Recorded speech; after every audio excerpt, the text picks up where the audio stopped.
Hello all and welcome to day 2 action of this Cricket West Indies Under-19 Regional Men Tournament. It's being contested as a 3-day format. We are coming to you live from the Cumberland Cricket Ground in the picturesque St. Vincent and the Grenadines. Day 1 was an engrossing affair between these two determined teams, Barbados and Jamaica, and we eagerly await the start of day 2 action. Yesterday, to give you a brief synopsis of what went down, Barbados won the toss. They sent in Jamaica to bat. One time Jamaica looked to be in a commanding position. Excuse me. Looked to be in a commanding position when Joshua Johnson, who fell 4 short of his 100, and Justin Beckford was in the crease. However, Barbados fought back valiantly off the back of an excellent bowling spell from left-arm spinner Devon Stevenson, who picked up 3 wickets. He was supported by Jaden Leacock and Tariq O'Neill with 2 wickets each. Johan Lane, Nathan Seeley, and Jaden Roberts picked up 1 wicket each. So all around a team effort with the ball for Team Barbados. In reply, they ended day 1 on 64-1, trailing by 174. Ryan Edwards, the left-arm pacer, picked up the lone wicket of Achilles Brown. Hakeem Perryman and Joshua Dawn, they are the 2 current batsmen that's about to make their way out. They displayed a great mental toughness in a tricky period, which ensured there were no more overnight damage done to Barbados. So here we are at the start of day 2. I am joined by my co-commentator, Mr. Kenroy Martin. So what are your thoughts on day 1 so far, and what do you expect of day 2, Mr. Martin? Good morning to the viewers of this broadcast, and welcome back to St. Vincent and the Grenadines. Welcome back to the lovely island. We have had an thrilling day of cricket here at Cumberland playing field between Jamaica and Barbados. I am very much impressed with a couple of players I've seen during day 1, and I think that Barbados had a very interesting day. Jamaica started and they were batting very nicely. That partnership between Johnson and Bedford really set them up nicely, but they lost their way in the middle, losing a cluster of wickets between 173 and 174, and they were bowled out for 234. And then Barbados climbed their way back into the game, bowling Jamaica out for that score, and then batted stoutedly in tricky condition, as you said before, and ended the day on 70 for 1 and starting day 2 in a very strong position. So it's all about Jamaica coming back this morning, picking up a couple of early wickets, getting themselves back in the game. But Barbados is looking to defy them by really continue batting the way that they are batting. Dawn looks very good with his partner. They have put on a 46 partnership already. So they are fresh this morning, but they know what the wicket is doing, and the bowlers, they have seen a couple of them, and they would be edging to do as well as they were doing yesterday. All right, well said, Kenroy. We see Govasta Edmond. He switched ends this morning. He was coming from the commentary end yesterday. He walked up quite some pace yesterday, bowling some good areas, but again, we noticed some inconsistency with the bowling yesterday from both teams. So Govasta Edmond and Team Jamaica would be hoping to have a better start today.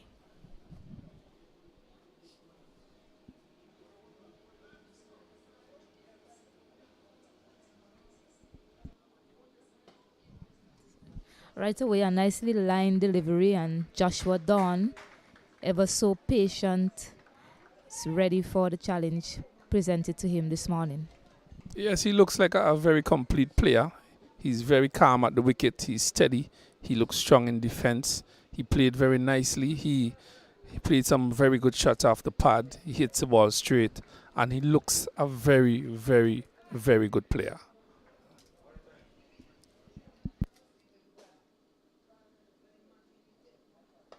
It's a pitched up delivery this time. Spread back to the field at mid-off. What do you make of the conditions, Martin? Yesterday we had some rain around. The outfield was a bit heavy.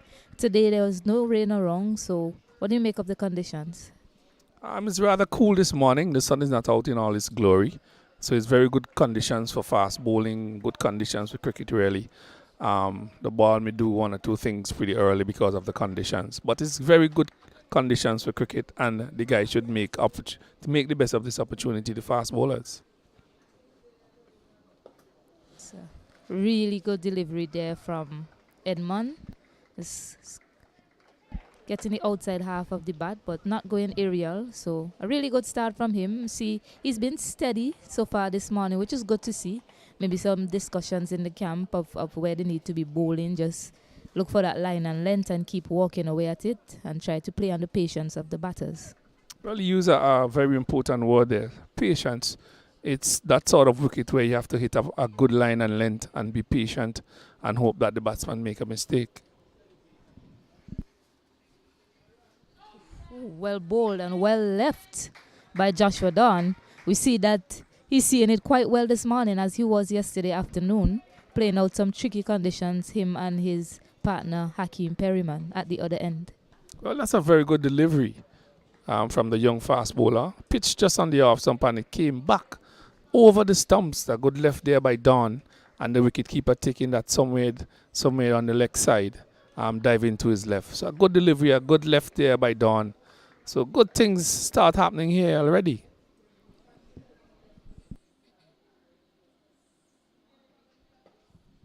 Well played, and that'll be the first run of the morning from Joshua Dawn, off the bat of Joshua Dawn. Yeah, so this is the second time. Yesterday we saw him leave one similar, and it's good to see he's actually reading the length quite well, because he left that delivery based on the length rather than the line. So that's an indication that this batter should take it really deep today. Well, that would be the plan for these batsmen, to bat as long as possible. They have a solid start already. They are actually 61 for 1 coming into the second day. They have a target of 234. So they should be looking to bat at least the first hour and get themselves in and play as circumspect as possible and get themselves across that line of 234. Then they start to look at other things. Hakeem Perryman is about to take his first strike on day 2. The last ball of Govasta Edmonds over.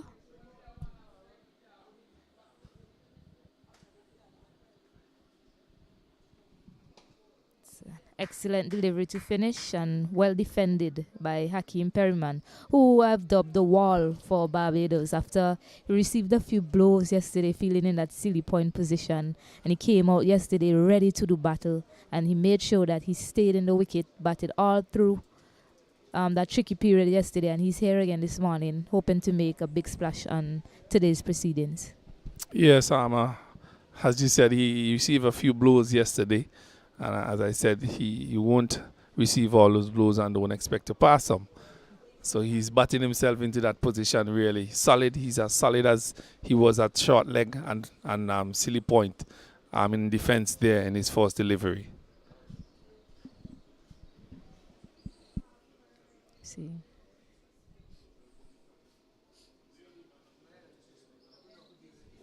Yes, Ryan Edwards, who came from the far end yesterday. Both opening bowlers have switched ends this morning. So Ryan Edwards, the left arm quick, that picked up the lone wicket of Achilles Brown yesterday, is taking up bowling attack from the commentary end. He's a left arm pacer, and he'll be bowling to Joshua Dawn.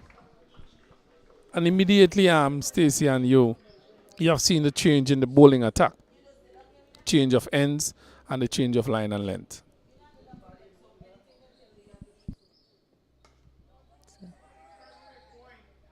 Well, bowl from the left-hander, just going across the batter, but the batter was up for it, played it down to the fielder at point.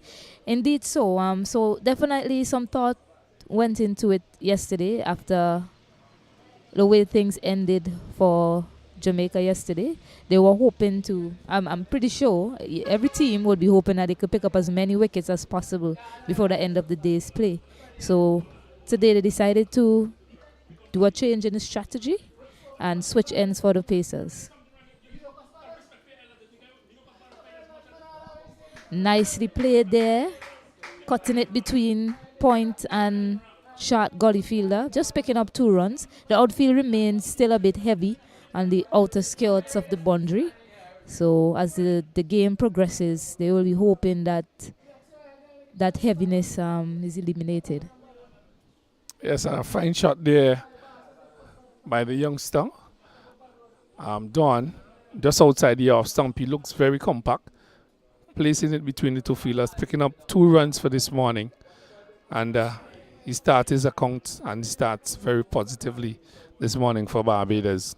They look very solid in defense and also in the stroke play so far.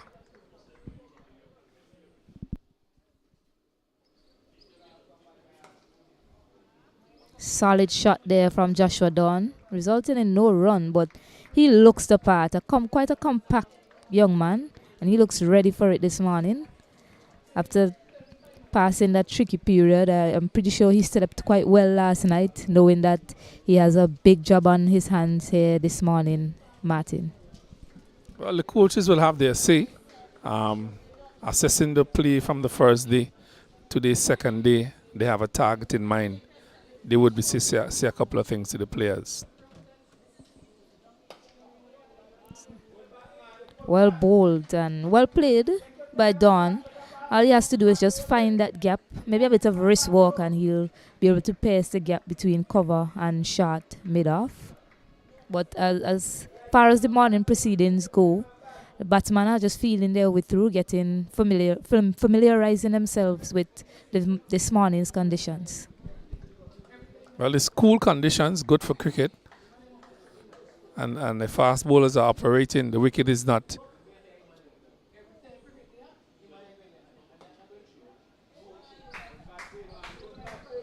The wicket is not one that would have any devils in it. It's a really nice batting pitch. It's little inconsistent with bounce, but I think once you apply yourself, you can score a lot of runs on this wicket. Be patient, wait for the bad balls, and you would be very successful on this wicket. And Don seems like he has already understand that and is doing just that.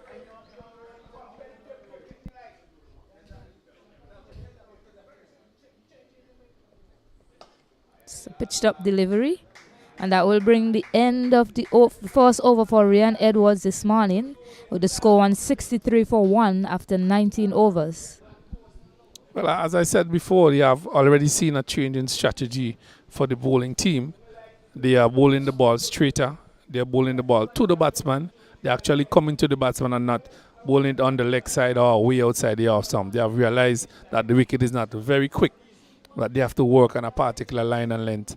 And these two fast bowlers have done their homework, and they came back this morning doing just what we are saying here this morning. Yes, indeed. So all you need to do is find that line and length, keep it in that channel, and more than likely you'll be rewarded.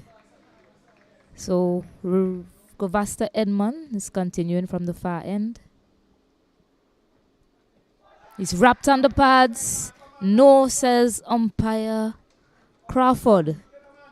Seems to be going down leg. They curtailed their appeal after a while. So seem to be going down leg. What do you think about that, Martin? Well, a good shout. Pitched just about leg stump or so, but the umpire, is, as I normally say, is in the best position to make that decision. Not out, he said.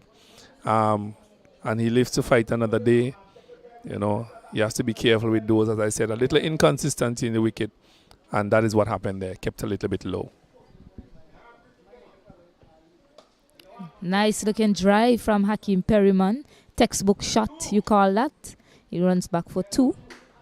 Yes, just pitched up a bit too much from Govasta Edmond. Just overcompensating there, Gavaskar, coming too much in the batsman half. Looking for wickets, I believe.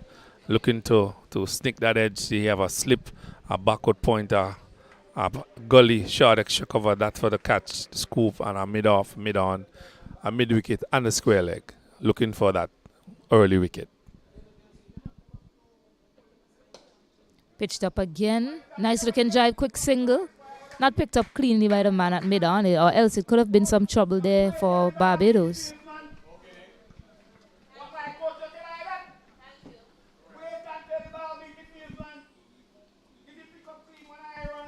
Well, we see some positive intent coming from these batsmen. unlike yesterday, were trying to survive, trying to make it through the end of the day. But you see some positive batting here from these two, some good running from them as early as it is in the day's play. As we see some adjustments to the field, 2 slips have now been placed for dawn.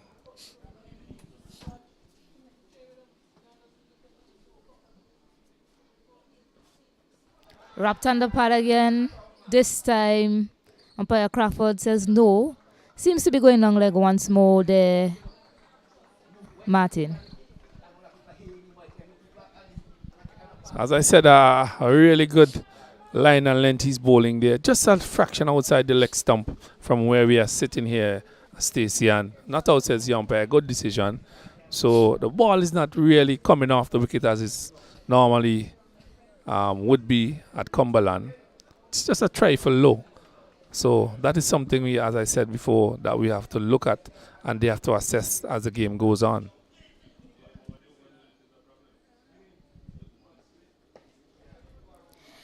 We realized the ploy from Jamaica this morning is to pitch the ball up to bowl as straight as possible for the stump, and that's what we've been talking about on this sort of wicket. You have got to keep the ball straight, and Jamaica has done their homework and they've come out here this morning and looking to bowl it as straight as possible. Jamaica should have really gotten to at least 300 plus runs on day one, but they fell away, losing a cluster of wickets between 173 and 174. And they were bowled out for 234. Straight again, this time like a Yorker length delivery. Some aggression shown from the bowler. He's really working hard, is Govasta Edmond. Yeah, indeed so, Martin. They would have to fight back with the ball on this occasion because they look good to post about 300 to 350 on day one. The way Joshua Johnson and Beckford was going, the Barbados team were down, but they found a way through Devon Stevenson, who brought them back into the game yesterday. So Jamaica is gonna have to fight really hard on this wicket. Well, I know Barbados saw that and they saw the opportunities that the Jamaicans had to really pile up a big total, and they gifted their wickets away. And I know Barbados have seen that, they have assessed the situation, and they're looking probably to bat once in this game. All day today, score as much runs as possible, get past at 234, and put a lead on the board, and put Jamaica under some pressure, and so that they could put themselves in a winning situation there, where Jamaica has to come out and bat on the final day, really to save the game and to really show the worth in their batting. There seems to be a query with the ball. Umpires came together in the middle and they did an assessment on the ball, and it appears as if they've called third umpire Afron Bayan to bring that box of balls. He's been a busy man yesterday. He's busy again here today. Well, I start to play. He's been busy from day one. Start this morning again, having a little issue with the ball. Yeah, they had to go and look for a couple of balls, and there were some changes in the ball during the play because there was some lusty hitting by Johnson, who really batted well for that 96. As you said, he should have gotten 100. Unfortunately, he didn't do that. But hopefully, he has another opportunity to do so, and we wish him well as he goes on in this tournament. But a good battle on here today.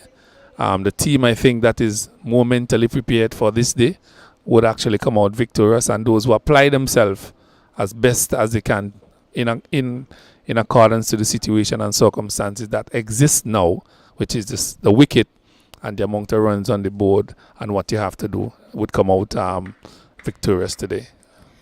Change of ball, hopefully a change of luck. Jamaica would be hoping. So Ryan Edwards is going to continue, a left arm pacer, and he'll be bowling to Hakeem Perryman. Yesterday when we saw the pitch, Martin, when I looked at the pitch from a distance, I thought, wow, this thing looks to be full of moisture, and I expected the bowlers to benefit a lot. But as the day went on, and even today, I realized that this strip seems to be really good for batting. Yes, it's dark in color, so that would tell you that there is some moisture on it, but that is just the surface. It's the soil, and it's a really good batting track, as I said before. Oof. Nipping away from the left-handed batter. New ball, maybe some luck coming their way with this new ball, Martin. Well, they would be happy with a change of ball. These two fast bowlers have bowled 2 overs so far, and they are pretty warm now. So that change of ball should work in their benefit, you know. But a good delivery there from the youngster, pitching just on the off stump, left alone by the left-arm bat from Barbados. He's doing well so far. Good delivery, good all-round cricket so far this morning. It has been tight battle between both teams. Pitched up, it's in the air, but it will clear mid-on easily. Not timed well. Some confusion at the non-strikers end, but all good for Barbados. Well, that one was lofted over the mid-on. Safe, bounced once or twice, stopped because there's some moisture in the outfield still. Some rain came last night as well, so it's still a little bit soggy on the outside. And they picked up easy single. Had a little bit of confusion from the other end, but Don sent him back and he got home safely. Yeah, didn't time it properly. Didn't lean forward in the shot. He was more uppish. Head wasn't over the ball. Maybe that's why it went aerial. But no damage done for Team Barbados. Ryan Edwards is going to bowl up to Joshua Dawn. And it's neatly played off his pads. Just a single.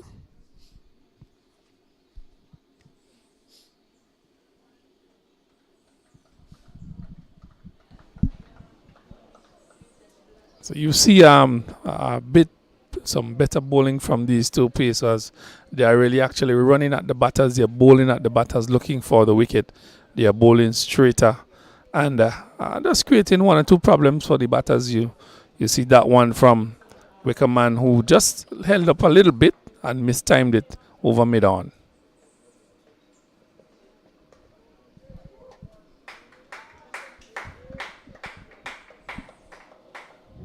It's a tickle along to find, like both batters taking things along nicely this morning for Barbados. As you said, no demons, no devils in the pitch. Just easy batting for both of the batters so far. Yes, real cool, quiet conditions here at Cumberland as the bowlers, as these two teams continue to apply their trade here, the fast bowlers and the batters.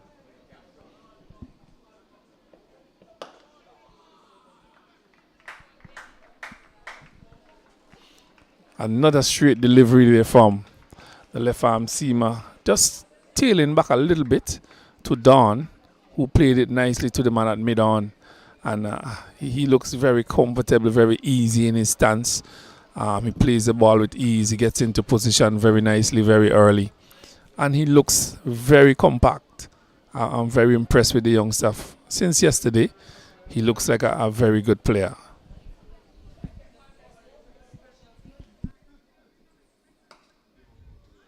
Yes, quite neat is Joshua Dawn.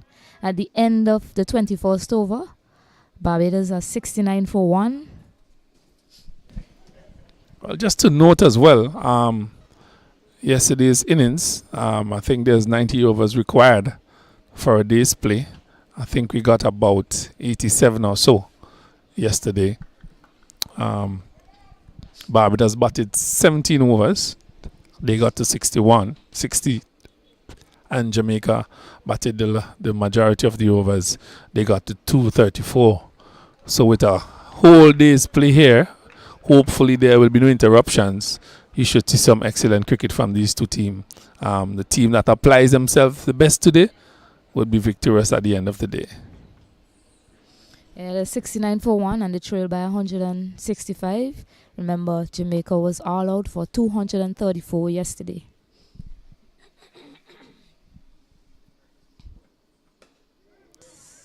Oof. Some pace there from Govasta Edmond, taking the inside half of Perryman's bat. But importantly, he's been straight at the stump this morning. Yes, putting the bat under some pressure, and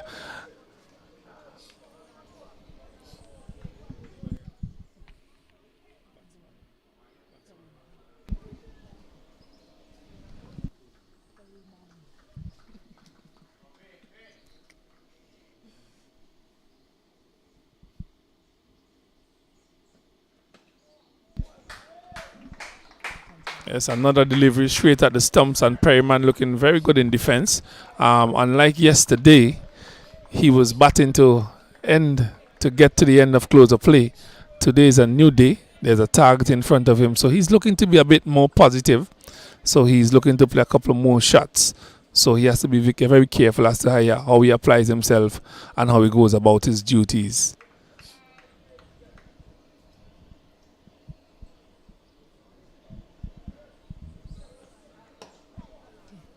See, this is what Jamaica needs to do. I think what they're doing right now is just what the doctors has ordered for them. They just need to keep bowling straight at the wicket, keep the batters defending, because it's a 3-day encounter. We have one more day tomorrow. Both of these teams would be looking for a victory. It's your first match, and it's very important that you come out victorious in your first match. So Barbados at some point in time might look to be a little bit more aggressive, and the best way to get a wicket is to keep it straight on a good line and length. So quick single taken. No throw from the fielder. That's Sean Roy, opening batter for Jamaica.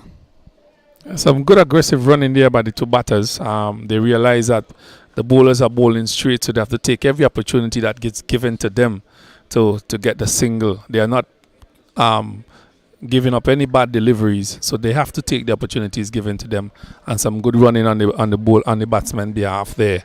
So positive cricket from the Barbadians here this morning, and also some very good cricket from the Jamaicans, the bowlers. The line and length has been impeccable, and they have really bowled tightly so far.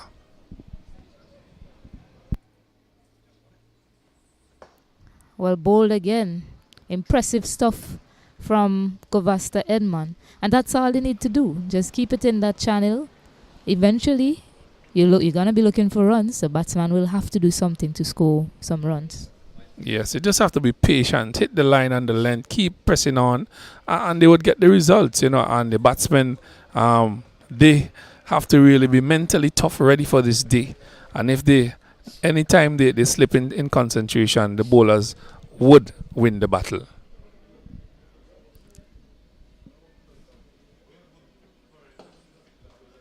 It's a bit too straight on that occasion, but no damage done. His ball was hit back to the mid-on fielder. At the end of the 22nd over, it's 70 for 1.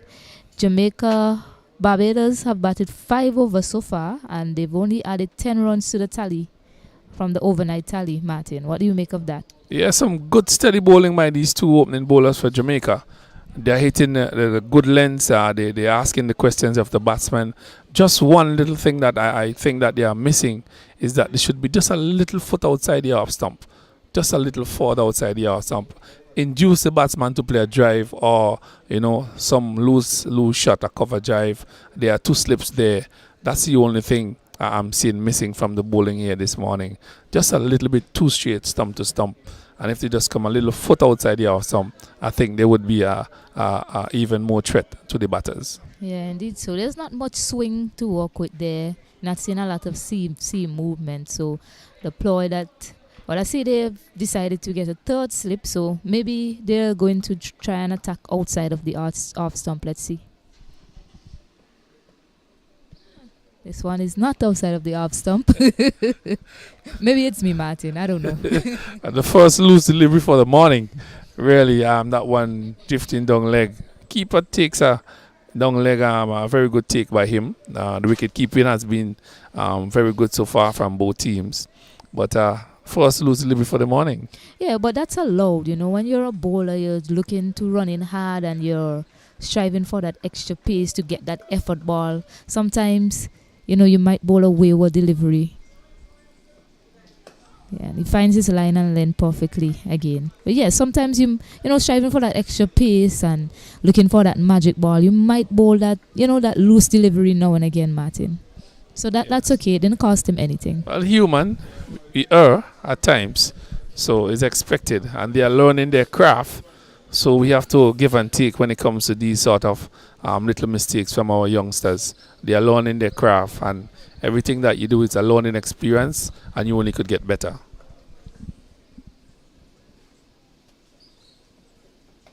It's pitched up again, taking the outside edge this time.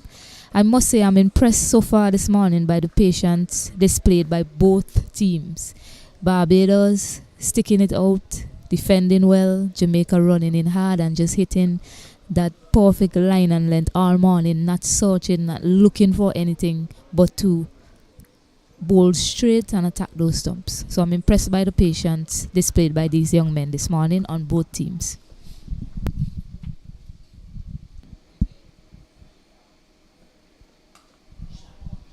Drive this time, but it finds the fielder at point. You know you're always upset as a batter when you get a loose delivery and you're not able to put it away, and you wish that fielder wasn't there. Well, that is what good bowling does. You know, the little error, and you can capitalize on it. And this is what Jamaica has done this morning. And they have bowled tightly. They have kept the batsman in check. And this first hour is very important for the day's play. If you start badly, things could go really wrong for you. Pitched up this time, nicely walked. A little wrist walk there coming in from Perryman. He picks up 2. Yeah, he just came from the front foot and just pushed it. It's not coming to as you would like, so he just checked it and it stroked it through the covers, picking up 2 easy runs. Some really good batting by Perryman here for Barbados. Some excellent bowling as well from the youngster from Jamaica. He's bowling to his field. There's 3 slips, a gully, a backward point, square cover, a short extra cover mid-off, a mid-on, and a fine leg. So some solid bowling here from him as well. Bowler has to bail out of his run-up. The batsman wasn't ready. The bowler isn't too happy about that. No fast bowler is. You know, you're running in there with all your energy and have to bail out at the last minute. Well, luckily for him, it's a cool morning and the sun is not bearing down on him. But he has to start it over again, as the rule would allow you to do, as Perryman sits and wait for him. And he bowls a short ball. They appeal for a caught behind and not given. you could see that short ball was coming for sure. Well, it's the aggression from the fast ball is like, man, you stop in my run, you know, so I'm going to give you something. But the first short delivery for the morning, it wasn't a bad attempt at all. You have been bowling line and length, so sometimes you could do these things and really get some results as well. So not a bad ploy implemented there by the young left arm seamer from Jamaica. Could have gotten him a wicket. The field is not set for that, but a little surprises to the batsman at times. Indeed so. Could have really put him in a bad spot. Yes, it's 72-4 for 1 at the end of the 23rd over. Yesterday Perryman was getting some issues with the shorter pitch delivery. So every now and again, slipping in that shorter ball might be successful for Jamaica. Every now and again. As I said, I'm impressed with the line and length that they've employed this morning.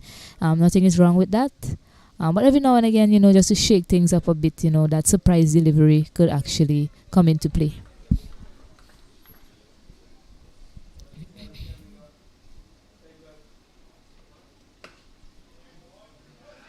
So bad bounce there. Oof, could have been caught short by way of a bad bounce. Good effort by the man at point. Seems to be Sean Roy. He's the opening batter for Jamaica. But Perryman makes his ground. Well, that was a well-played shot there by Don. Placing it in the gap, but it struck something on the field and bounced directly to the fielder. And it would have been unfortunate for Perryman being run out in that sort of manner. But he lives to fight again.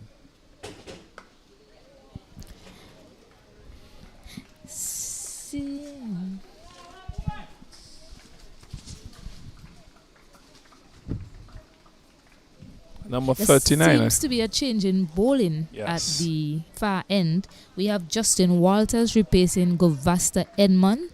Similar action, similar build. So, thought it was Govasta Edmond running in there, but it's Justin Walters with number 39 on his back.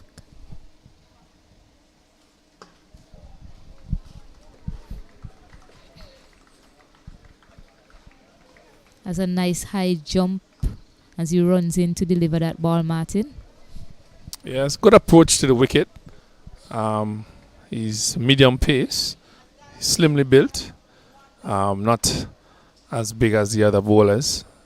So hopefully he has a couple of things in his armory, in swinger, out swinger, something. But he has hit the line so far. See, the Barbados team, they have been assessing conditions for about, this is the 7th over of the morning so far. And the way things look right now, it looks like they're set and ready to go at deliveries outside the off stump, because there's no swing on offer. So they can take their chance to play that booming drive outside the off stump. Well, the thing about cricket and batting, the thing is, the longer you stay at the crease, the easier it becomes.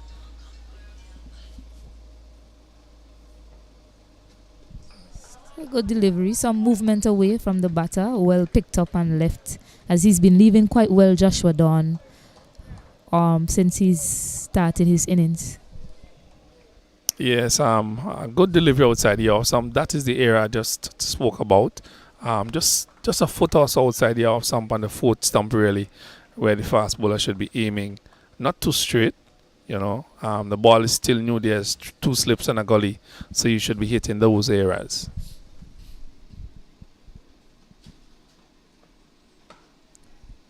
Nicely played this time. No bunks to help Roy, and they come through for a single. Yes, he just came back and pressed that one through backward point, square cover. Picks up an easy single. The outfield is still a little bit waterlogged, a little bit slow. And normally that one would run fast, as close to the boundary. Just a single. But a really good start here by Barbados. Steady bowling here by Jamaica. It is evenly matched at this point. Yeah, 73 for 1 after 24 overs. Just about an hour and a half before the lunch break. What do you think the approach should be from the Barbados team before the lunch break, Martin?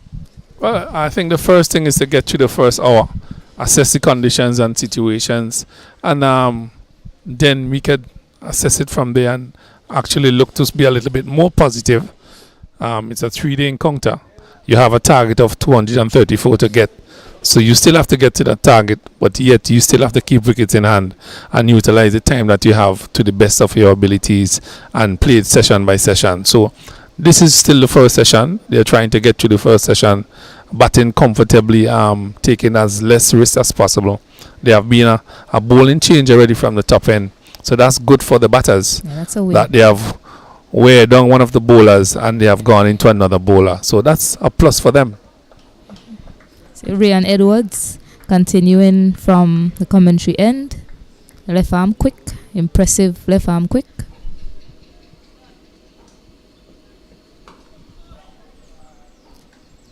Short delivery played down. And yes, he started off with a short delivery there to Joshua Dawn, which, as we mentioned yesterday, the game is played in phases. You know, both teams are trying to assess each other. So you started off with that full line and then pitched up delivery. The batters, they were up for the task. They came forward. They defended well. So here is Ryan Edwards probably trying something different. Let's see what a short delivery can do to the batters.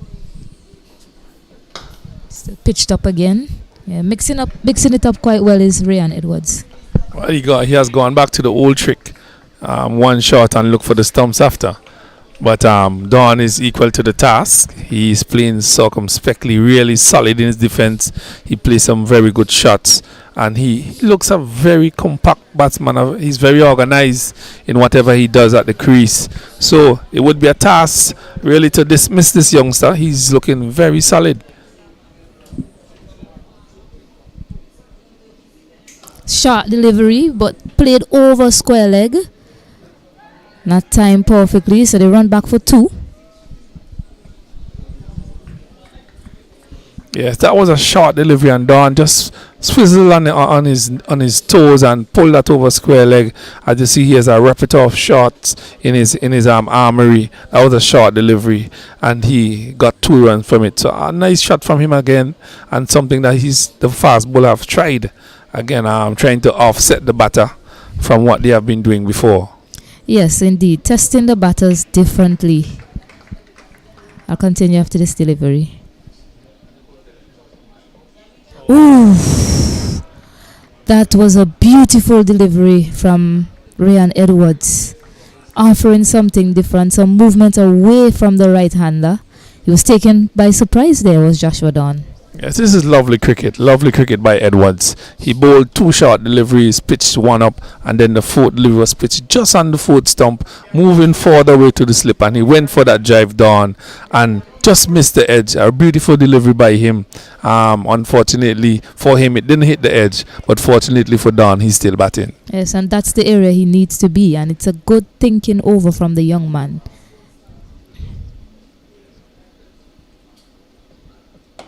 Pitched up this time. Definitely offering something different this over is Ryan Edwards. Testing Joshua Dawn. What is good about it is that he has changed his lengths. He has bowled 2 short balls, one just outside the house up, and that one is just back at the length and caused him to be on the front foot looking to drive, but it wasn't with all the pace that he was bowling. Take some pace off of it. Fuller this time, driven sweetly through the covers by Joshua Dawn, and that will be the first boundary of the morning. Gorgeous shot played there by Joshua Dawn, Martin. Yes, that was sweetly played by Dawn. That was pitched too much in his half, overcompensating there, the fast bowler, and Dawn played a lovely cover drive. The first boundary for the morning, and that was beauty for the eyes. It's almost like he was waiting for that pitched up delivery. The way he played that shot is almost like he predicted that length was going to be bowled from Ryan Edwards. He was waiting for it nicely on the front foot, and immaculate placement for 4 by Joshua Dawn. Excellent stuff from the young man. Yes, that was classy. That was a shot of class. As I said, he's a very organized player in defense, in attacking. He's very organized and really played a classical cover drive. Nobody moved, rushed into the fence before, and he is doing well for Barbados. Barbados number 79 for 1. They have batted 25 overs so far, and a solid start for them this morning. Indeed so. Although that 4 was hit, the last ball of the over, that over from Ryan Edwards was quite a testing one for Joshua Dawn. He bowled some full, he got some to swing away, and he tested him with a short ball, which I like to see the short ball employed more here today from the fast bowlers. Seemed to be something to work with there. Well, it's something that they can use. You're bowling a steady line and length, so you have to have one of those in a repertoire. So it puts the batsman off a little bit, telling him that you could still bowl a short ball. I'm not bowling line and length. So he has that in his back of his mind, that he can bowl a short ball. So that delivery that he bowled just on the off stump, draw him out, and really he should have, if he had nicked that, it would have been kudos to the bowler.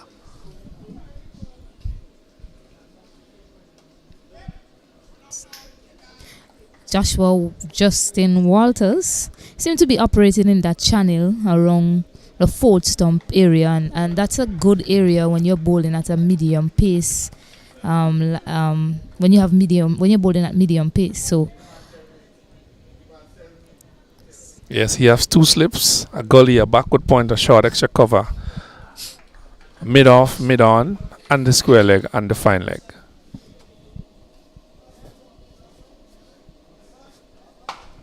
Short delivery, but short delivery at that pace is not recommended. But a good try from Walters. Didn't connect well, Perryman, so only 2 runs. Well, a short delivery. Walters trying to get something out of the pitch, but at his pace, he would be dealt with accordingly, and Perryman really pounced on that. Didn't time it properly.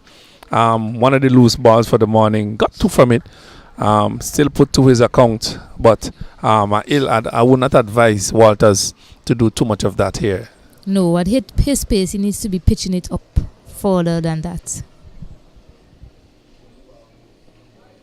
That's the area right there. That's where he needs to be. Yes, that's a better length for him. And the field that is set, 2 slips, a gully, a backward point, cover, and a mid off. That is what is recommended for him. Just on the off stump, just outside the off stump. That is his length. with his pace. Yeah, he needs to keep walking away there and hopefully get one of the slip fielders in play.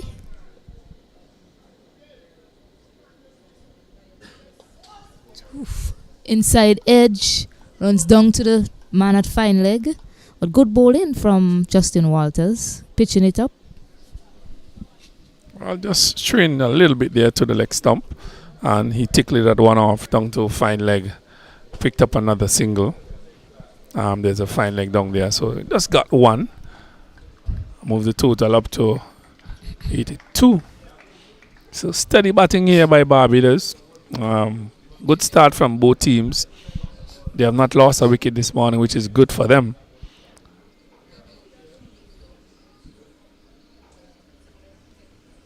It's well bowled from Justin Walters.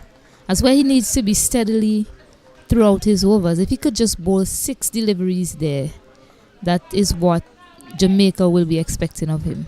Exactly. That's the area he should be bowling. That's the area that you draw the batsman out. Just on the fourth stump, and the ball had a little waist swing on it as well, and they came through very nicely to the keeper. He should be bowling a few more deliveries like that.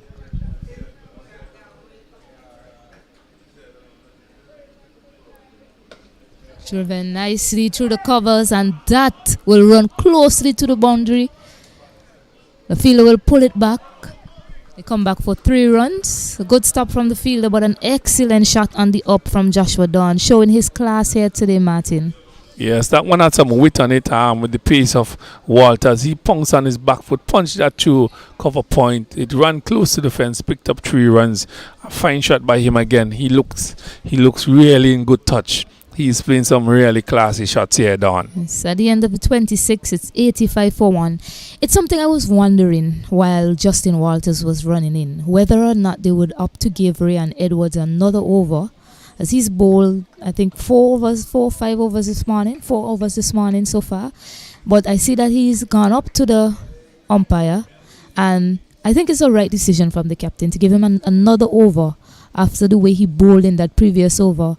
Never mind, he was hit for a boundary after the last ball, but it was quite a testing over for Joshua Dawn. Yes, he has bowled impressively this morning. He hit the right length. He's thinking, and he's working hard. And I think it's justifiable to give him a next over. Starts off with that short delivery. The field isn't quite set for that. They don't have the man at square leg, but maybe they're hoping that he might pop one up in the air and somebody close might catch it. Well, he's looking to offset Don somewhat. Telling him that I can still bowl a bumper. So he bowls a bumper first, and he's looking to get just on the fourth stump. Drawing Don out, there's 2 slips, a gully, a backward point. So that's good ploy for him. That's a good ploy for him. There you go. Lovely stuff from Ryan Edwards. He's really thinking out there, Martin. I like the way he's mixing things up, and he's running in at the batter. He's letting them know, I am in control out here. And it tells me that he understands his craft as a fast bowler. He has adjusted to the length and the line and the pace of the wicket, and he has worked out how he wants to bowl on this wicket. So that is very good from that youngster.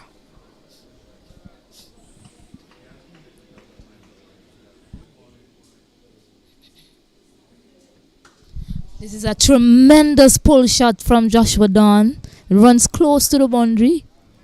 It goes into the boundary now. That will be 4 runs from Joshua Dawn, showing that he's not just good on the front foot, but on the back foot as well. Yes, another classy shot by the youngster. That was short into the body, and he had time. As I said, he gets into position rather easily, and he pulled that over square leg, about 2 bounces into the fence for 4. Bring 4 more to him, 4 more to Barbados, and they rush up now to 89 for 1. So the runs is coming now because the bowlers are tiring a little bit, and they are benefiting from some loose deliveries.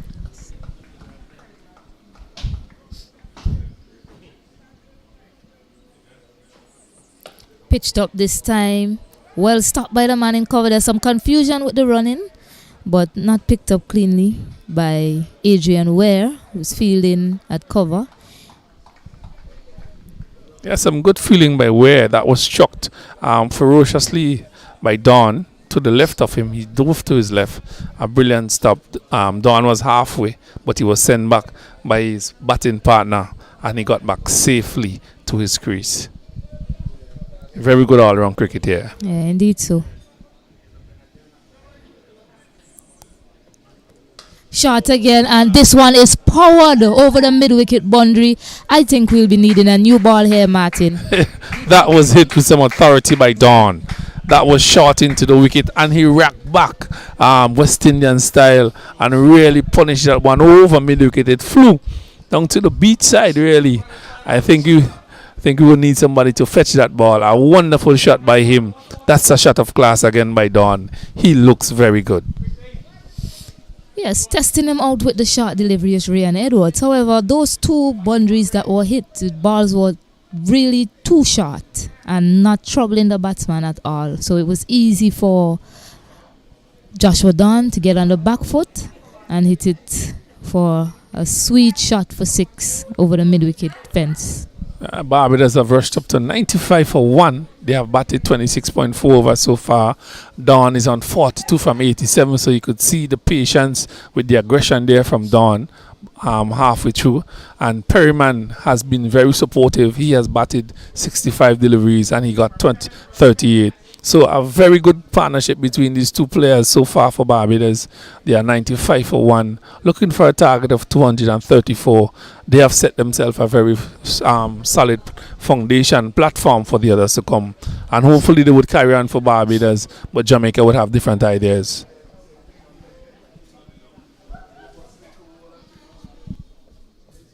Sweetly driven through the covers. That was a brilliant cover drive from Joshua Don, narrowly missing the man at cover, Adrian Ware, but that was sweetly timed, Martin. Yes, a loose delivery by the youngster, pitching it overcompensating really there. Tried to get it on the off stump, and Don is in really good form. Came on the front foot, drove it sweetly through the covers, rushed into the fence for 4, and he has carried his tally up now to 46. Yes, 46, and Barbados are now 99 for 1. 99 for 1. So that last over from the youngster has caused him some things in his figures. Yes, about 18 runs came off that over. 18. Well, we agreed with the skipper runs to bowl him. Unfortunately, he went for a few. Yes, I don't think it was a bad decision. Given how he bowled that last over, I would have given him another over. However, he did not deliver as they expected. Maybe tiring a bit. He bowled throughout the morning. Justin Walters is going to continue to Perryman. And we are seeing the sort of shots that Joshua Don can play so far this morning. Yes, some really classy shots from him. He looks very good. Reminds me of John Su yesterday batting. Both players looking very compact. John Su from Jamaica, he got 96, and he's batting in similar stead.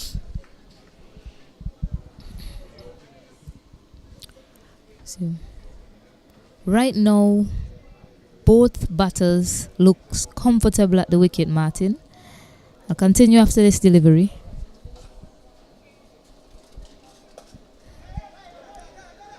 Nicely played. Joshua Don seems to want the strike, Martin.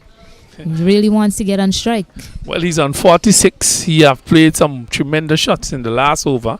He's eager to get down at the other end. But the cricket is all about patience. Your time would come. And he has to be patient. But something I've picked up from these two batters, they had a couple of attempts, some misjudging calling. Fuller delivery. Not time well. Yes, continue, Martin. Yes, they have to be very careful not to suffer, not to lose their wickets through the run-out route. I've seen this on several occasions where two players are batting very well, and through miscommunication, somebody loses their wicket, and then there's a slump from the team. They have to be very careful. They have to be positive and call positively as well. Too short this time. Not timed perfectly by Perryman, but he gets a single. And that brings up the 100 for Barbados team. They're 101 in the 28th over, so good going from these two. Yeah, solid platform being laid here by these two batsmen. Good start, excellent start by both of them. They lost an early wicket yesterday in ticklish conditions, and they have now propelled their team to 101 for 1. A very good partnership by these two. We would give you the figures in a little bit as the scorer gets that for us. But some solid batting by these two here. Wickerman and Perryman and Dawn. This one is pressed to the man at mid-off.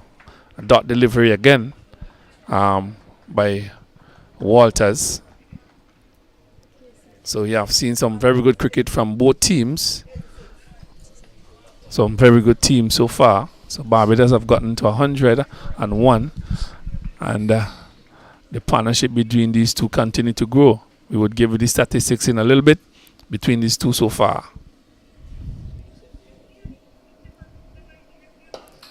Driven on the up. Can't pass the man at mid-off. You have one more ball remaining in this over. So far, the partnership between these two is 86. So good going by these two. Well, that's similar to Johnson and Beckford yesterday for Jamaica, but it was a 4th wicket partnership, 3rd wicket partnership. This is the 2nd wicket partnership between these two. What a beautiful shot that was for no run, Martin. Yes, he looks simple. He looks easy at the crease. He plays with such ease, Dawn. That brings you over to an end. And Barbados, they have propelled themselves to 101, 100 for 1. Solid batting by these two. They have already caused a change of bowling from the top end. I think they would force another one at this end. So I think they're doing exactly what the coach wanted them to do this morning. Bat positively, go to the first hour without losing a wicket, and they have done so far. Done very well so far. As I said, the beginning of this game, as the things that you do would affect you later on. So they have done well. Jamaica has done well. They have bowled tight. But unfortunately, there are a couple of loose deliveries, and they have been punished. Yes, and the question Jamaica would be asking themselves is, how do they make these batters become uncomfortable? At this point in time, Barbados batters, they're quite comfortable at the crease. They're enjoying what they're doing right now. So for Jamaica, how do you upset these batters' rhythm?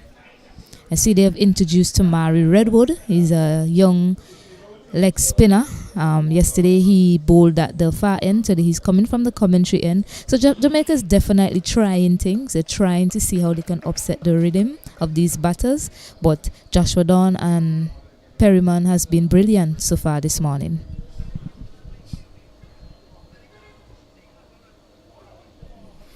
Some inward movement there from the leg spinner to the left-handed batter. You get 2 byes. I'm waiting on the signal.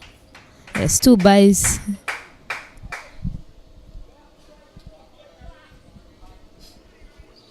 Well, not a good start there from the leg spinner. His field set is a man at square leg, a mid wicket, a deep mid wicket, a man at long on. 1 slip, cover point shot, extra cover, and a mid off. Yes, a little bit puzzled with the field set for the leg spinner though. He has a 5-4 field with the majority of the fielders on the offside. I'm not too sure if he bowls a googly as well.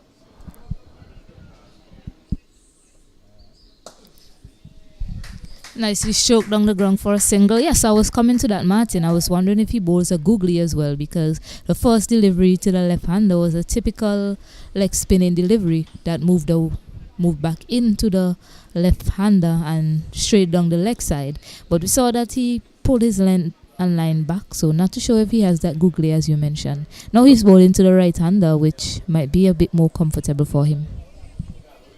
Well, traditionally you would have extra play on the onside, but the extra play is on the offside, and the googly should be a surprise delivery.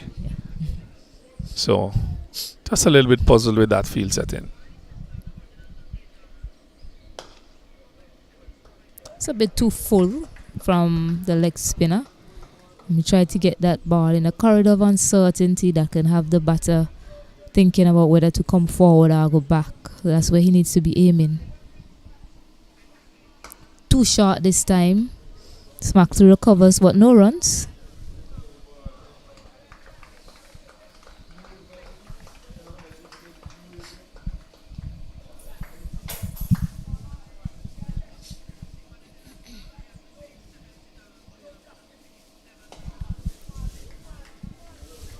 It's a better delivery, and that brings the end of the over.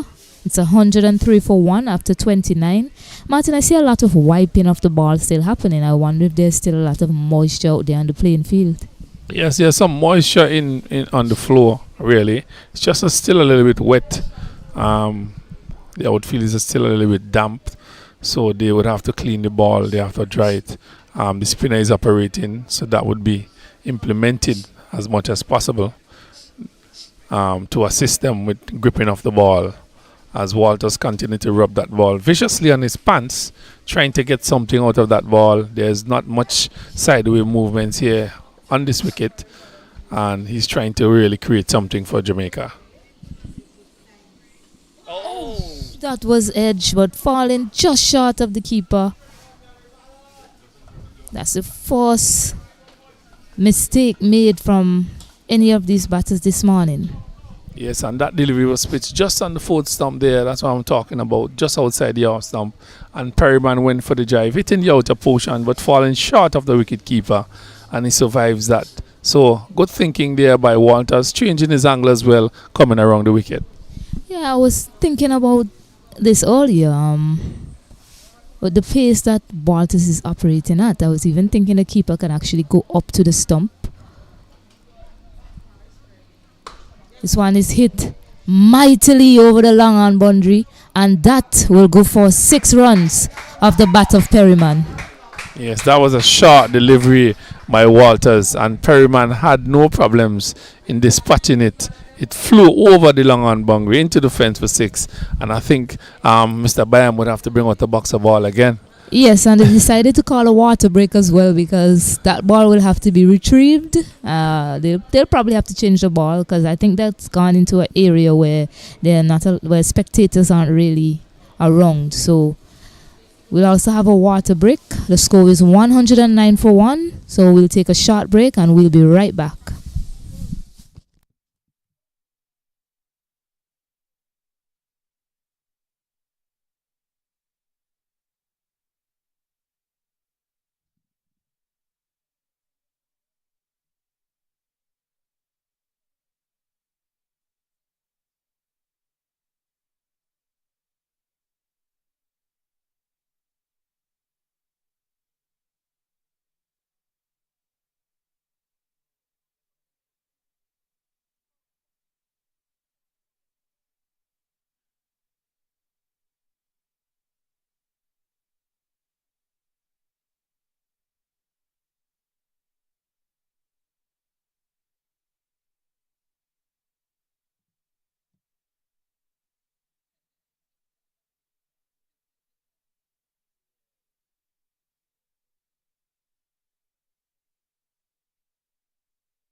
And we're back at the Cumberland Cricket Ground after that water break.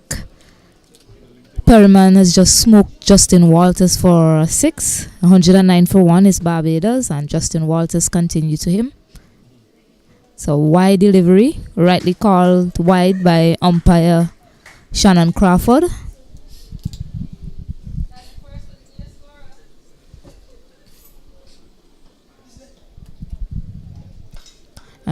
Continue to be joined by my co-commentator, Mr. Kenroy Martin.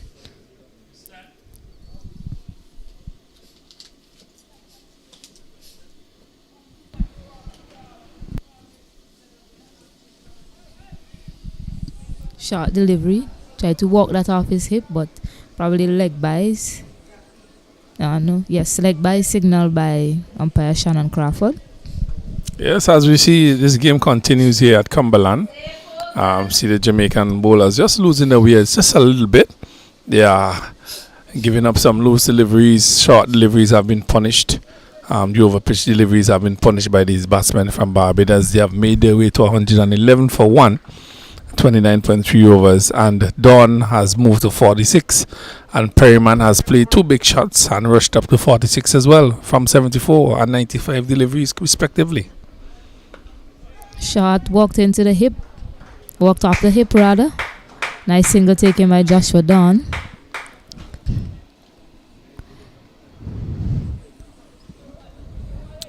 These two are batting really solidly. I can't recall they given any opportunities to the fielders. They have batted really circumspectly, other for the one delivery that was hit the outer edge and fell short of the wicket keeper. They have not given any chances at all to these Jamaican fielders.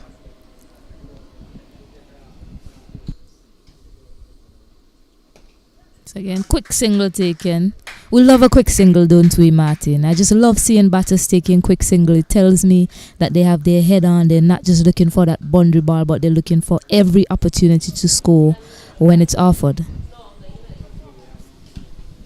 Well, Jamaica would have to find some way to get through, to get one of these batters out at least. I've seen it on several occasions where you got two batters batting well.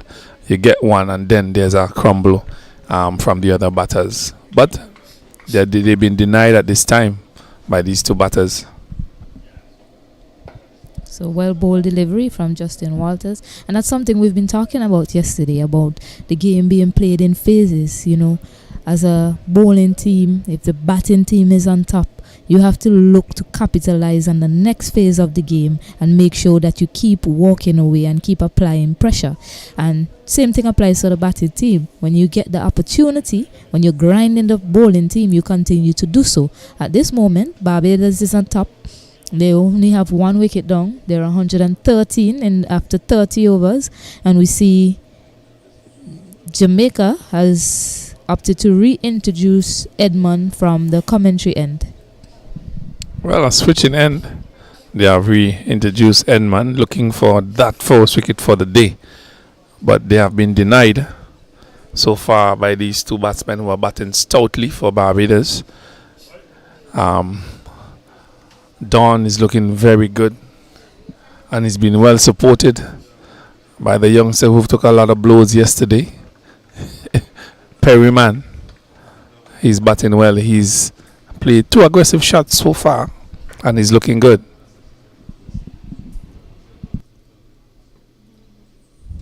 Starting a bit wide there. Too wide, a bit too straight. He's tried to bowl a ball a bit too straight, and he got some movement down to the leg side. Just airing in line. Here's the youngster, Martin. Yeah, just a little mistake by him. We do owe as human beings. But first delivery coming back from this end. He's trying his heart out here for Jamaica. But it's a placid batting wicket, really, really easy for batting. Once you apply yourself, you would get runs. And the bowlers have to put the ball in the right spots. Pitched up, walked neatly off his legs. That's running close to the boundary, but it'll be cut off by the fielder at fine leg. So easy going here for the 2 batters. Jamaica must be asking themselves, where do we go from here? Yes.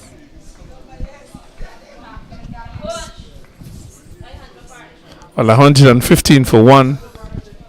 These two batters have crossed 100. They have played very well. 100 partnership between both of them. Perryman is on 49. He needs one for 50. And Don, he's on 47. He has rushed up to 49 from 77. And Don has 47 from 97.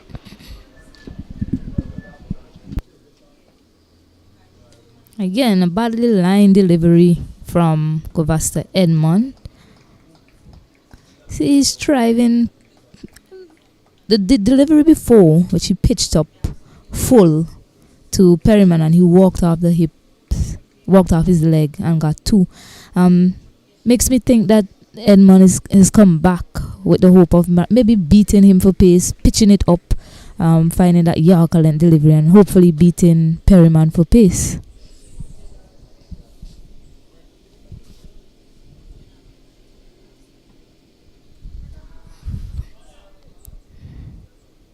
Yeah, that's not the line to be bowling. That's not gonna get you wicket right now. 3 deliveries, and that's past the leg of Perryman. Well, not the line that he wants to bowl bowling. Coming back for your second spell. Has bowled 3 deliveries down the leg so far. Not what his captain or his coaches would like to see. Some inconsistency climbing back into the game of the Jamaicans.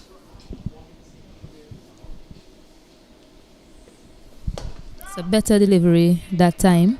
Jamaica, if you're searching for inspiration, maybe they could take a page from what happened yesterday during the Jamaicas, during their own innings when they were batting. Johnson and Beckford, they were going quite well, and they picked up the wicket of Johnson, then the wicket of Beckford, and then they had a mini collapse.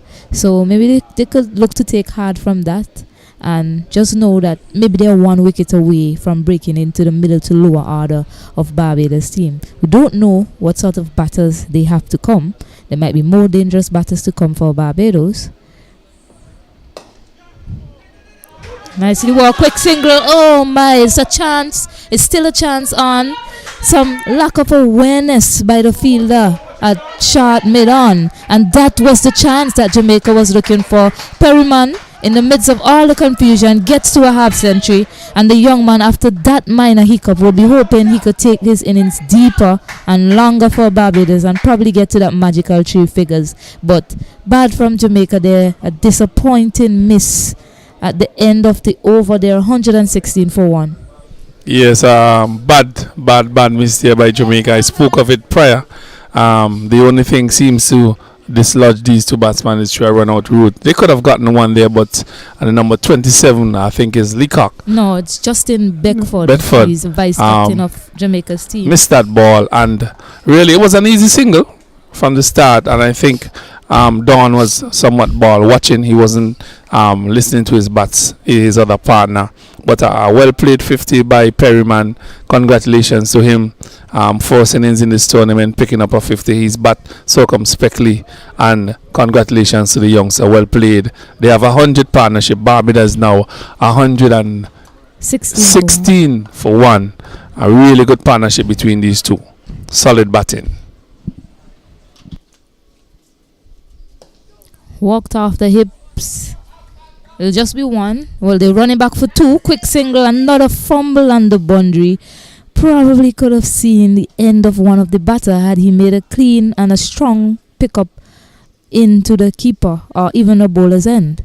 It's something you highlighted earlier, Martin, about the running between these two. There's been a bit of confusion between them in terms of the running, some unsurety between both batters, some uncertainty between Perryman and Don.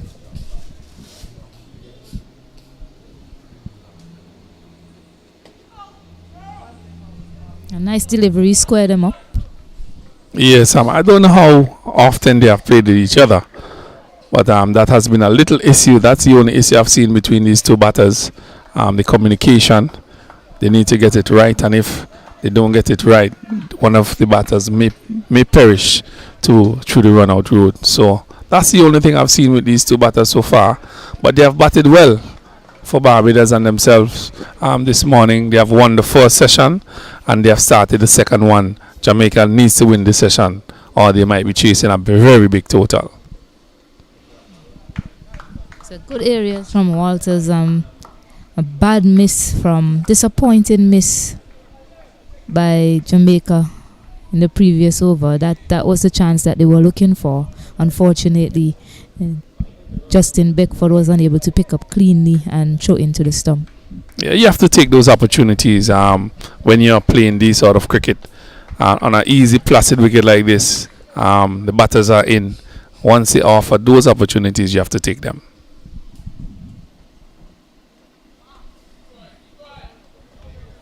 It's a bad little line delivery. No trouble to the batter. He can just relax. He just scored a half century for his team. A patient knock, a very nervy end to the day one proceeding between for him and Don, but they tough it out and they're here this morning and they're doing a wonderful job for Barbados.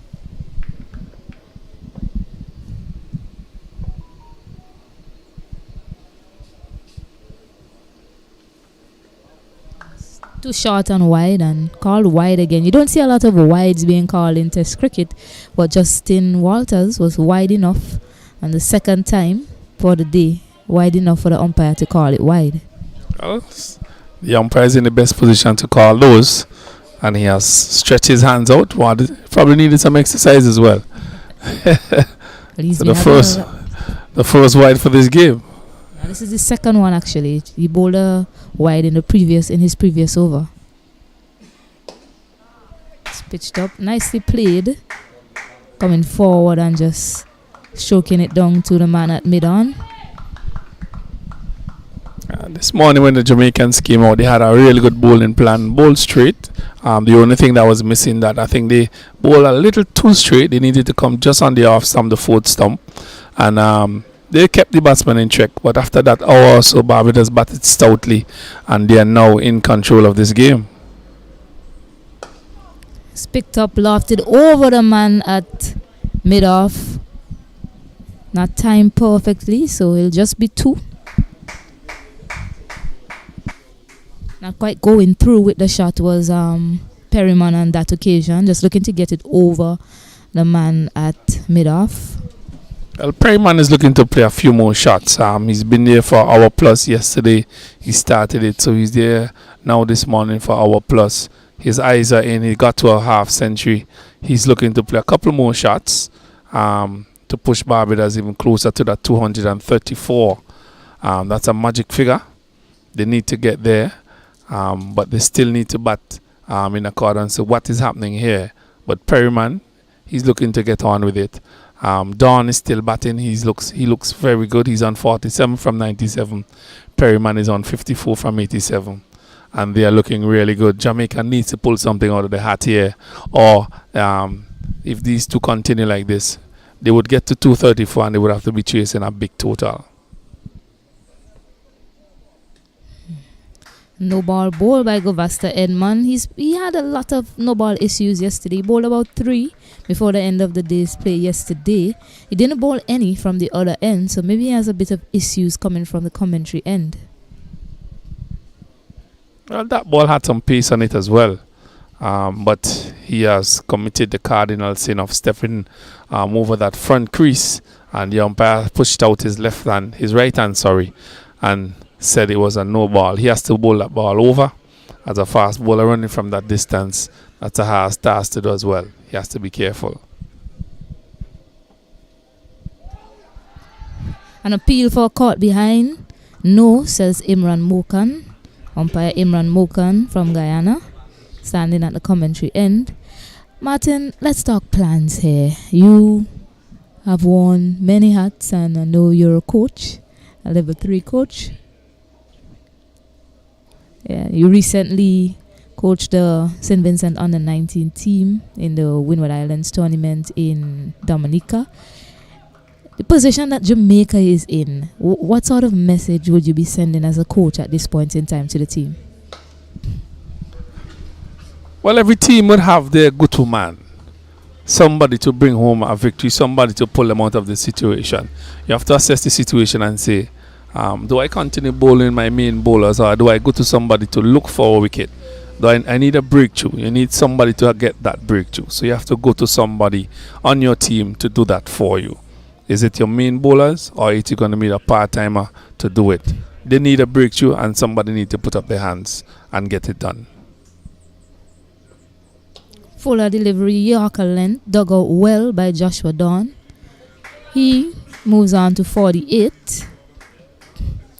Yes, Martin, and the important thing for me here, I look at the numbers. Barbados, yes, they are 1 wicket down. They have 123 runs on the board. However, they still trail by 111 runs. So Jamaica should take inspiration by the fact that they still have a lead of 111 runs. Barbados still have to catch up to them. So you take a wicket here, you get a breakthrough somewhere, and you never know, it might cause a mini collapse. That's what they'll be hoping for. An excellent shot from Perryman there, coming forward and driving that sweetly through the covers. Just 2, because that area is a bit heavy.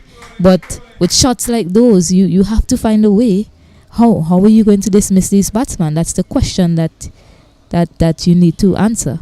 Well, they need to come up with answers. They need to answer that question. If they don't answer that question, I said the way that Barbados is going, how Perryman is batting and Dawn, they would get to that 234 very easily, and Jamaicans would be looking at a very big target.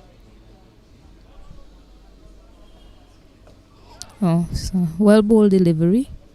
Played into his pads. Taking some beating is Perryman. He's continuing to do so. As you said, he's delivering blows of his own. Well, Perryman is driving the ball very well.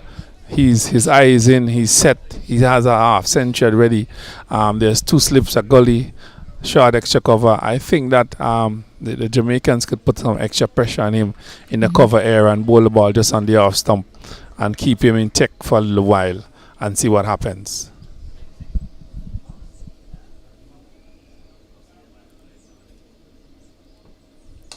That's it. Drive driven uppishly in that slip, that between point and that gully fielder, but no damage done for Perryman. He gets 2 more runs, and at the end of the 33rd over, Barbados are 127 for 1, trailing by 107 runs, Martin. Well, that is where Perryman looks a little bit suspicious. Just on the off stump when the ball is pitched up, he looks to drive the ball through covers. It hits the outer portion of the bat on several occasions and run through the area of point.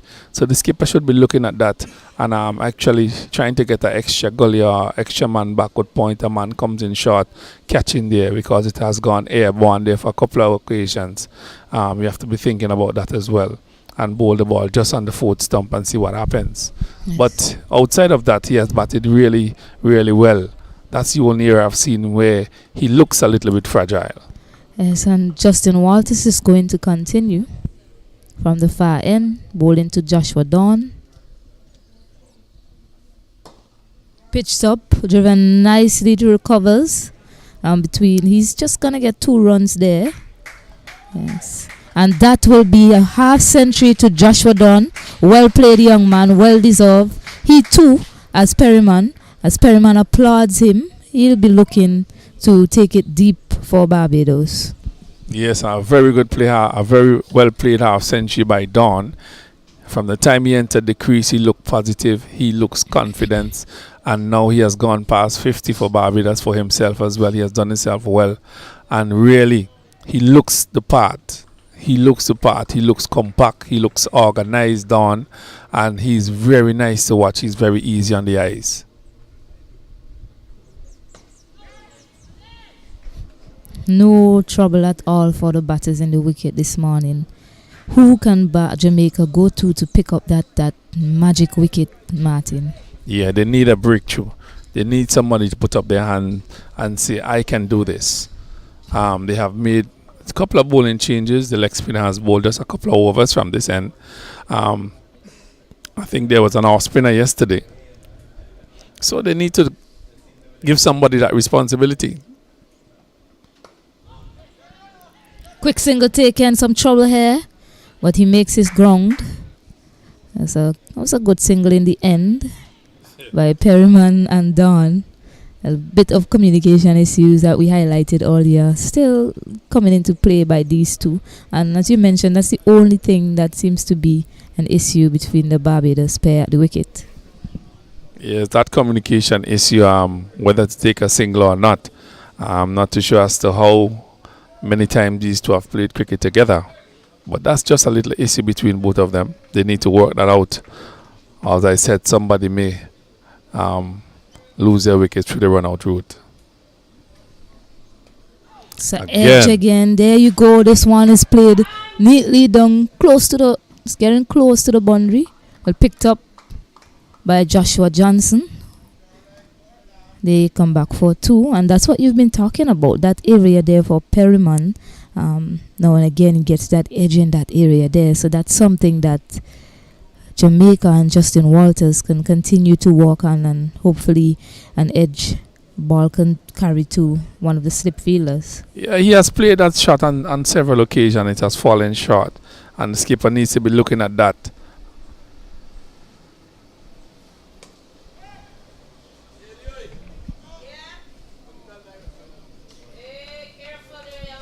So at the end, not the end of the over yet. Well, if I was a skipper there, I would have taken out my second slip and bring him just a short gully. A short gully there where that ball continues to go through when Perryman plays that shot through the backward point area, and really see if he could sneak him out. Just bowl the ball on the foot stump.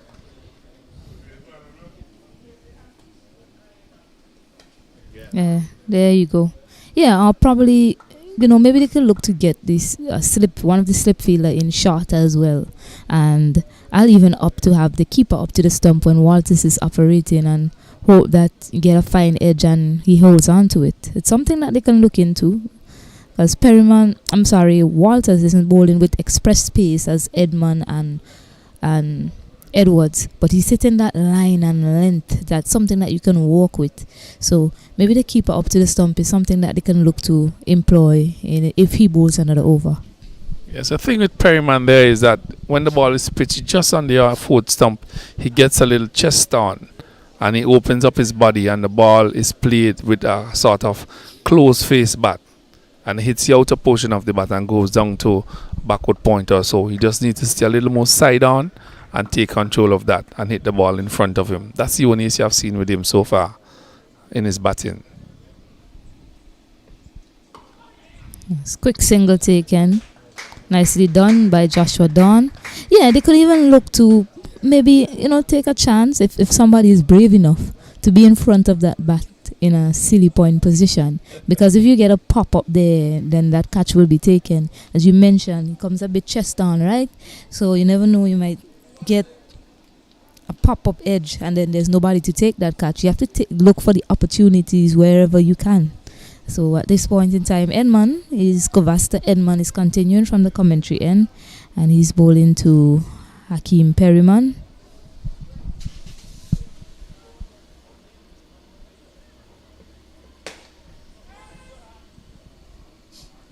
I think, Stacey, here is that the Jamaicans just can't sit back and allow the Barbadians to really just roll over, and continue to push on like this. If they do that, they would be find it very difficult to play cricket on the last day.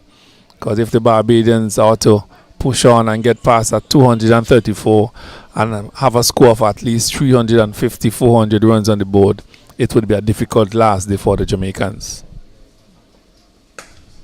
Pitch top driven nicely, but it will be cut off by the fielder at mid-off. Hits the stump on this occasion, something that they've missed earlier. Had a run-out opportunity for Joshua Dawn. That was missed by Beckford. Could have been 2 down Barbados. Instead, Hakeem Perryman and Joshua Dawn lives to fight another day.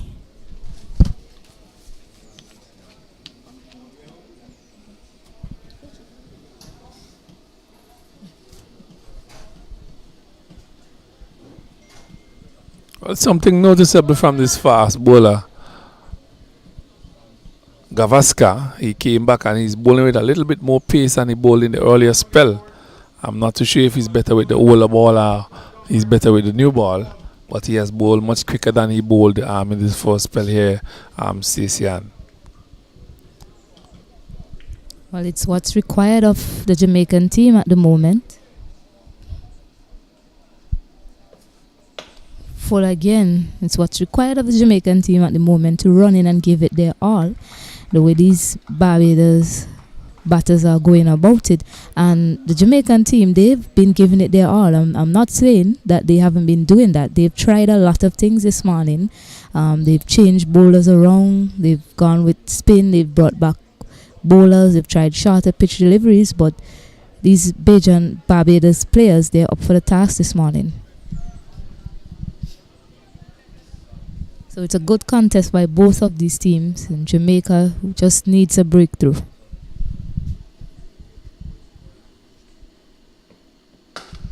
Yes.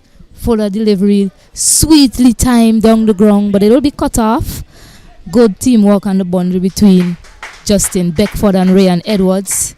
Stops that and cuts it down to 2 runs. He's deciding to bowl that ball fuller. Seems as though he's trying to find that magic Yorker delivery that swings back in and hoping that it can disturb the stump of Joshua Dawn. Well, Dawn is equal to the task, really. He's batting very well. He's playing with a straight bat. He's in a really good position. He's playing the ball and he's timing it very nicely. It's full again, this time on the pads. A misfield there by Sean Roy at square leg. Just 1 run. But that seems to be the plan, Martin. Keeping it full as possible and as straight as possible.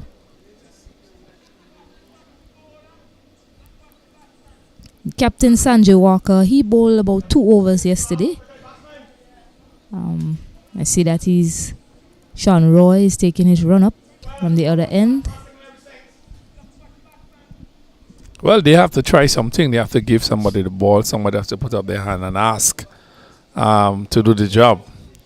You know, the leg spinner is now being reintroduced. They need a wicket or 2 here. Barbados have won the first session and they are heading into the second session, halfway through it. Just another half an hour to go. They would love to have a wicket before lunch, but these two are batting really well. They're 137 for 1. Dawn is just got past his 55 from 108 balls. And Perryman, who's looking very, getting more aggressive, he's on 61 from 95 balls. They are doing battle here for Barbados. And they have a beautiful partnership between them so far. Yes, Tamari Redwood, the leg spinner, is reintroduced into the attack. This time he's coming from the far end. That's the end he started from yesterday. This morning he bowled from the commentary end. So Jamaica is definitely trying things. They're definitely trying to find a way to break this partnership.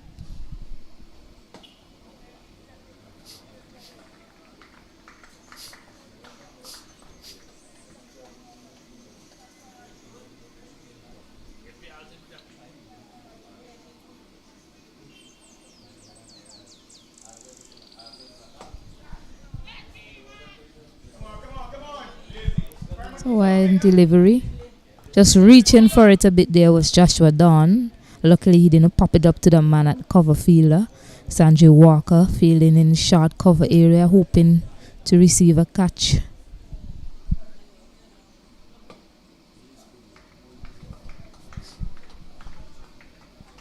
I heard the coach just echoing his voice, and I see Dawn just getting a little bit complacent there in his approach.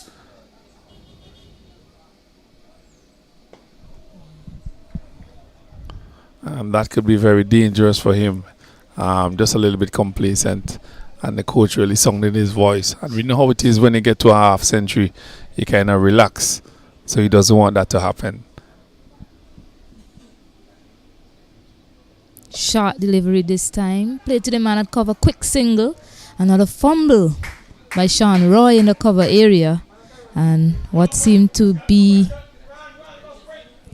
another chance that's gone a begging from Jamaica team. Well, if he had collected or fielded cleanly, it would have been trouble for somebody, whether it been Dawn or Perryman.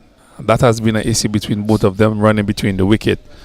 But they survive again. Another opportunity being given to Jamaica, which they have not taken. But what is similar in the situation here from yesterday, Johnson and Bedford, who were batting very nicely for Jamaica, they were set. Johnson got to 96, Bedford got to 55. Then they lost those 2 wickets and then they crumbled. Barbados in similar situation, 138.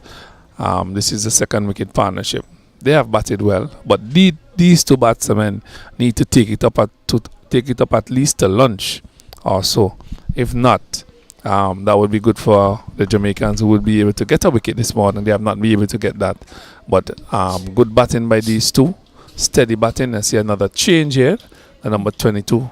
Yes, Joshua Johnson, the man with the bat for Jamaica, is being introduced with the ball. Yes. So they will be hoping that he'll be able to produce something with the ball for them, because they really need it at this point in time. Well, he did it with the bat. Hopefully he can do it with the ball.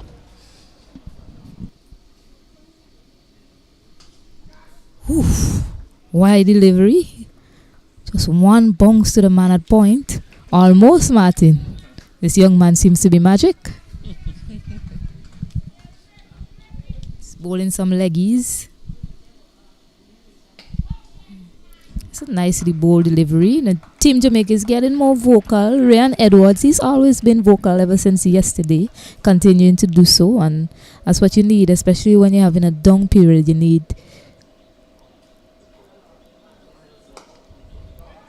It's alright. Nicely bowled there. A bit short, but no damage done from Don. Well, those are 3 testing deliveries for Don. He has played 3 different shots. And that's the area that he needs to bowl. And nicely bowl. You hear Ryan Edwards in the cover area saying, "Oh yes, man," as he knows that they really need to get a wicket. Too short on that occasion, and that was beautifully put away for 6. He's just waiting on that. Beautifully played by Joshua Don. Well, that was a short delivery by Johnson, and Don had no problem getting on the back foot, pulling that over mid-on into the fence for 6. Takes up his tally now to 63.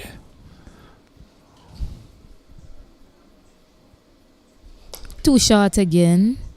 Nicely walked in the cover. They're looking for a single. Will be ill-advised to do so. After the end of the 37th over, Barbados are 144 for 1. They trail by 90 runs now, Martin. Yes, good batting by these 2. They continue to pile on the runs here for Barbados, and they continue to play the anchor. Continue to do well for Barbados. One is now 162, 161, 144 for 1. Looking for a target of 230 to eclipse first innings and then start scoring again. Now you have 2 leg spinners in operation. Tamari Redwood will continue at the far end. He bowled a neat over previously. Hopefully he can continue to do so and encourage the captain to put some more feelers around the bat.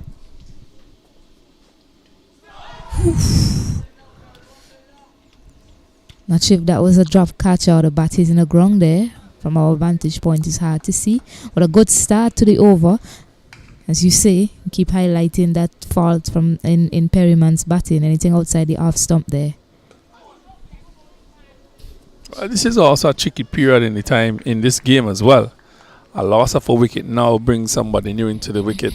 It's just just about 20 minutes or so before lunch. That could create a little bit of pressure as well, you know. But if they continue.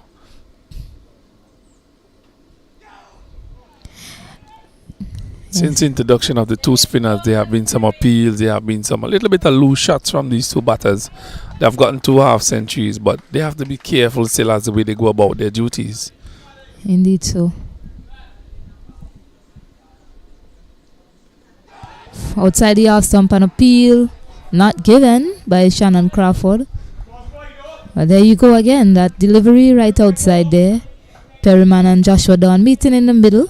Not something you've seen a lot from these 2, but they have decided to meet in the middle and have a little mid-pitch conference, which is always advised between batters when they're in the wicket together. So good to see from these two young men. Yeah, just a little loss in concentration there from the batter, Perryman, driving at a loose delivery outside the off stump.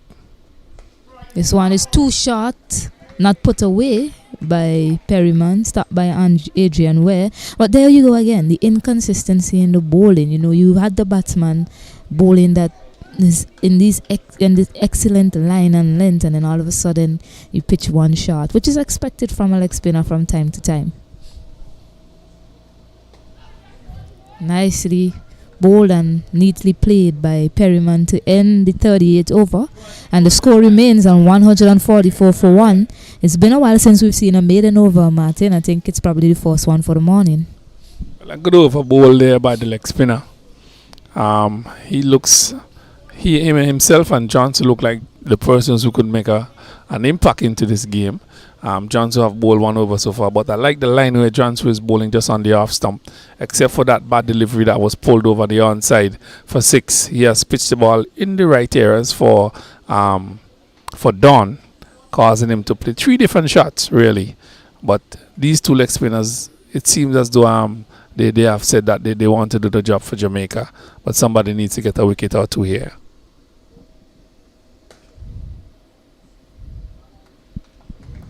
A bit short. He just needs to get it up some more to Don. God, if he's to cause any problems, he just needs to get it up just a fraction fuller.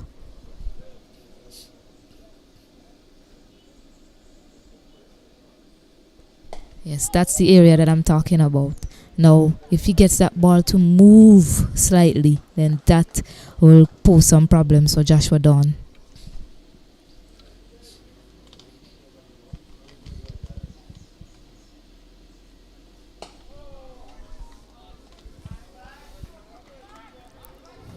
Johnson looked teasing.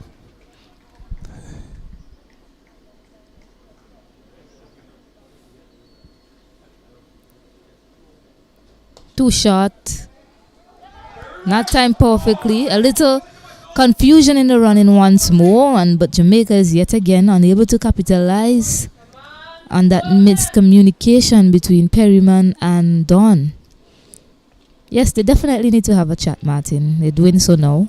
Well, between the last 2 to 3 overs, they have made a couple of mistakes. They have driven outside the off stump against a couple of loose deliveries. They have misjudged singles, and they have made the mistake of misfeeling the ball, the Jamaicans. So, just a little lack of concentration between the batters here just before lunch. Short delivery, and this is powered over the mid-wicket boundary. No fielder has moved. They just watch that ball sail all the way into the ground. Out of the ground, rather, and into the road. A spectator will retrieve it. Well, a loose delivery there by Johnson, a long hop basically. And Perryman had no issues of pulling that over mid-wicket. He's strong on the pull, as he have demonstrated thus far during his batting. And that flew over the fence for 6. A good shot by him.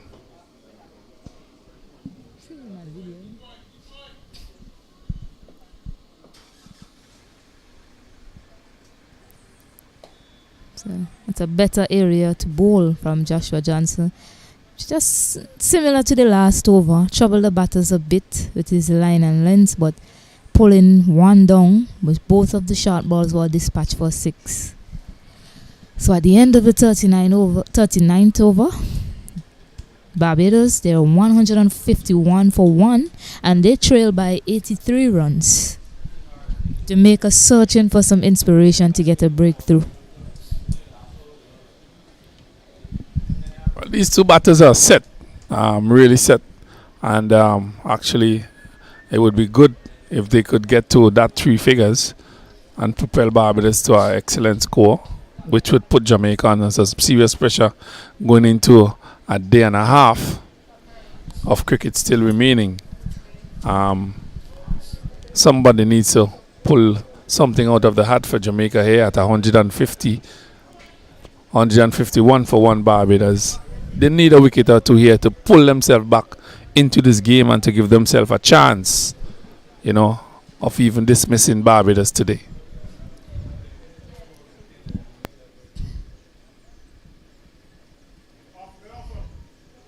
All right, Tamari Redwood continuing from the far end. He bowled a maiden over in his previously, so he'll be hoping to do much of the same. Hopefully, that might put some pressure on these two batters that's going so well this morning.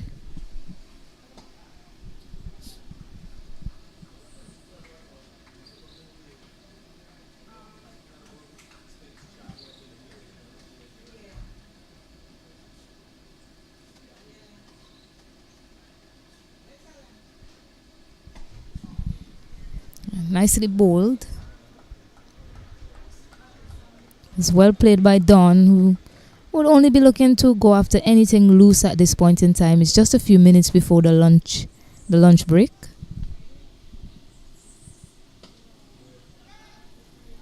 Too short, looking for a single. Sent back by Perryman.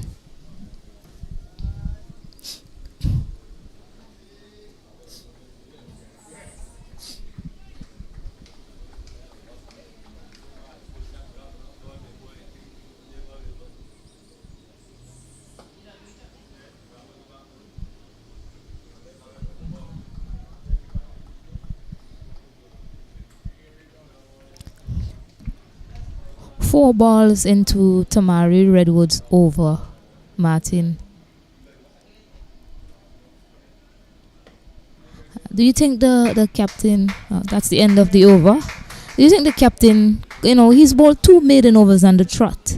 What do you think about the captain maybe employing somebody at short, silly mid-on, silly point, just to create that illusion that, that the pressure is on out here and we have you where we want you.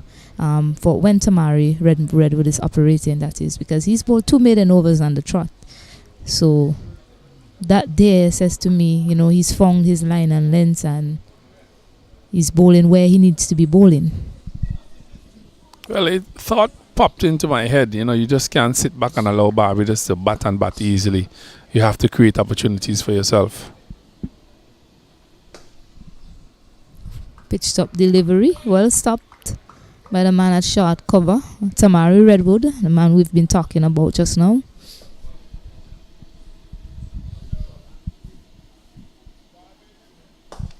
Oof, just dropping short of the fielder at short mid-wicket. Just seeing something happening for Jamaica in this period so far, Martin. They would have to take the opportunity. They have to take the half chances, and that was one. Driven sweetly again, no run. So just the lack of scoring has been putting a bit of pressure on the batters. They've been scoring freely for most of the morning. Johnson and Redwood has put a stop to that.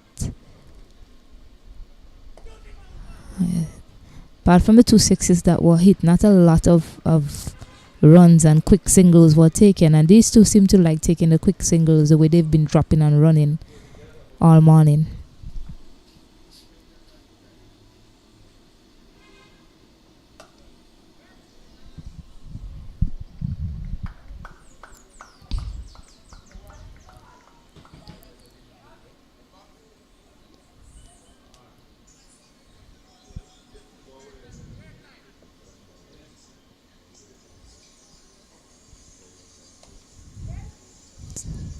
Bit of an edge there, but just going to the man at point. Another maiden over, a second maiden over in a row. Definitely something going Jamaica's way here in these last minutes before lunch. Well, Johnson has come in and he's doing a reasonably good job. Other than for those two Toulouse deliveries that he has bowled, he has pitched the ball in the right areas. He have asked the questions of the batsmen, and he has just bowled a maiden. He has looked most threatening so far of the bowlers, and really Jamaica just cannot sit back and allow Barbados to keep marching on like they're doing, or there's another day and a half plus to go in this game. They would find it extremely difficult to be batting on the last day if Barbados overhaul this 234 and have the remainder of the day to bat. I see one of the fielders, Sean Roy, he has a helmet in his hand. Seems to be putting it on his head. One of the smallest fielders on the field is going in front of the bat. And it's something that we've been talking about, employ a more attacking field since Tamari Redwood has found his line and length.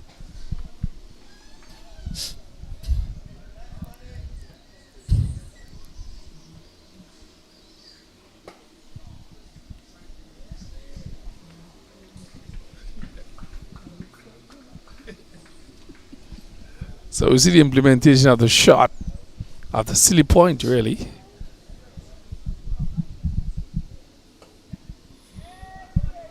So he's walked off the pads.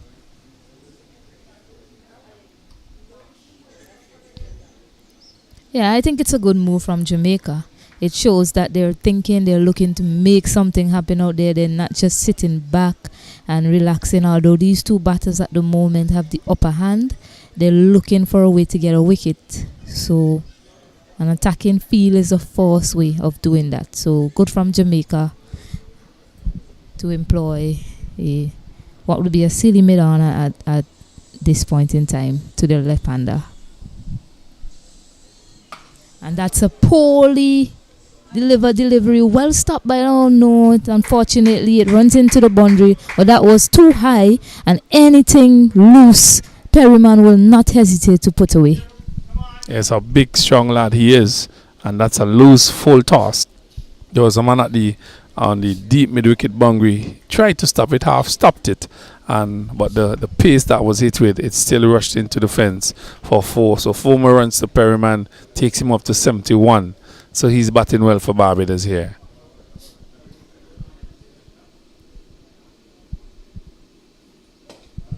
Short delivery, excellently played between mid-off and short cover. But the man was quick enough to cut it off. But nice wrist work there from Perryman.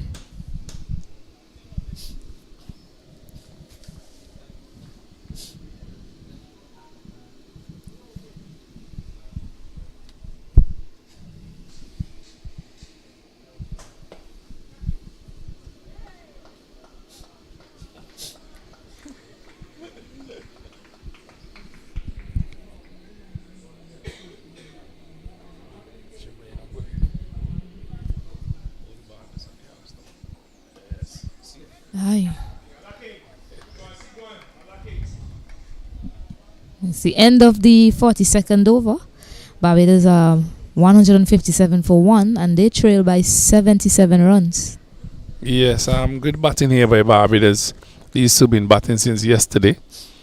They have played circumspectly. They have gotten to 2 half centuries. Perryman has rushed up to 72. Dawn is now 164. Barbados 157 for 1. 42 overs bowled. Looking for a target of 234. Jamaica was dismissed yesterday just before the close of play. Barbados having at least just about an hour and a half to bat, and they got to 60 for 1. They are now 157 for that same 1 wicket. 2 full, and this is out, caught on the long on boundary. One of the worst deliveries of the day, and Perryman has held out to Govasta Edmund on the long on boundary. I was telling you, Martin, that this young man Joshua Johnson seems to be magic for Jamaica. Well, I said it when he came on to bowl. Other than the couple of loose deliveries he bowled that was hit away, he pitched the ball in the right area, and he looks like the person who could get the breakthrough, and he did it. But it was a loose delivery, a bad delivery. Perryman should be kicking himself here just before lunch. He has gone, perished, bowled by Johnson, caught on the boundary, found the only man basically on the fence. He's gone back now for 71. Well played 71 by him. Unfortunately, he have gifted his wicket away. But Jamaica would be happy with getting a wicket before lunch. He hit it too well, but not well enough. Well, he found that man. 157 for 2 in the 43rd over. And Joshua Johnson is gotten the breakthrough that Jamaica has been looking for all morning. Nima Bolden, the captain, makes his way to the middle.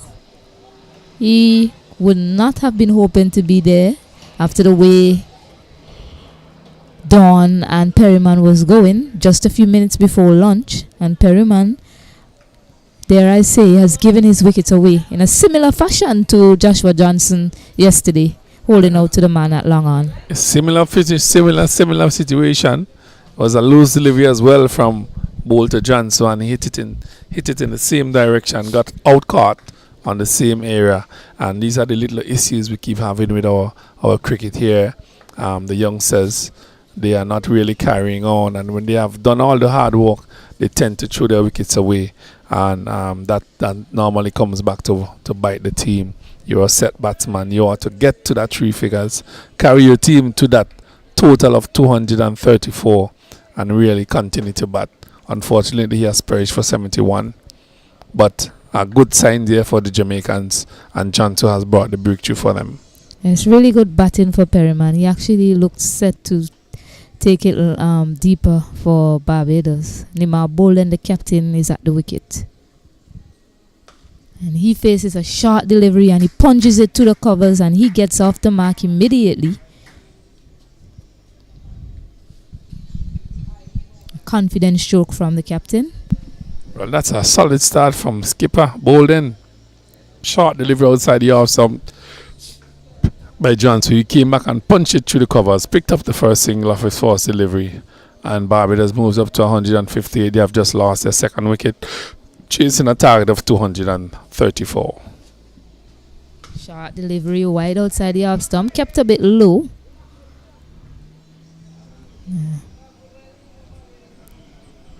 It's one of the first deliveries we see keeping so low this morning.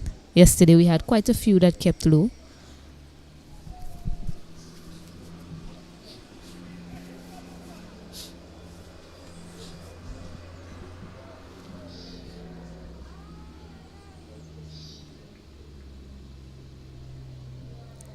Dead ball signal by the umpire. Something went wrong there, so he has to start all over again. Johnson, he has just taken the wicket of Perryman, caught on the long on boundary.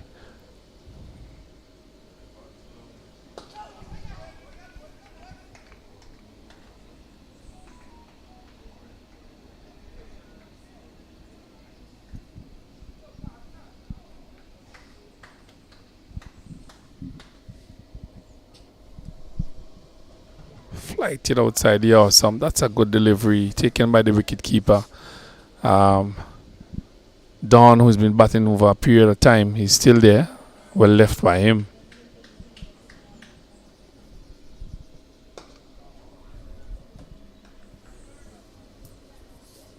So a successful over here by Johnson, getting the wicket of Perryman. So Barbados now 158 for 2, losing Perryman basically just before the stroke of lunch. He just lost his wicket. I think it's just another over or so before lunch. But a good breakthrough here for Jamaica. They need to continue to press on. But Barbados 158 for 2, looking to continue to press home the advantage here. Indeed so. Joshua Don, along with his captain Nima Bolin, will be looking to take it to lunch without any more wickets falling for Team Barbados. Joshua Don, quite an impressive young man. I'm learning that he's only 15 years old, Martin. That's indeed a rising star. Well, he looks young from this, from where we at. I wasn't sure of his age, but that's really commendable for a 15-year-old. He's batting with some serious maturity. He looks compact. He looks very, very organized in his batting, and the patience he has shown from yesterday to now is very commendable. So again, that one kept a bit low. Wasn't stopped by the keeper. Oh, thanks.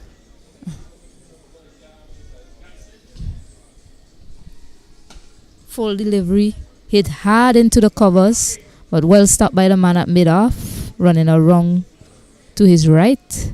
And Nima Bolden, although we're on the stroke of lunch, he's not messing around. He's looking to put away any bad deliveries, and that's something that find to be quite impressive from these youngsters. 2 full, and this one is hit straight, powerfully down the ground for 6 runs, and it's also on the ball. That's an amazing shot, Martin, to generate that power and hit that full ball from that high straight.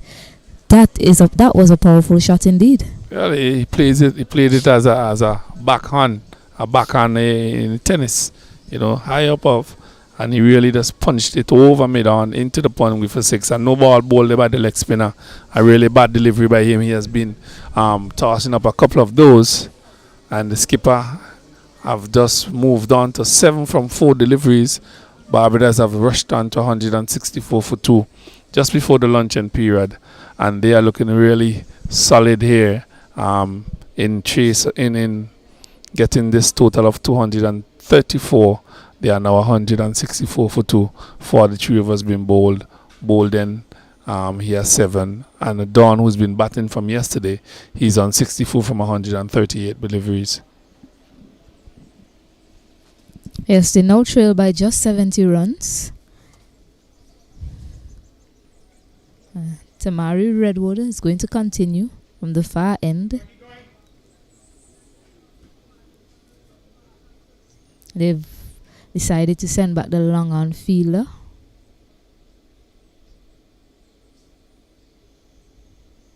That's Justin Walters going back to the long on boundary.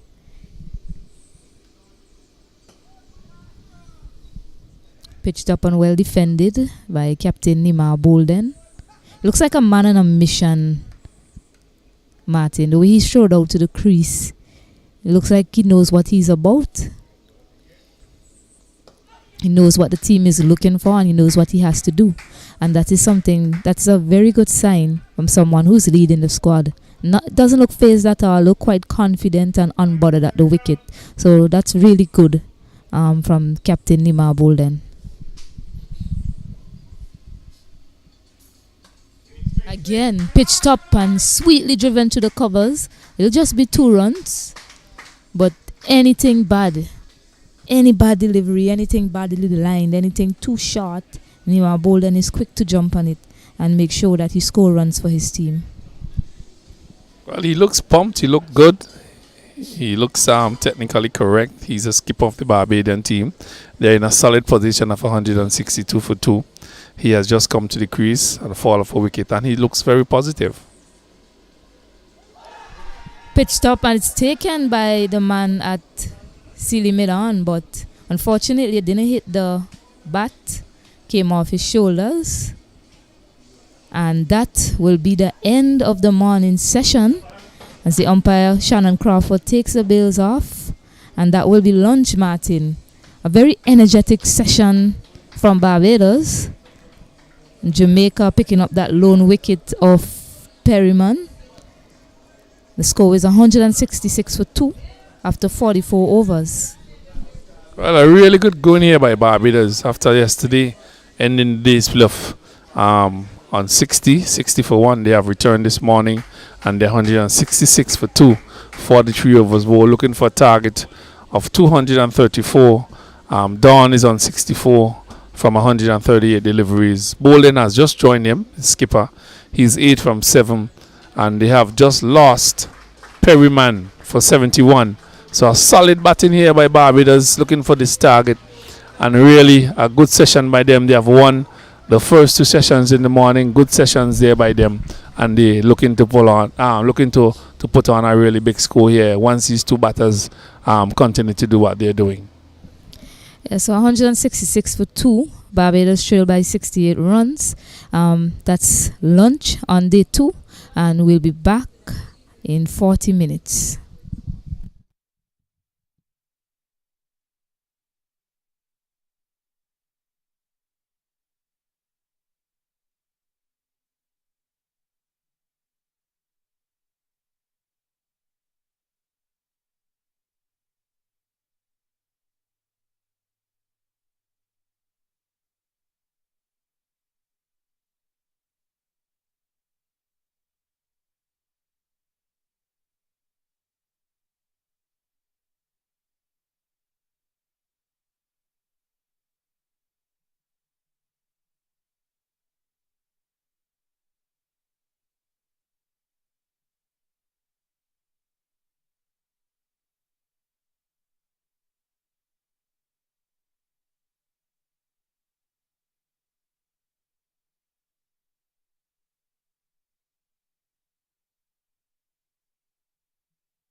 Welcome back to Cumberland Cricket Ground in the beautiful St. Vincent and the Grenadines. And we have, as you all know, Barbados and Jamaica. They're taking on each other in this 3-day encounter.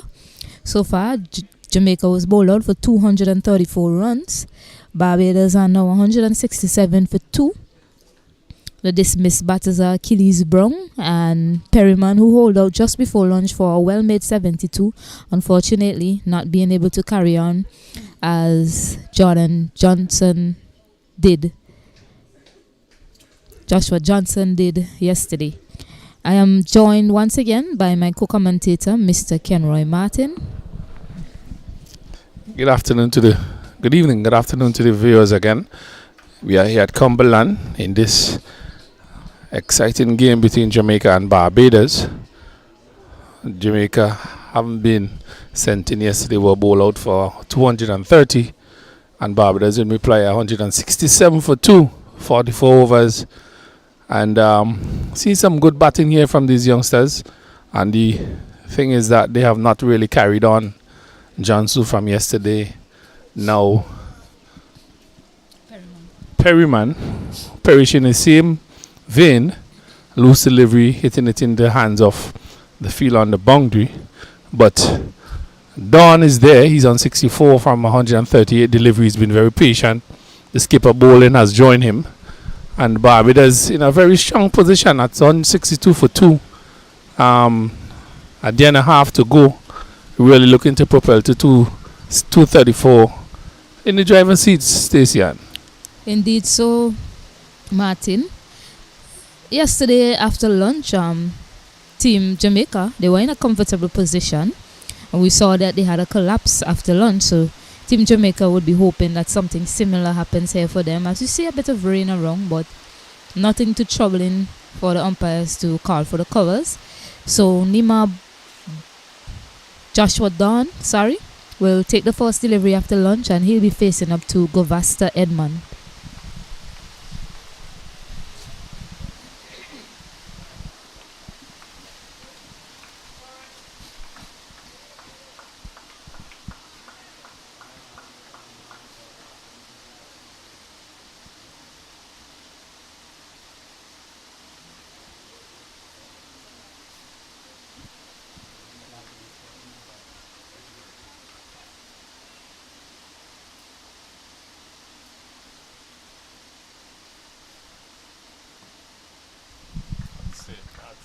It's a good start there from Govasta Edmond. Something my co-commentator was talking about earlier, just bowling the ball right outside the off stump to these batters.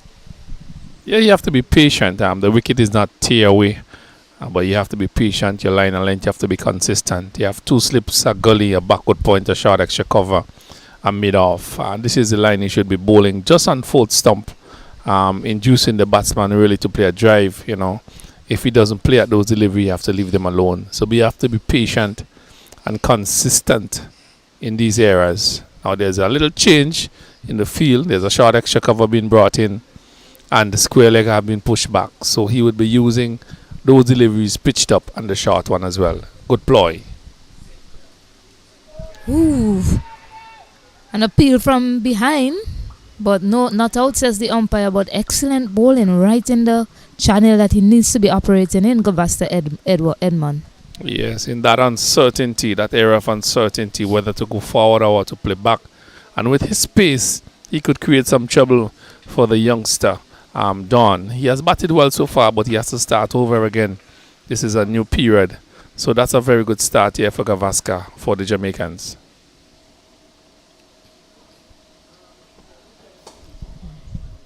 Nicely bowled by Govasta Edmond.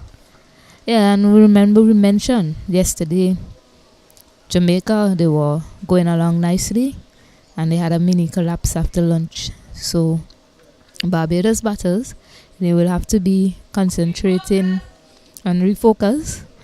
As the spectator shouted, Achilles Brown mom, and she's in the stand, a big supporter. So well bowled delivery there, Yorker length, but well played by Joshua Dawn, a young man that's concentrating quite well for his team. Well, he doesn't seem to be worried at all. There has not been much offered up to him to give him any trouble. Since yesterday, he's been batting and batting comfortably. He seems very confident. I was just told that by my co-commentator. He's just about 15 years old. This is excellent to see from him. And he continues to battle here for Barbados. Pitched up, driven nicely, but to the man at mid-off, he cut that off. And it takes a lot of concentration, especially coming back from lunch. You know, you basically have to start over. It's like starting fresh. So Joshua Dawn will be, you know, making sure that he reassess conditions and see what Govasta Edmund is offering to him. Nice delivery, well bowled again, squared up, Joshua Dawn. Not too much has troubled the young man today, but that was a testing over from Govasta Edmund at the end of the 45th over. Barbados on 167 for 2, and they trail by 67 runs. Yes, a good over by Gavaskar. Good start after lunch, just in the uncertain area between 40-50 meters really, where the batsman can't drive. He can't be in a full-fledged drive. Neither he's too sure of defending. So those are good areas to be bowling here. And he started very well. And we see the fast bowler with the number 58 on his back will be taking up the attack from the other end. So the two opening bowlers have been reintroduced into the attack. Yes, Rayan Edwards, the left arm quick. He picked up the wicket of Achilles Brown yesterday. Bowled with some fiery pace this morning. He troubled Joshua Dawn with some short pitch delivery, but in his last over to him before he was taken off, Joshua Dawn got the upper hand and took 14 runs off his last over. So he's bowling up now to Nima Bolden.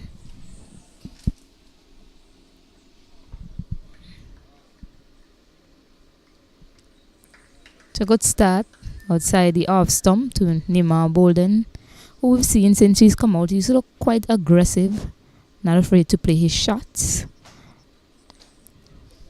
We just trail by 67 runs, and him being the captain of the team, he'll be looking to knock off the deficit of 67 runs quickly and start building a lead and send Jamaica in, hopefully, maybe even before the end of the day's play.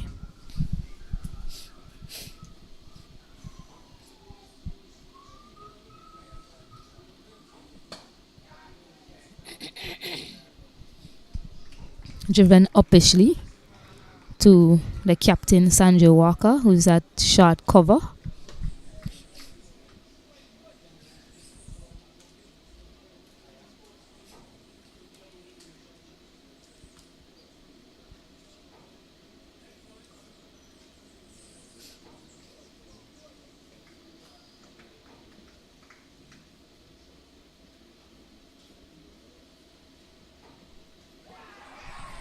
Appeal for caught behind, but turned down by Shannon Crawford. Him and Imran Mokan has been making some good decisions.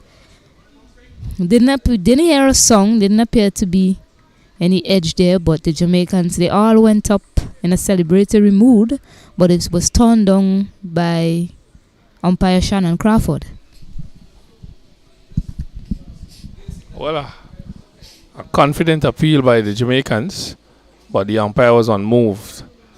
Could have been a teenage, or could have been nothing, but the umpire has a final decision, final say. Yeah, really good areas from Rayan Edwards. These two seem to be the bowlers that the Jamaican team looks to get a breakthrough. Every time the situation is tough, they either reintroduce Edmund or Edwards into the attack.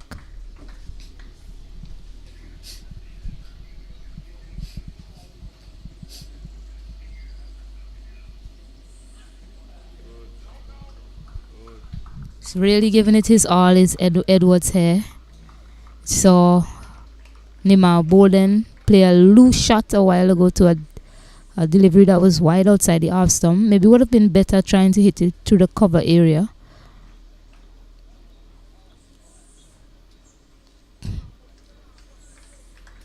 So he's walking up some pace here is Ryan Edwards.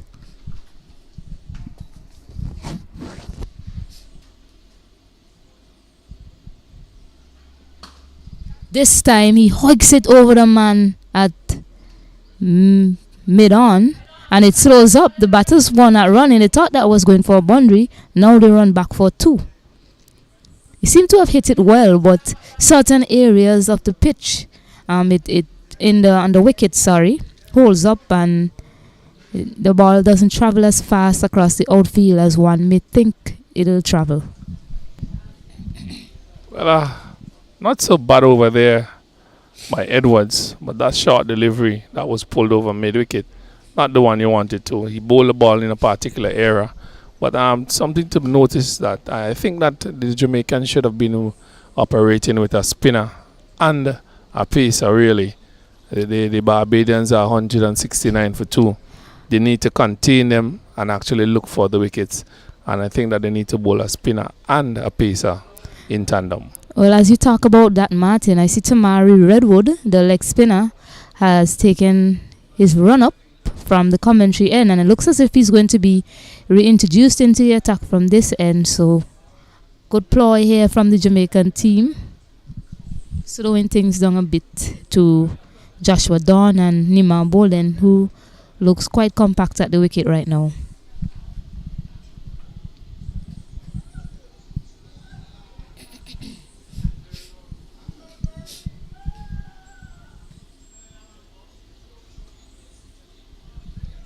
Well stopped by Adrian Ware at square leg, but that's not the line that you need to be operating at right now. The ball that you talk about before, a ball just before on the stroke of lunch, where he floated it up in front of the batter. Again, a badly lined delivery, and this time he sweeps it well to the fine leg boundary, and that will hit the rope 4 runs. Not a good start here from Redwood. Yeah, another 2 loose deliveries. Got away the first one, didn't do that, didn't get away the second one. So a fine shot there by Dawn, continues to pile the score on for himself and Barbados. So 173 for 2. Loose bowling here by Redwood.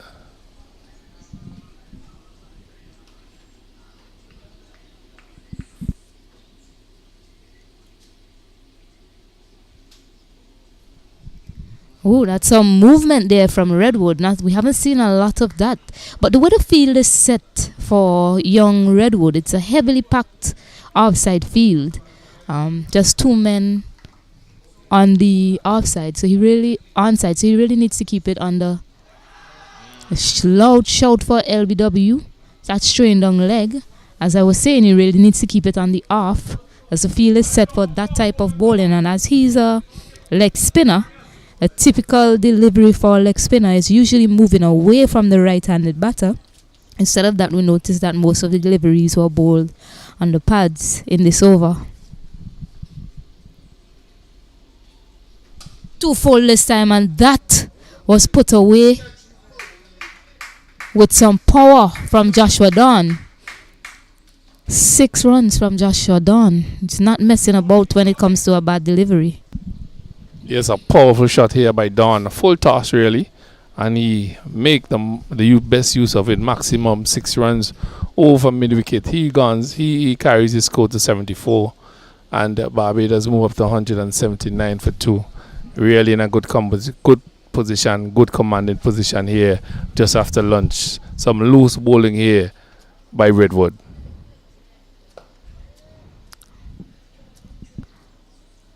That's the end of the over from Redwood. They are 179 for 2 after 47 over. Martin, I was kind of expecting Johnson to be reintroduced into the attack. I mean, he did bowl some loose delivery, but he looks as if he was coming along nicely in his last over that he was bowling, and he did pick up the wicket of Hakeem Perryman, and that would have given the young man some confidence, I believe. So I was thinking that they probably could have opted to use him after the lunch break. Well, he was brought on to get a wicket. He did that. The skipper decided that he had enough of him, and he decided to pull him out of the attack, and he's gone back to his main bowlers. As you see, I think it's Edwards being reintroduced to the top end again. Yeah, it seems as if maybe the ploy with Redman was just to switch ends, and Edmund is now coming from the far end, and he's gonna bowl to Nima Bolden. Short delivery, and that was put away with some disdain from Nima Bolden. You can't bowl that to these batters we see. 6 more runs to Nima Bolden. Well, that was a really short, loose delivery there by Edwards, and Bolden, who's in a no-nonsense mood, punks and that over mid-wicket into the fence for 6. And I think there's a call for another new ball, another change of ball here at Cumberland. You need a lot of balls when these youngsters are batting, Martin, and Afran Bayomi sends out another ball. I hope they have a lot more balls inside, Martin, because at the way that these batters are going, they need a lot more. They need a lot of extra balls because they're hitting them out of the park. Well, I do hope that they have a lot in store, because the way Bolden is looking and the aggressive nature, he looks like he's in a no-nonsense move. He will be playing a few shots. Also, Don, who has been batting, he is a no-nonsense batsman as well. Fuller this time, wrapped on the pads. No, says umpire Crawford to that appeal from the Jamaica team. Heading down leg, it appeared to be heading down leg there, Martin.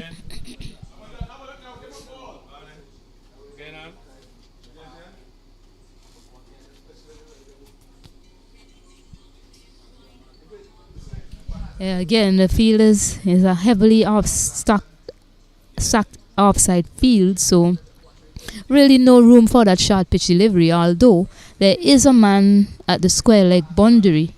But what we've seen so far is that the Barbados batters, they're putting away anything short.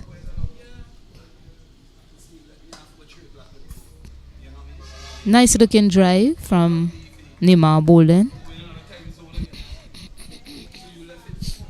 With this field set, Martin, what do you think the line of attack should be from the bowler? Well, the same line that I've discussed earlier, just on the foot stump. There's 2 slips, a gully, a backward point, short extra cover, a mid-off, short mid-on, and a deep square leg. So you could use the short ball and you could use a full delivery.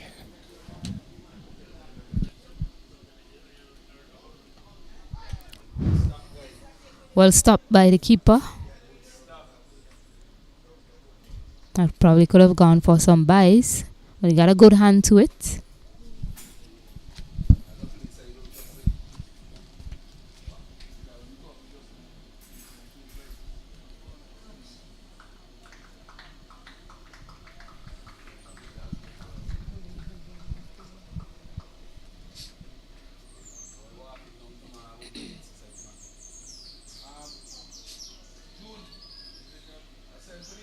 Another short delivery. This one is played in the air to the man at deep square leg, and a plan. Oh no, it's a no ball. This must be so disappointing. It's something that we have been talking about. Getting a wicket off a no ball, and Edmund has bowled 3 no balls this morning, and when it comes to most, he delivers a no ball. Good catch by the man at square leg. However, Edmund has overstepped.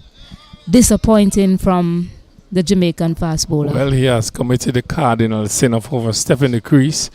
It was a good plan, as I said. You could use a full ball, the ball on the length and the short pitch. The field was set for that, and he overstepped. Bolden went into the pull, into the square leg hands. A good catch by him, but unfortunately, his feet was over that line, that white line, and he committed that dreaded sin of bowling a no ball. So he has to go back to the drawing board and start again, and Bolden continues to bat.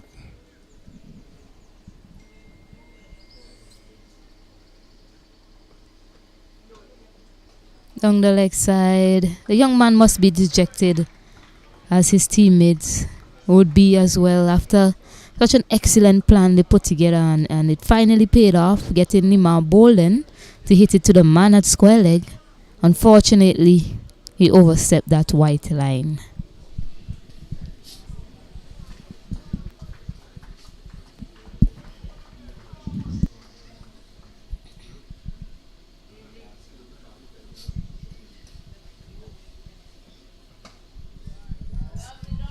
Well dug out by Don, who seemed to be batting with a lot of patience. You see a lot of the batters getting starts yesterday and today and giving it away, and Don will be hoping that he doesn't perish in a similar fashion. He'll be hoping to bat on and get to that magical 3 figures. We'd really love to see one of these youngsters scoring 100. What would be a maiden 100 for them in such a competition, and that would be good for the tournament as well.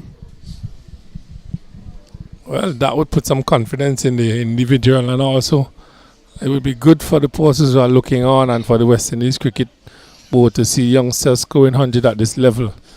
You actually need to be dominating at this level if you need to go to the next level, really.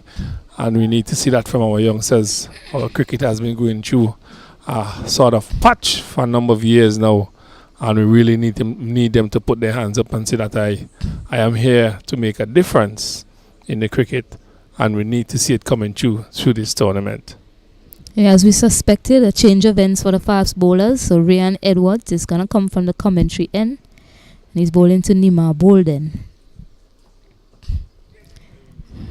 That's a good area that he needs to be bowling. Getting Nima Bolden looking for that drive, and the way Nima Bolden is playing, he's playing quite aggressively. He's looking to go after anything loose, anything just outside of off stump. So that's the right line of attack if you need to get those slips into play from Ryan Edwards.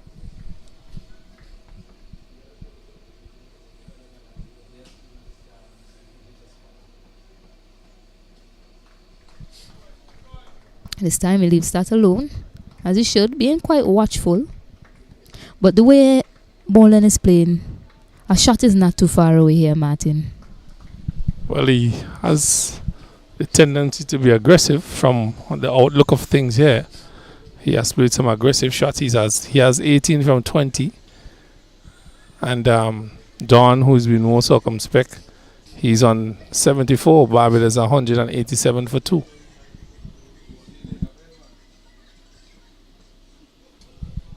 Excellent channel there. Bowling in that excellent channel to Nima Bolden. It's the trail by 47 more runs. So Barbados, I guess, at lunch, their discussion would have been to knock off the deficit as quickly as possible and let's get in the lead. While Jamaica, the only thing that they're searching for is wickets. And they had an opportunity to get one previously. However, Edmond, the bowler, overstepped. Oof. I thought for a second there that I heard a noise there, Martin. Excellent bowling from the young man. Well, indeed, he heard a noise. The ball hitting the pitch and taking off. So some good bowling here by Ryan Edwards. Nice errors, hitting just on the foot stump, causing some trouble for bowling, playing and missing. He needs to be consistent. He has bowled the ball in the right areas and he needs to be consistent. If he continues bowling like that, he may pick up a wicket or two for Jamaica here.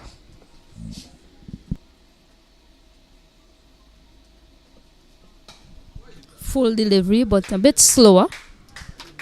No aggressive shot played to that. So watchful on that slower delivery was Nima Bolden. Good thinking from the young man, mixing up his pace, getting some variations into play. We haven't seen a lot of variations from the pacers especially. And on a wicket like this, some variations might well come into play and prove to be successful.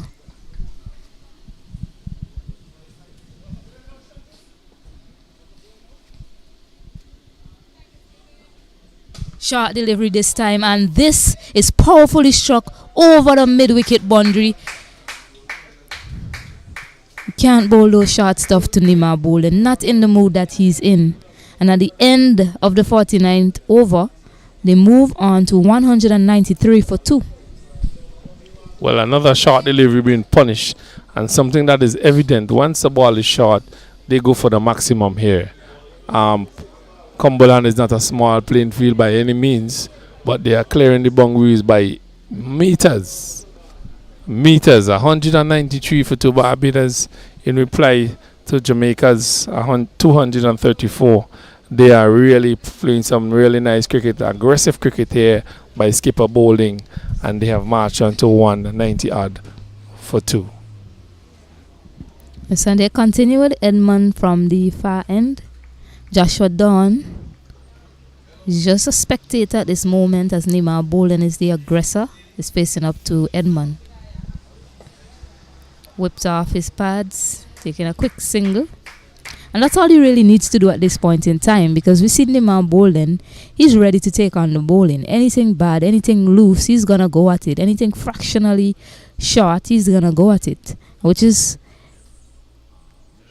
Joshua Dawn just needs to get a single and get him on strike. Keep ticking away as he should. He's playing a very mature innings, the young man, just 15 years old. So hope he continues to do so, and hopefully he gets to those magical 3 figures.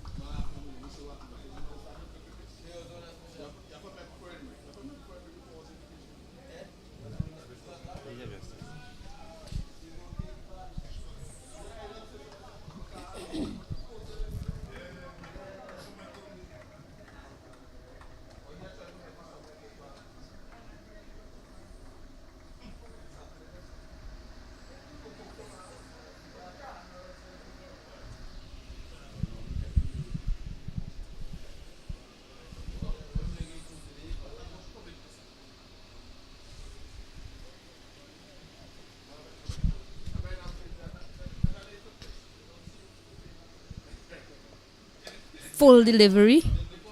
Not capitalizing the takeoff for a quick single. And an overthrow. These unforced errors are causing Jamaica at the moment. They get an overthrow, and what should have been none turns into 2. Well, they keep making these critical mistakes, the Jamaicans. They have gotten a couple of opportunities to effect run-outs. They have missed. And now they are giving away runs through overthrows. So Barbados are capitalizing on all these little mistakes. And at the end of the day, they will go back and revisit this game and say, if we had done this or if we have done that, we would have been in a better position. Another no ball from Edmund. Luckily this time it wasn't a wicket. But he has overstepped quite a few times in the, this bowling innings, Martin.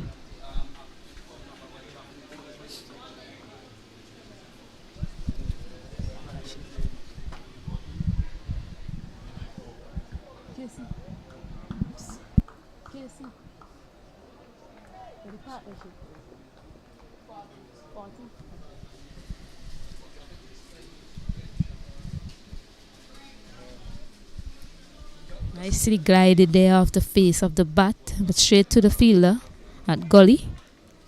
Tamari Redwood fields the ball.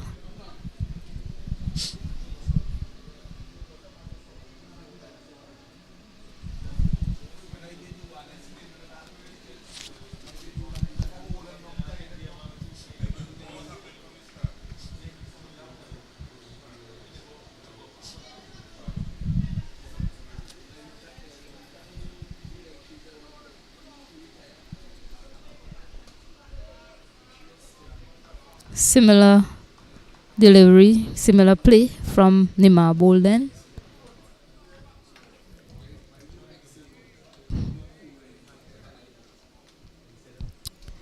I know you'd like to see a spinner introduced into the attack, Martin, but so far this morning we've seen 2 leg break bowlers in operation. The left-hander is batting. We haven't seen any off-break bowlers into the attack. Maybe that's something the captain could look into. Effort ball, but straight down the leg side from Edmund. Yeah, we haven't seen any off-break bowler. The captain himself, Sanjay Walker, I think he was bowling some off-breaks yesterday, and he had Adrian Ware, who was introduced into the attack. He bowled an over. He was bowling some off breaks as well, but only seeing 2 leg spinners bowl for the morning so far. Yeah, they need to do something with the bowling. Try a couple of things. They have resorted to their main bowlers, and they have not really worked. But they need to keep fighting, keep creating opportunities, and they need to take the opportunities and chances which have been given to them by the Barbadians. And most of that is through the run-out route. They have missed a couple of balls. One catch, I think, dropped short. Other than that, these batsmen have been circumspect in the way that they carry out their duties and what they are doing today. So 197 for 2. Really strong position Barbados is in, as we continue to see the changes being implemented by the skipper for the Jamaican team. There's 2 slips, a gully, backward point, a cover point, cover, and mid-off, mid-on, square leg, and the fine leg. It's Bit wide, taken in front of the first slip from the keeper, not over.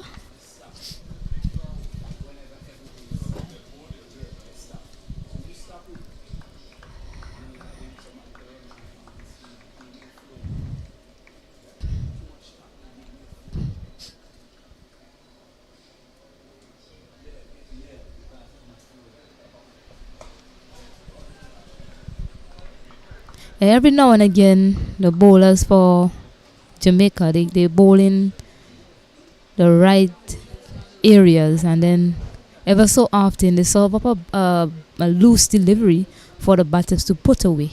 So what they need to do is probably try to build more dot ball pressure. I mean, it's not something that we hear about in a longer format of the game, but sometimes, facing a lot of dot balls will frustrate somebody. Yeah, frustrate the batters when they are not scoring runs, as they should be looking for runs, and that might create an opportunity for Jamaica. But every now and again, after bowling maybe 4 good balls, a loose delivery is served up. So definitely need to be more consistent in that area, Martin.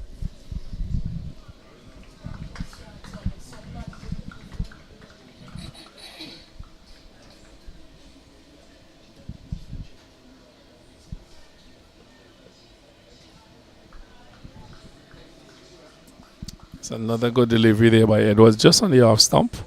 And you keep stressing, and on consistency and the way that you carry out your duties as has been given to you here is very important. And Barbados have played tremendously well from yesterday up to now. They have really played some good cricket shots. They have been patient, and they really are in the driver's seat.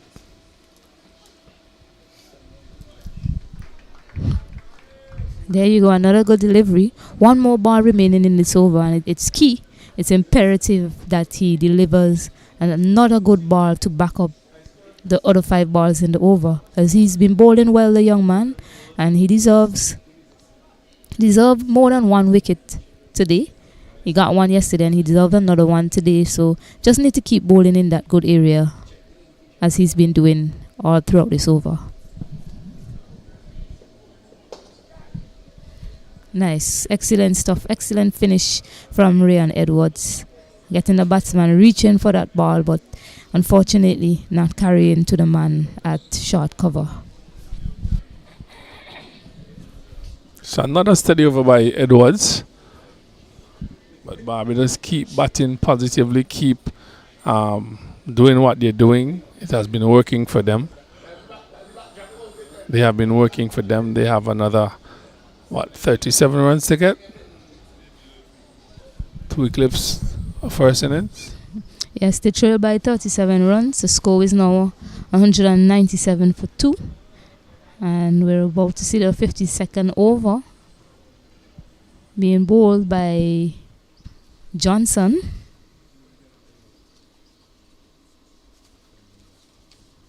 It's Jordan Johnson, who picked up the wicket of Hakeem Perryman. just before lunch. He takes up the attack from the far end. He'll be bowling to Nima Boland, who's in a no-nonsense mood. He's rushed on to 26 from 31. Short delivery. Only able to get one on that occasion. See, he's punishing on anything short, Martin. Anything short, he looks to put it away.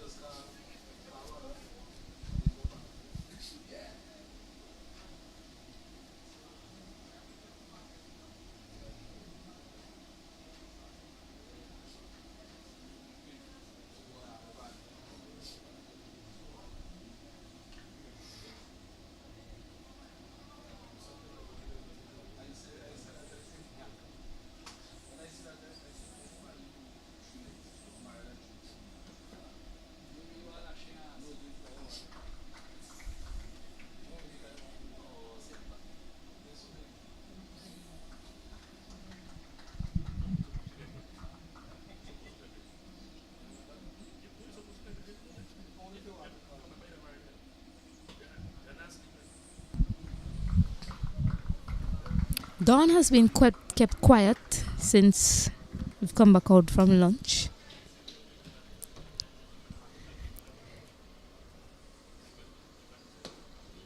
Bolden has been doing most of the scoring, so maybe an opportunity for Jamaica to squeeze Dawn a bit, make him feel like he's under pressure. He's under none at the moment, but just create the illusion that he's under some pressure since he hasn't been scoring as freely.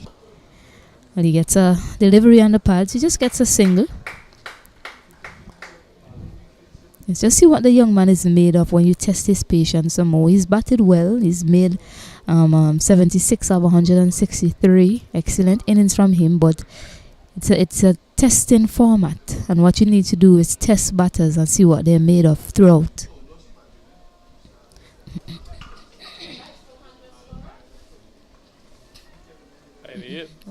One more for him.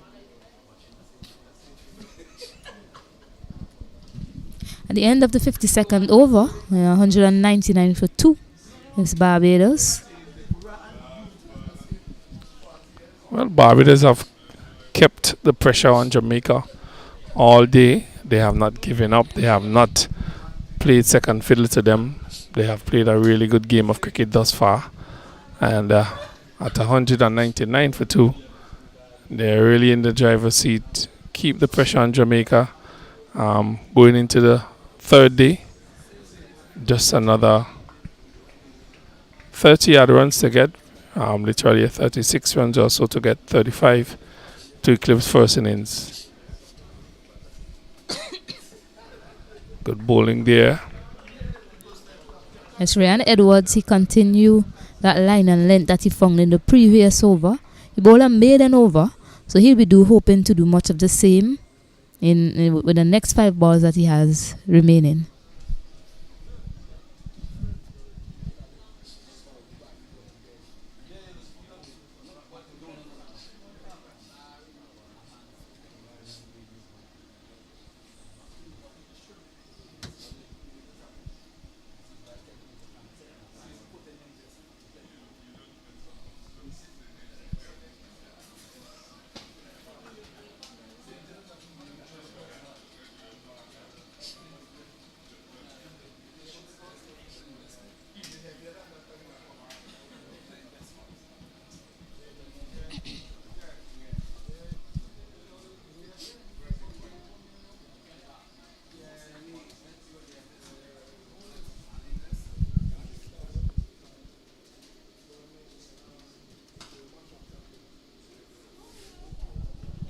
It's just operating on a nice length and line at the moment is Ryan Edwards.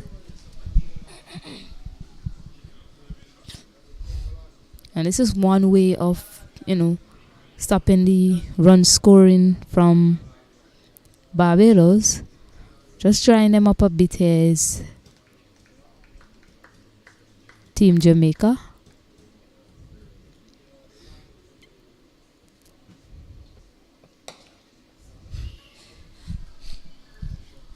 Edwards has definitely found something and he's working with it. Yeah, it's good to see the patience being displayed by Ryan Edwards.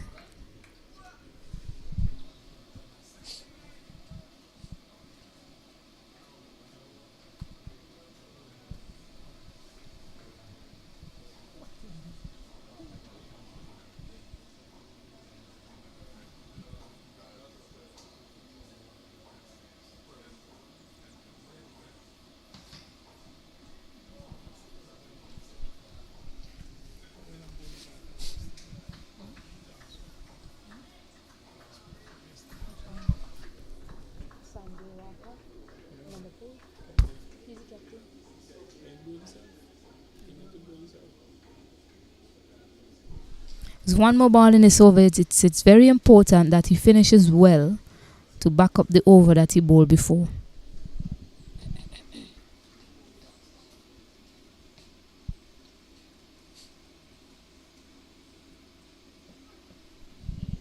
It's really good bowling from Ryan Edwards.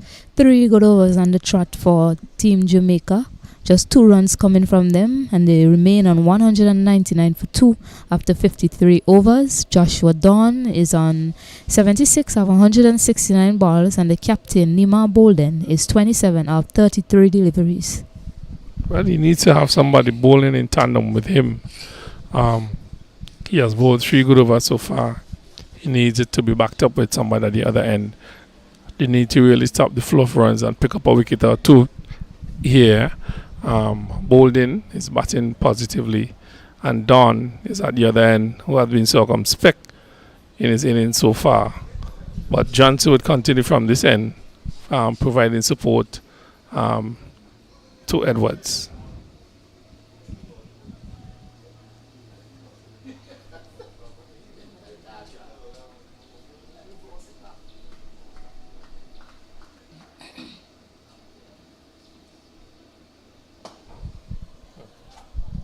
Fuller delivery. I mean, I prefer to see a fuller delivery bowl than a short one, because we see the way Nima Bolden is playing. Anything short, he will definitely put it away.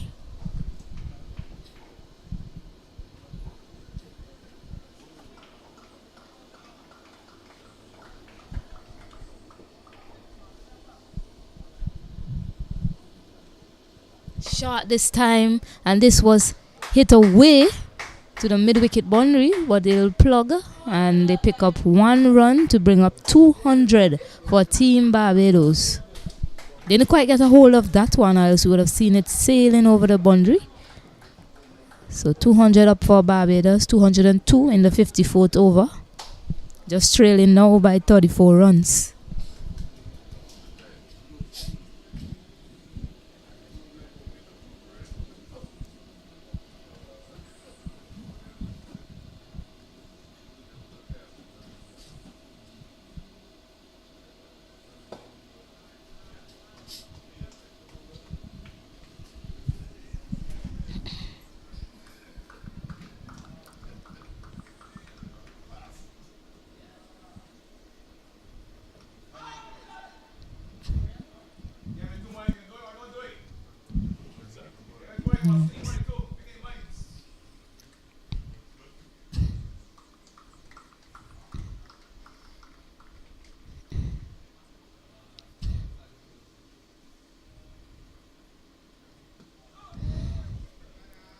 Previously, they had a short, silly point in play, and one just being hit away to where a silly mid-on would have been.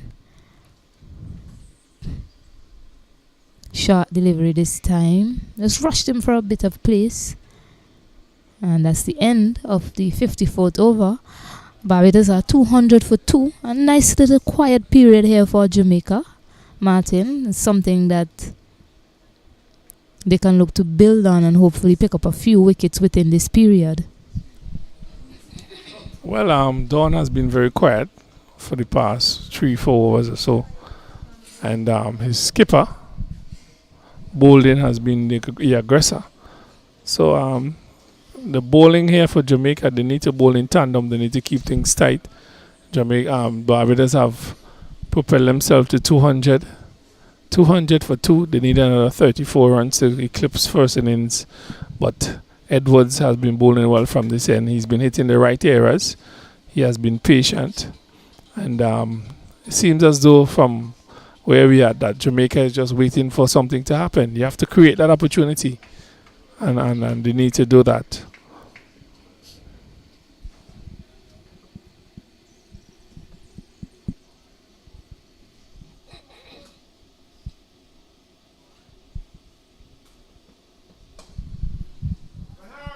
It's clipped into the leg side. They run back hard for 2 and they get it quite easily. Edwards is now bowling to Nima Boland.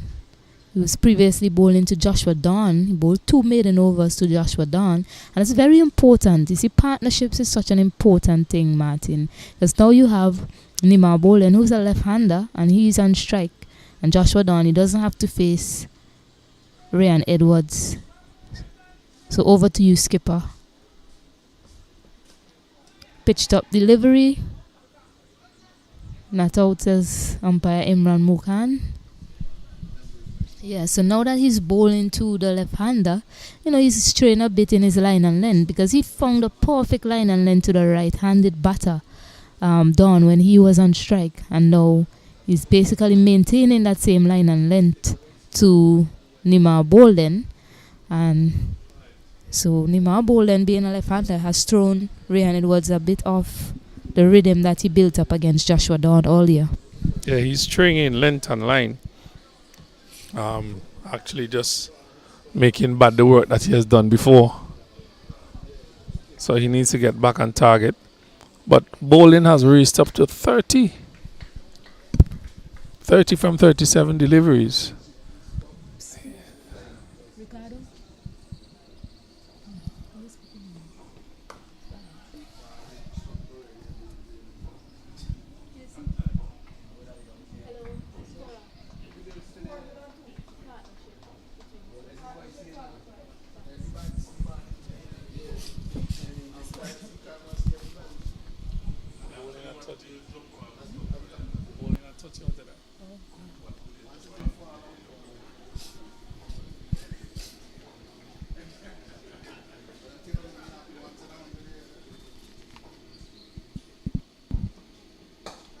Nice looking drive from Bolden. Finding it quite easy against the left-arm pacer at the moment. Yeah, Edwards has been bowling for a period of time here, so he's kind of tiring now. And Bolden has been the aggressor in this partnership between him and Dawn. He has 30 and their partnership of 45. So Dawn has been very quiet over a period of time. And Bolden has been taking the attack to the bowling.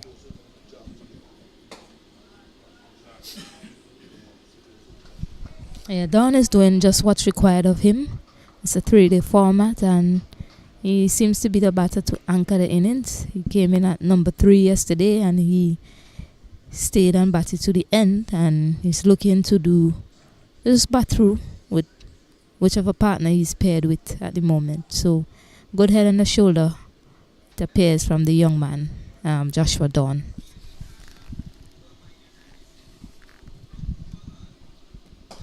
Lofted delivery, lovely shot over mid-off head. Hold a pose did Nima Boland. Well, that was in his arc, really, and he just came on his front foot and stroked it through covers mid-off, and it rushed into the fence for 4. So, a really good shot by him. As I said before, he has been the aggressor in this partnership, a partnership of just about 49 or so. And he has, 34 out of that partnership. So, really good batting here by the skipper, while Dawn has been subdued somewhat in this innings. But they are doing well. Barbados has now gone up to 206. 206 for 2. Getting very close to that target of 234. Dawn has 76. And Bolin has rushed up to 34 from 41 deliveries. He's playing sort of a blinder here for his team.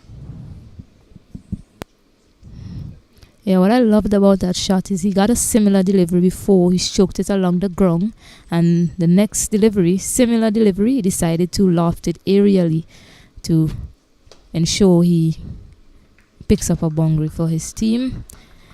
Jordan Johnson is continuing from the far end. He's bowling to Joshua Dawn. He's been kept quiet. Short delivery this time, and that was clubbed over the mid-wicket boundary. 6 runs, and he moves up to 82. I was just talking about him being kept quiet, and Jordan Johnson delivers a short delivery to Joshua Dawn. Yeah, Dawn can't bug himself down here. He's been the chief scorer so far in the innings, and that's a loose delivery. You have to punch on those, and he did that and smashed it over mid-wicket, and it's a bit of a trend now. Once the ball is loose, it's been struck out of the boundary for 6.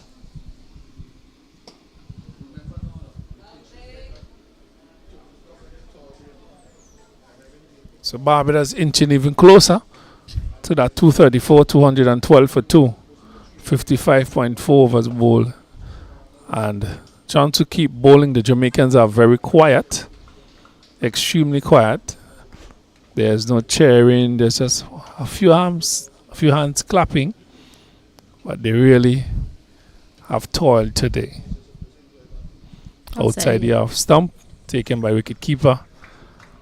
Dot delivery. Dawn with the number 5 on his back. He has now 82, 178 deliveries. Very patient knock by him.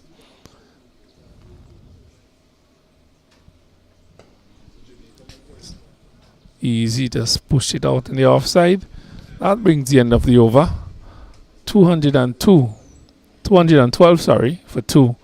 54 overs completed. Dawn on 82, bowling on 34 from 41. A really good knock here by these two. They continue to propel Barbados here in this 4th innings to that magical score of 234. And you have another day and another 2 sessions to go here. They're in a very strong position, Stacey Ann. Yes, indeed so, Martin. Sanjay Walker, the captain of Jamaica. You see, he's about to take up the attack from the commentary end. We were talking about an off spinner operating to the left-hander to see if that might bring a breakthrough for Team Jamaica. And so really need a breakthrough at this moment just to hamper the scoring of Barbados, who's now trailing by 22 runs.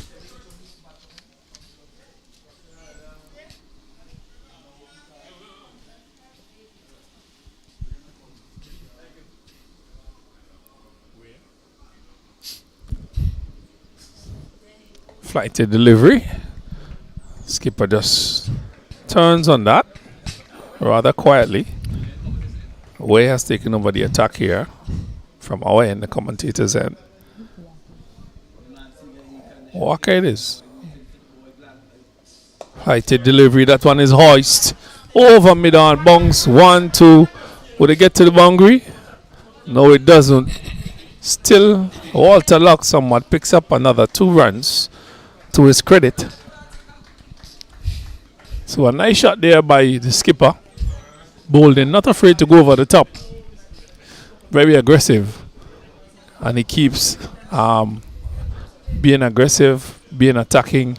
And Jamaica is just sitting back and just waiting for something to happen. Yeah, lovely straight bat from him. This time it's wide outside the off stump. Lovely straight bat from him. The delivery before, and the 6 that was hit by Joshua Dawn, that brought up the 50-run partnership between these two batters. So good to see partnership building between these young fellas in the middle.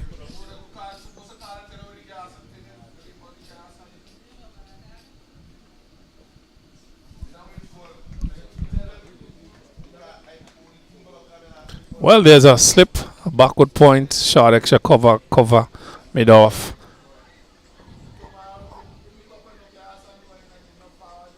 Too short, and that has been punished by Nima Bolen, who's quickly rushed up to 42 runs. Stacey, I think these bats have something extra inside of them. Every short delivery have been punished, went over the boundary for 6. Almost every delivery. I'm telling you, from any end here at Cumberland, and this is not one of the smallest parks, but they have traveled the distance. Yeah, it shows these batters are unforgiving to anything short. They ferociously pounce on it, making sure they put all the power they have behind it. Short again, but just dying on its way to the batter. Kept a bit low there. That's the end of the 57th over. And Barbados, trailing by 14 runs, they're now 220 for 2. Solid position they are in, really solid. They have batted themselves into this position. Congrats to them. They are continuing to pile on the pressure on Jamaica. And Bolden and the youngster has continued to play well for Barbados. But the bulk of the scoring has been done by the skipper, as Dawn is rather quiet. We have just scored a 6 over mid-wicket. So he's been subdued for a little while, but he needs to get going as well.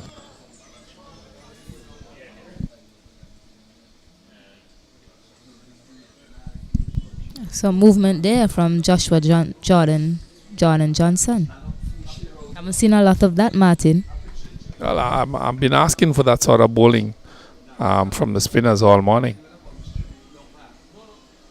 Drag down delivery this time, and it's been hit ferociously over the mid-wicket boundary by Joshua Dawn, who's now moved up to 88. Well, a loose delivery there by Johnson, and Dawn had no issue of dispatching it. There's a man at deep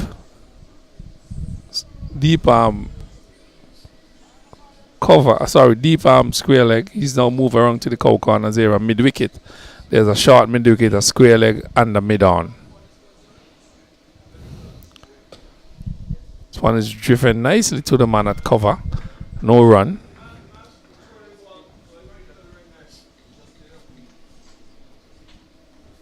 He just have to be patient and wait on the bad deliveries, Stacey, and that's all he has to do. That's all he's doing at the moment, and he's receiving the bad deliveries. Another short delivery, and that is an astonishing hit over the long on boundary, and Jordan Johnson is getting some of his own medicine here.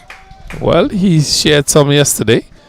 He's giving them some this afternoon. So a really good shot there by Don, who's been batting since yesterday. He's been patient. He now moves up to 92. I'm looking for that magical figure. 92, 230. We have 230 here. Just looking for the right score. The scorer will update us.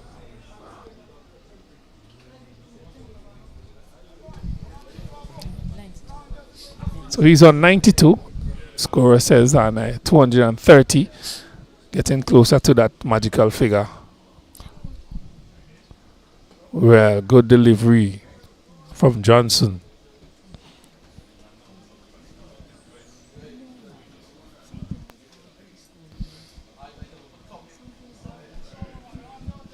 Last delivery coming up in this over from Johnson.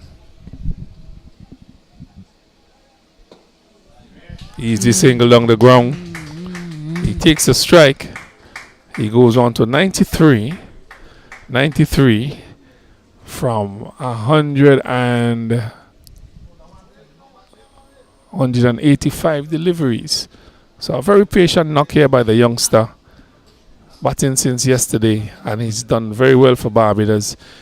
And he needs to carry his bat all the way.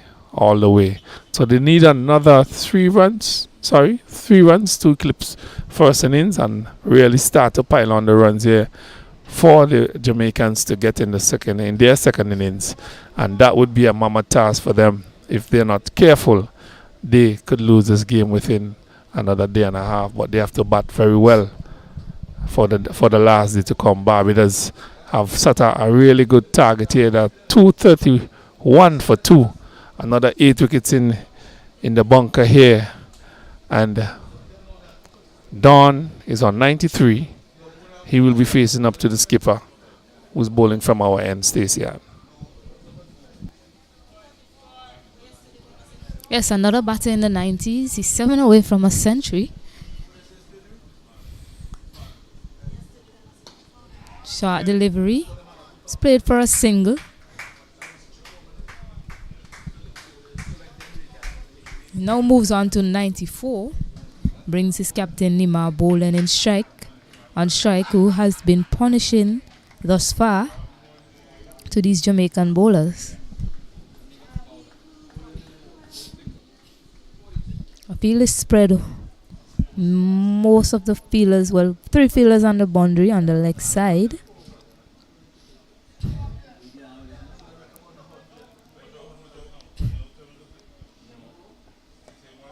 It's an easy single taken there. That's all they need to do. One would hope that Joshua Dunn doesn't perish, similar to Jordan Johnson and Hakeem Perryman.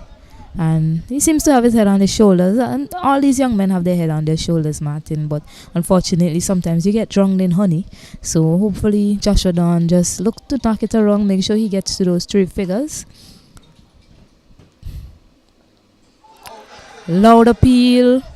Not given. Looks a bit high, Martin, from my vantage point. Well, that's a good delivery there by the skipper. Bounce and turn, really. And Don didn't have the answer for that, but it struck him a little bit high. He was stretching forward as well. So there are several things to consider, and the umpire decided not to bring up that dreaded finger. Not out, says the umpire. So Don is still there at the crease. A loud positive appeal there from the Jamaicans. Yes, and the key to that delivery was the pace with which it was delivered. It was very slow, and that is where the spinners need to be. That is where the spinners need to be bowling. Very slow in front of the batter's eyesight. Shorter this time. Well, they're looking to hustle the batters, really. The wicket is not giving you much assistance. So you need to vary your pace. You need to bowl it a little slower. Cause the batter to come to you. So good stuff from Captain Sanjay Walker. At the end of the 59th over, Barbados are 233 for 2. And they call for a drinks break. Well, at the beginning of play, Barbados started this morning on 60 for 1. They are now 233 for 2. Drinks break just before our another break, which will be tea.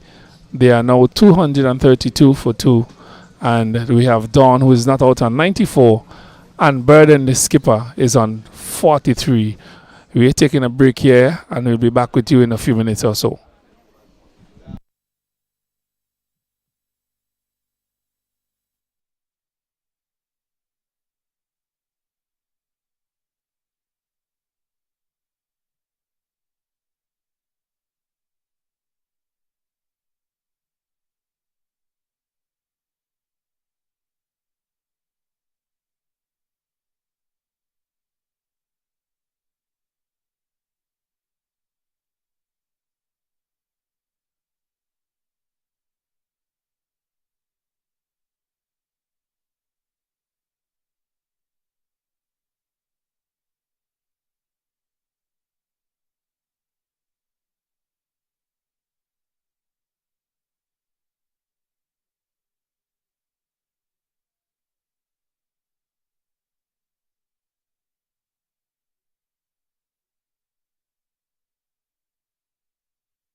Well, we are back here at Cumberland playing thing where we had a drinks break. Players just refreshing themselves, and we have gotten a little refreshments ourselves. As we see, Vice Skipper Bedford was taking up the attack from the further end here. He'll be bowling to Skipper Biden, who's been batting for Barbados. A short delivery. He's pulled the chop 1, 2, 3 bonks in front of the field at long off. And Stacey, and that could have been a really bad mistake there by Bryden, who has been batting well for his team. But he picks up another single. Indeed so. He was looking to hit that straight over the fielder's head, but not timing it perfectly, which saved him in the end. The man of the moment, Joshua Dawn, he's in the wicket. He's at 94 off 190 balls. A short delivery. Well, he decides to take one. This young man looks as if he's just gonna knock it around until he gets to 100, Martin. Well, he needs not take any risk. If a bad ball is gifted to him, then he takes the opportunity to dispatch it. He just needs to just bat normal and get to his 100 and then start to pile things on. While Loud appeal. That's not out from Shannon Crawford. It looked quite good. Maybe some bat was involved there. I think that's the only thing that could have saved him. Well, there are several things there. Could have been an inside edge, could have been drifting down leg. We are not too sure because the keeper was in our view. But not out, says the umpire. Biden gets to continue batting there. I mean, Justin Beckford, with the late time that he's been introduced into the attack, he's probably not a key member of the bowling attack for Jamaica. However, I like the pace that he's bowling with. Sweep shot played. Another appeal. Turned down by umpire Beckford, Shannon Crawford. Leg buys. Only thing there is that he was heading down leg. That's the only thing. But I love the pace with which Justin Beckford is operating with. He's just looping it up on a good line and length, and that's what you've been asking for from the spinners all morning, Martin. Yes, you need to induce the batsman into playing a false stroke.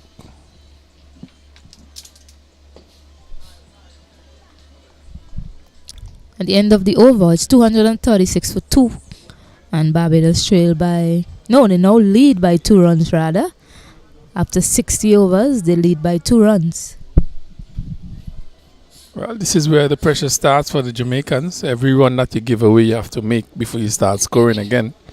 Barbados are now 2 runs ahead. They have another 8 wickets in the hull, in the dugout here. And the young batsman is there. He's been batting well since yesterday. He has a skipper with him who have pushed himself up to 44. He's on 95. Dawn is on 95, but the skipper would be on strike. Skipper would be on strike.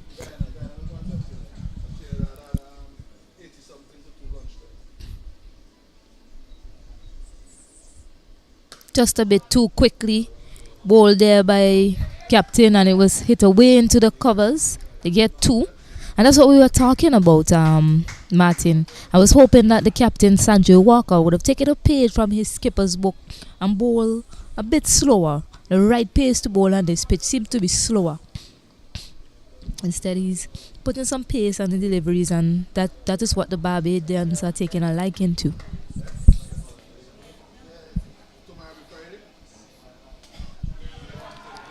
Chance here.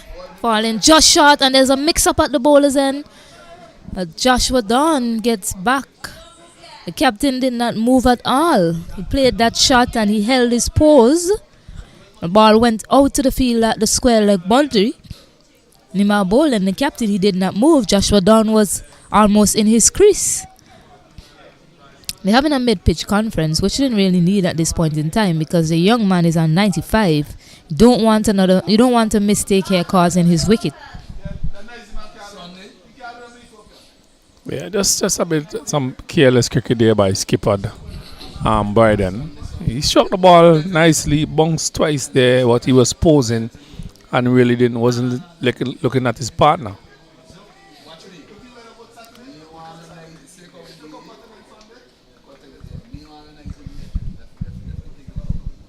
It's a perfect example of ball watching. He looked at the ball all the way into the fielder's hand and was not looking for a run. Well, he forgot that he's still playing cricket. Look at this. Reverse sweep, and this time Imran Mokan shakes his head, agrees with the bowler. That shot was not called for. He's been playing excellently, Nima Bolden, the captain. Instead, he perishes trying to play a reverse sweep for 46 or 45. Getting a good start and throwing it away. Really? Was that needed?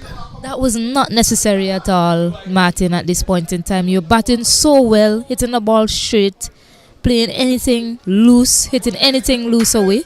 But credit to the bowler. He stuck to his guns and he solved up that delivery, that ball that we've been talking about, a bit slower, not too quick through the air, and no pace on it probably was his undoing as well. Why he didn't connect cleanly with that reverse sweep. In my opinion, that's pure arrogance there, you know. Before he had an easy single, he turned it down, and then he reverse sweep, lost his wicket. As skipper, you have to set a better example than that. Unfortunately, he goes back to the pavilion. Barbados have lost their third wicket, that of the skipper, carelessly, and they are now 236 for 3, 238 for 3 there, and brings a new batsman in the crease. Yes. Don is still there. He's batting on 95. Yes, Romario Roach, another left-hander, makes his way to the crease. And the loss of that wicket could really bring some problems to Barbados, bringing a new man into the crease here. He was batting so well with Don, and Barbados really looking to propel here from here on in, and a really careless shot by him. And this could be some problems for Barbados if they don't bat properly here on in. Yeah, that was a disappointing shot from the skipper. I'm sure he's disappointed in himself. Of course, he was looking to push on the score, but they were getting enough loose deliveries to put away, so there was no need to manufacture a shot at that point in time. And that brought about his demise. Trying to play that reverse sweep. Sanju Walker is going to continue now to the new batter, Romario Roach.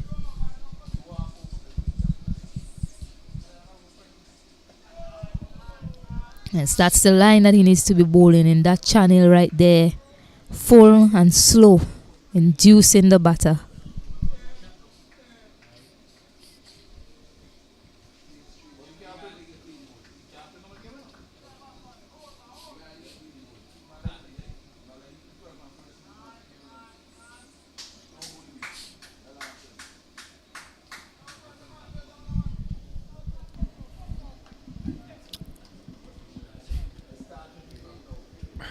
Well, that has brought you over to an end. I would say a disastrous over for Barbados, really, losing the skipper to a careless shot, really careless shot. No need for that. A reverse sweep. He played a beautiful sweep before, bounced once, twice to the man at square leg, refused to run, and then the other delivery, he went to a reverse sweep and lost his wicket through the LBW route. Really careless cricket by the skipper. Barbados now 238 for 3.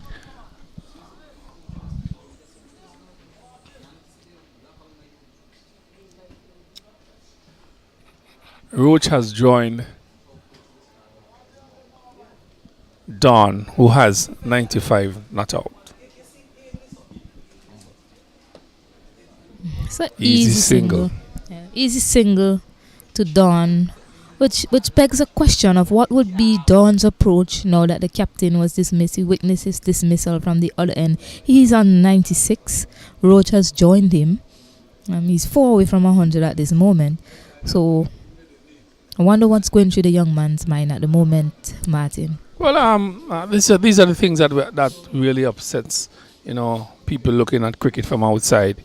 You are the skipper. You have a youngster there on 96 runs. You on 48 runs, and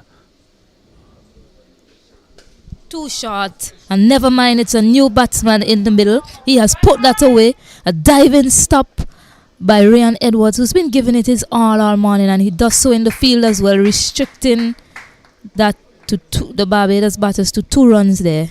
Too short from Beckford. Yeah, as I was saying before, a youngster who's on 96 runs and you're batting on 48. Really, you should be guiding this youngster to this century and taking yourself to a half century and propel the team to a really good, strong position. But the recklessness of the skipper has gifted his wickets to the Jamaicans. The Jamaicans have now reaped their 3rd wicket. And a new batter, Roach, has come into the crease. He has to start. And Dawn has to continue batting for Barbados, trying to get to that magic figure of 100.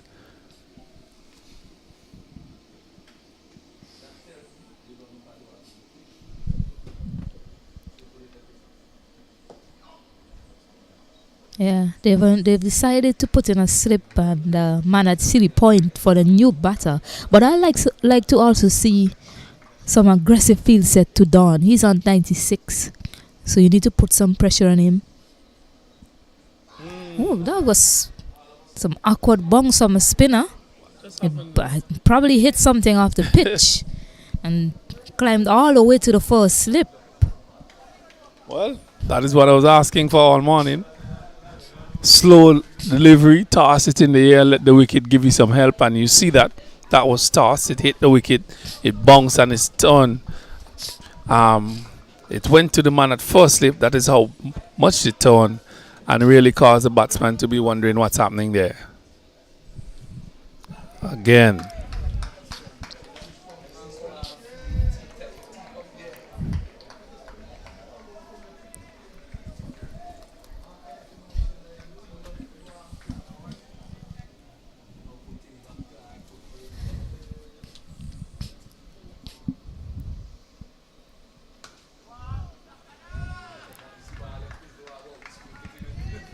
Yes, really good over there from Justin Beckford. Apart from that loose delivery that was put away for 2 runs, he's bowling at the right pace at the moment. That's what's required of the spinners on this sort of surface. We saw some awkward movement, some turn and some bunks off the surface a while ago. So definitely need to keep bowling at that pace. And Sanjay Walker, a captain, hopefully he takes a page from his vice captain Justin Beckford's book and continue to bowl at that pace as well from this end.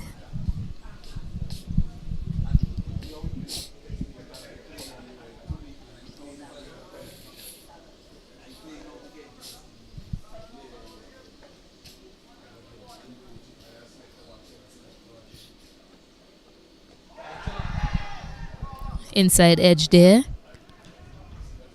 That's what saved him. Also heading down leg side. But a good start from Sanjay Walker. Jamaica has a little bounce in their steps now. Yes, they got that wicket. It was a key wicket of the captain, Nima Bolden. Joshua Dawn is still there, but Nima Bolden was really taking it to them when he was out there. Joshua Dunn, he will attack anything that's loose. So once the ball goes to him, they will keep him disciplined.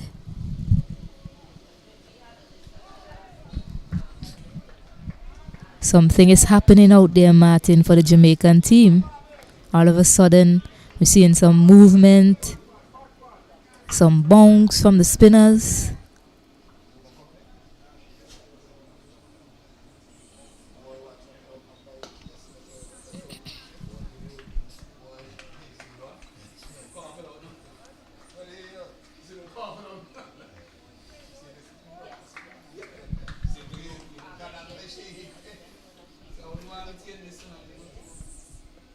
Too short, and that's put away by Nima Bolden, who, please raise your bat, young man. It's been a long time coming in this series, this 3-day format against Barbados and Jamaica.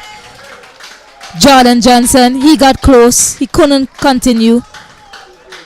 Perryman, he too got close, and this fine young man, Joshua Dawn, has just made the first century of this 3-day format CWI Regional Under-19 tournament. Fantastic knock there by Don. Patience, execution of shots. He played exceptionally well and he deserves this 100 really. He was very patient. He set the platform. He batted from yesterday up until now and he has carried the weight for the Barbadian team. He's a young man. Well played to him. Congratulations to him. He's continuing on here for his team. What I like about him, Martin, what's admirable about him is he's very patient. He puts away anything loose and he judges length fantastically. That's the hallmark of an excellent batter. Yes, he's very compact, very organized in his defense. He plays and for a youngster who is 15 years old, that's some serious maturity at this level. And that is very good for West Indies cricket to see someone coming through at this age, at this level, actually in his first game for Barbados at this level, scoring 100. Congratulations to you, so well done. And you have done yourself proud and your nation proud. And it is very good to see it's happening here for the West Indies cricket tournament. Well done, youngster. Big shot from Mario Roach, not timed perfectly, but it goes all the way for 6. It didn't look like it was going to get the legs to get there, Martin. Well, that was hit, wasn't hit cleanly, but Roach is a big fella. He has some good shoulders, as we can see from here, and he really threw the kitchen sink into that one, and it flew over mid-off for 6, and it went into the boundary. So Barbados have carried themselves now to 251. 251, 63 overs been bowled. Roach has gone to 8, and Don, who has batted stoutly, is on 100 not out. Really good position they're in. Yes, excellent from the young man, and a nice moment between him and Jordan Johnson, and the wicketkeeper Jose Nortover congratulating him on scoring 100. Jordan Johnson, which we know narrowly missed out yesterday, so an excellent moment between the two youngsters on opposing team. Yeah, really should have been 300 celebrating here at this time. Johnson, Don, and Perryman, who lost his wicket just before lunch for 71. So, well done, Don. 15 years old. Future looks bright for you, youngster. Welcome back. Keep your head on your shoulder as you continue to press on. Barbados 251 for 3.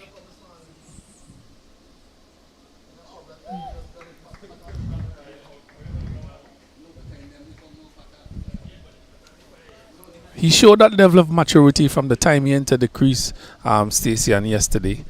From the time he entered the crease, he looked confident. He looked like he knew what he was about. And today, he has done himself very well. He has done himself justice. 100 not out for Barbados in his first game. At this level, 15 years old, and really very impressive, well organized, looks the part. And really, he looks good for the future. Yes, I'm quite impressed by the young man. As I said, what I admire about him is his patience most of all. And he judges length quite well. It's an excellent batter for the future. Somebody to look forward to. And I hope I see his name years after for the West Indies team. Smoking shot, but half stopped by the fielder. Looks to be getting on now with things. It's Joshua Don. He's reached that magical 3-field mark. So might be looking to have some fun with the bowling now.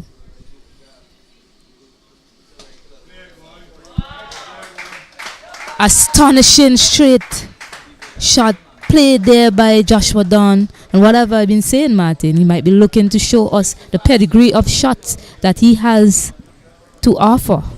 Well, he plays shots right or wrong the playing field. He's well organized. He plays off the back foot, the front foot. He cuts, he pulls. That was a short delivery, and he pounced on that one and punching it back past the bowler for 4. A really good shot by him again.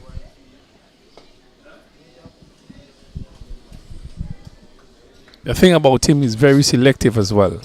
Very, very selective. He picks up the length quickly. He leaves the ball. The ball's outside the off stump, and those are threatening the stumpy players. Yes, a chanceless innings as well. Not often you see 100 runs scored and it's chanceless, Martin. I can't remember seeing him nicking one and getting a drop catch at any point in time. So, excellent display from the young man, Joshua Dawn.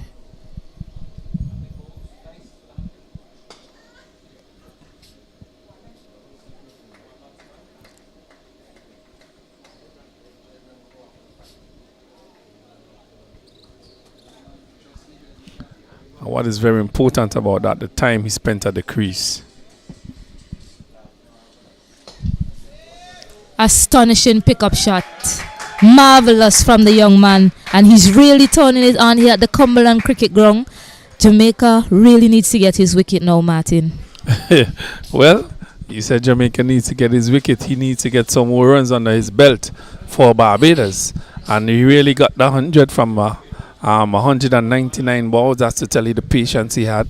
I run a ball basically. So he was very patient from yesterday. Well done to him. It's a great knock to Joshua Dawn from Barbados. I think this is the first century for the tournament from a 15-year-old. Mm-hmm. And that is great to see. We are longing to see such form, such batsmen being produced by the West Indies, and I'm happy to see that in this tournament here in St. Vincent and the Grenadines. And I hope this is a trend going forward in this tournament, to see some young, promising batsmen coming through in this tournament.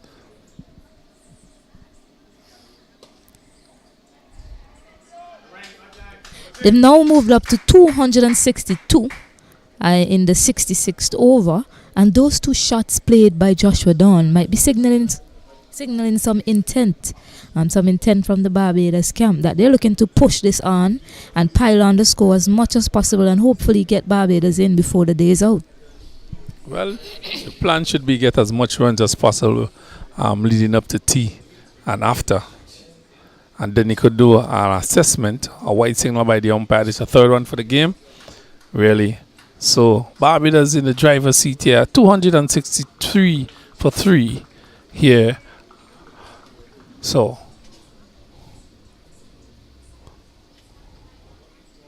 there's a loud appeal. Loud appeal, and he's given by umpire Shannon Crawford.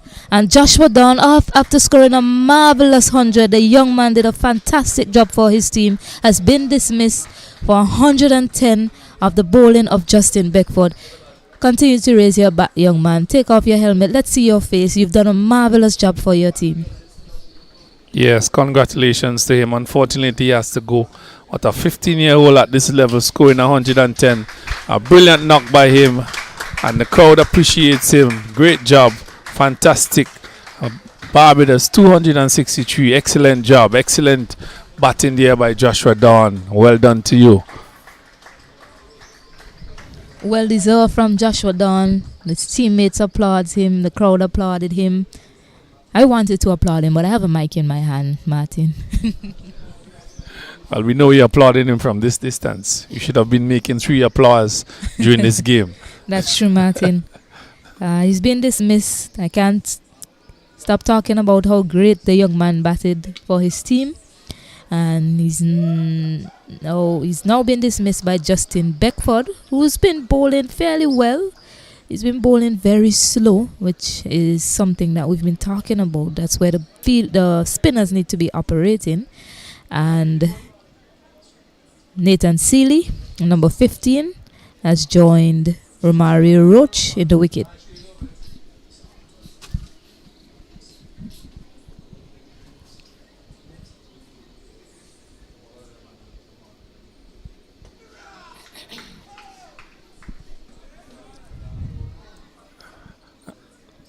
Yes, the Jamaica team seem to have a little pep in their step now after dismissing the dangerous and patient Joshua Dawn.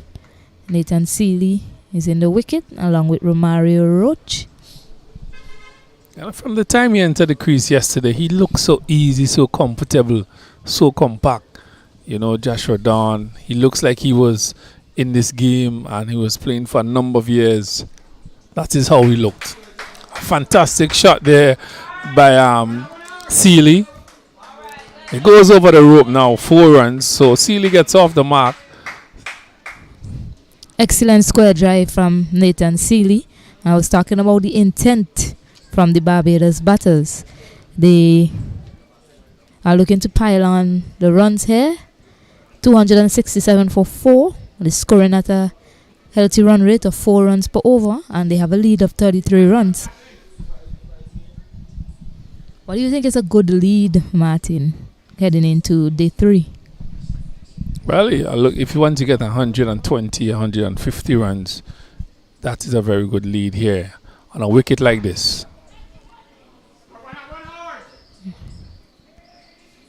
The hustle back for 2, picked up there by Nathan Sealy, just narrowly missing the man at mid-on. But Nathan Sealy looks like he's here to get on with things for Team Barbados.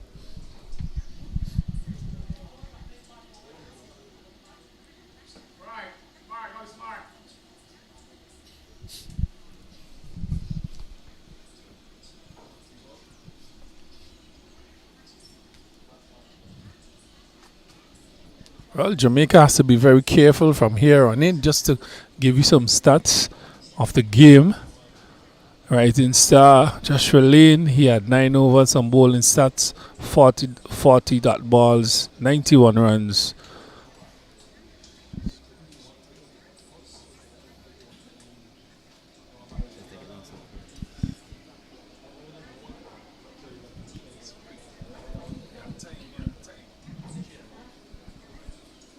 So here at Cumberland, the Barbadians are now 269 for 4. 269 for 4. 66 overs been bowled. We have a allotted 90 overs to be bowled in the day's play. So there's a lot of cricket still remaining here today. A lot of cricket to be played. And still a day session and some to go here, with Barbados leading the way, taking first innings. They're 269 for 4. This one is hiked. This one is hiked. It's coming our way. It's gone past us. That is a tremendous shot. And the vehicles that are parked behind there, they need to watch out, because the ball just narrowly missed the van that is parked at the back there. What a tremendous blow from Romario Roach. We've been saying he's a tall young man, strongly built. And that shows that's an exhibition of his power there, Martin. Yes, it was tossed into his half and he climbed into it, stroked it over the players' pavilion here, over to the as close as to the road. Really, these youngsters have something special in those bats. Those balls are traveling very far. It's a good thing you didn't drive, Martin, because you'll have to rush out and move your car. We were in danger there.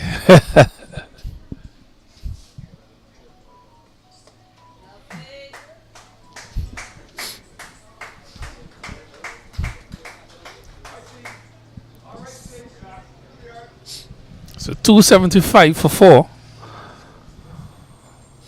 As Barbados keep piling on the pressure on the Jamaicans.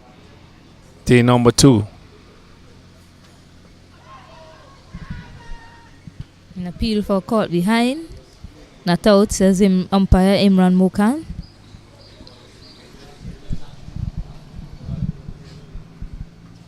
Well, the Barbadians are looking to be aggressive. They know that this wicket is a difficult one to bowl on. Once the batters get in, they would score runs. So they know that they have to get these runs quickly and give themselves some time to bowl after the Jamaicans. This one is pulled to square leg. There's a shout for them to run hard. Run the first one quickly. They got 2 runs from that delivery. So they have now propelled to 277 for 4. 277 to 4. But 100 runs lead on this wicket here could be some trouble, could spell some trouble here for the Jamaicans, because the Barbados attack looks very good as well.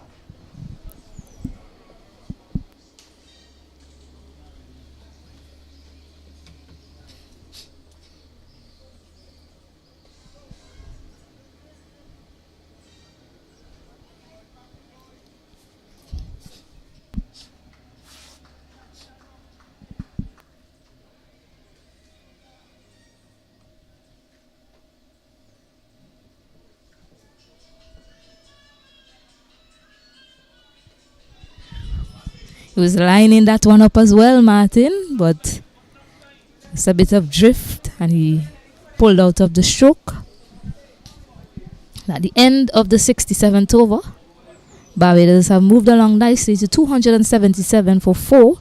Joshua Dawn is made 110. Excellent knock from the young man, 206 deliveries. Hakeem Perryman earlier perished for 72 of 112 deliveries.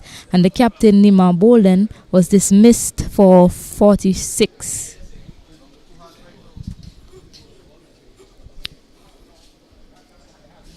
Justin Beckford is going to continue from the far end. He picked up the important wicket of Joshua Dawn, a key man for Barbados, clearly, the way he batted this morning. Can't stop talking about how impressive that knock was, Martin. Yes, very impressive youngster. I keep saying it from the time he entered the crease. He looks like he was out for business, and he really showed it. Got 100 in his first game. A chance here. Another opportunity go up begging here. Putting the man under pressure. Picking up a quick single. And he was sleeping there somewhat. And they sneak a run. Yes. Nathan Seeley just dropped it and run. But of course, Barbados is looking for everything. Nathan Seeley, who's just joined Romario Roach in the wicket. He was the captain of the under-17 team for Barbados. They recently played a tournament, the regional under-17 tournament in Trinidad and Tobago, which was won by the Windward Islands team.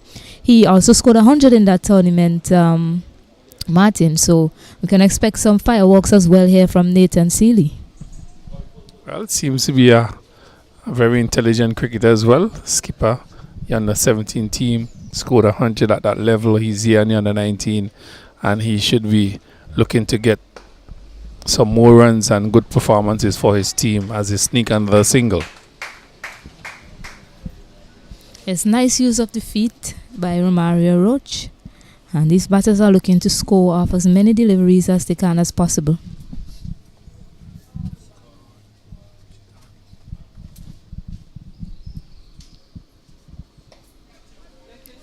A hoik across to the leg side and stopped on the boundary there.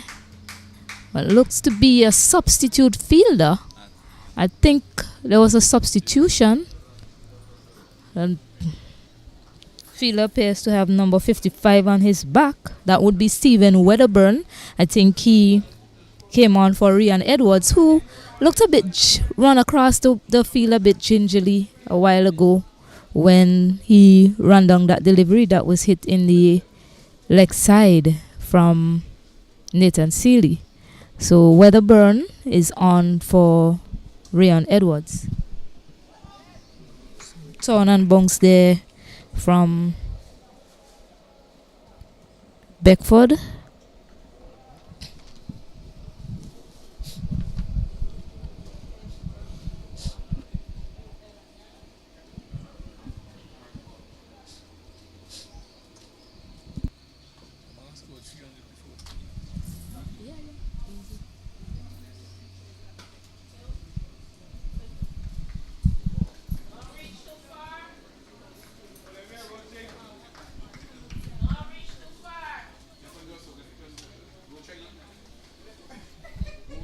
Some instructions being shouted there from the mom of Devon Stevenson.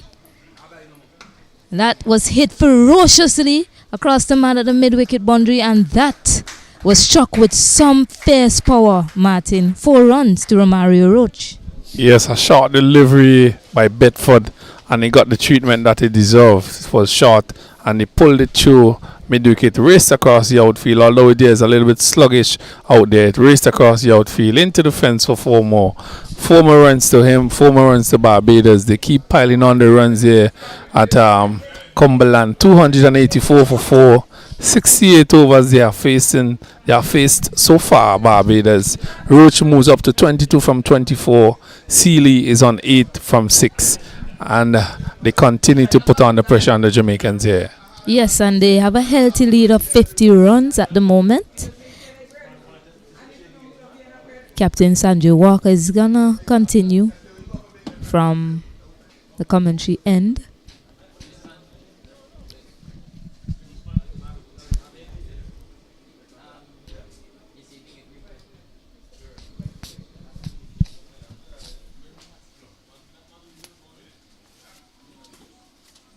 put in two.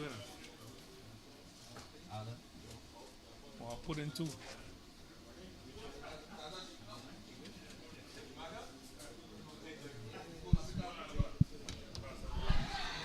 Loud appeal for LBW. Turned down because that was a bit high from Captain Sanjay Walker.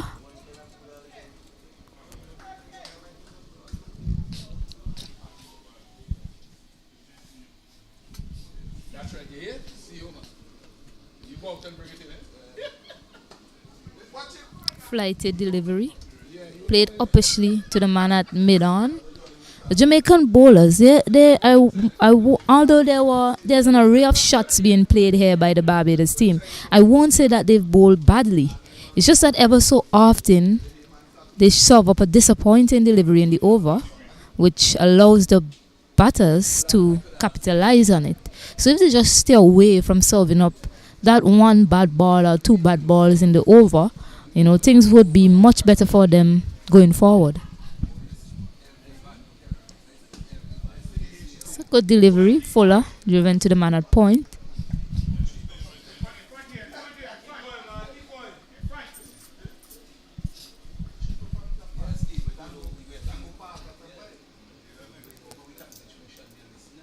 And there you go again, a bad delivery. This time it's in the air. Excellent catch taken by the man at mid-wicket. And that's the end of Nathan Seeley. It was a bad delivery. He looked to hoik it across to the leg side. Unfortunately, he found the fielder on the mid-wicket boundary. And that is the end of Nathan Seeley. A short stay for him at the wicket. He scored 8 of 10. The Barbados team is now 284 for 4. And they have a lead of 50 runs.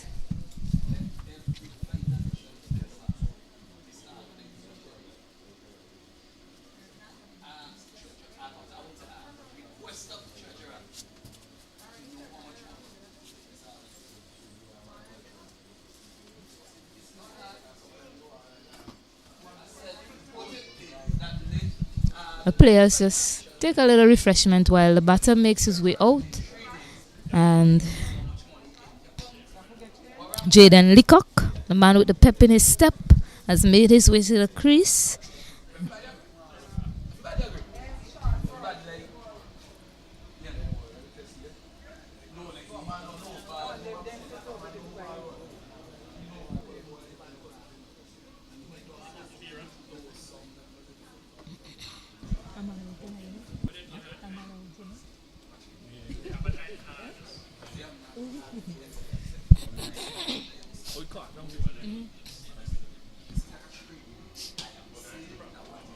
Alright, so Barbados have lost their 4th wicket here.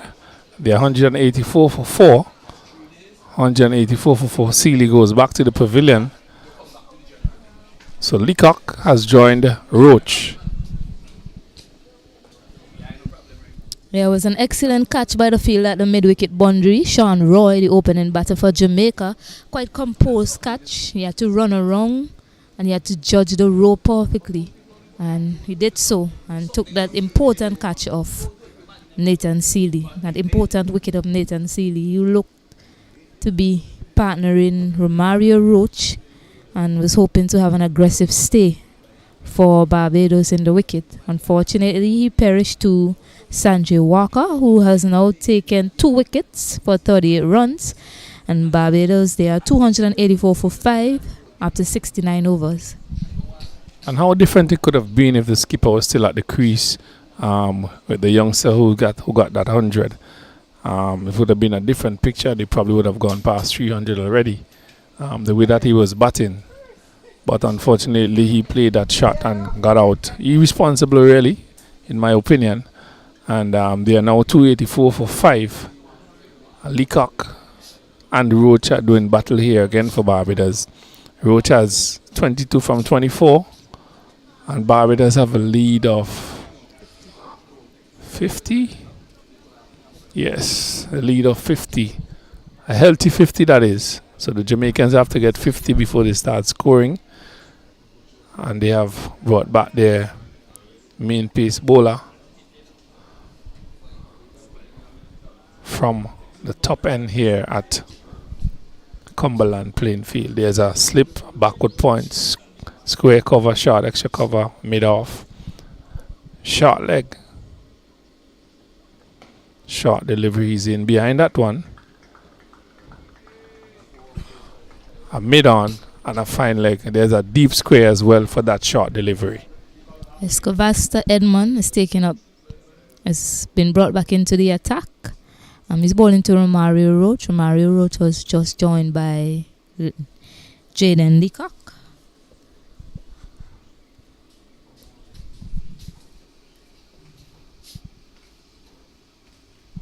Yes, Roach has taken a liking to the slower bowlers, so mixing things up, bringing us a pacer on just to see how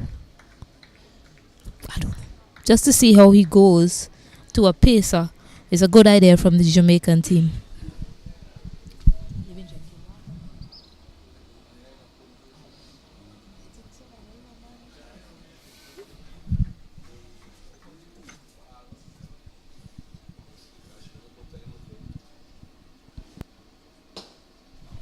That is an amazing shot from Romario Roach. These are four.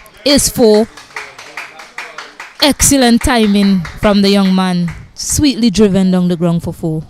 Yeah, that was a really classy shot there by Roach. That was pitched just on a length, and he came forward and drove it back past the bowler, sped past the bowler into the fence for 4, and he bring himself another 4 runs, and the Barbados are 288 now.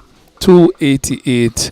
Roach has motored up to 26 from 28 deliveries. He's playing a little cameo here for Barbados that is needed here at this time.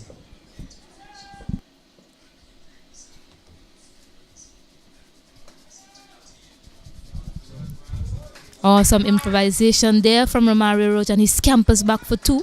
A little misfield on the boundary, but it'll just be 2. Just opening the face of that and getting it past the man at gully.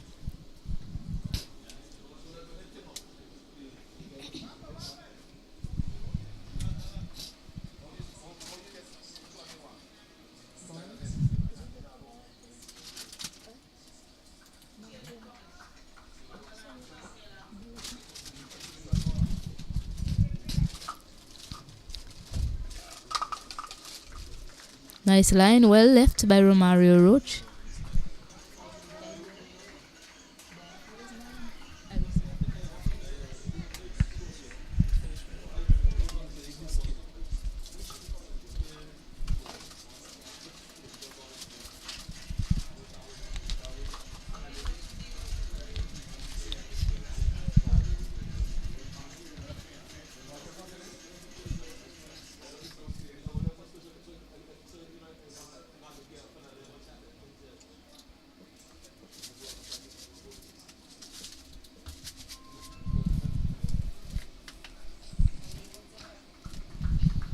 Barbados team are 290 for 5 in the 70th over. And they have a lead of 56 runs. Romario Roach is at the wicket along with Jaden Leacock.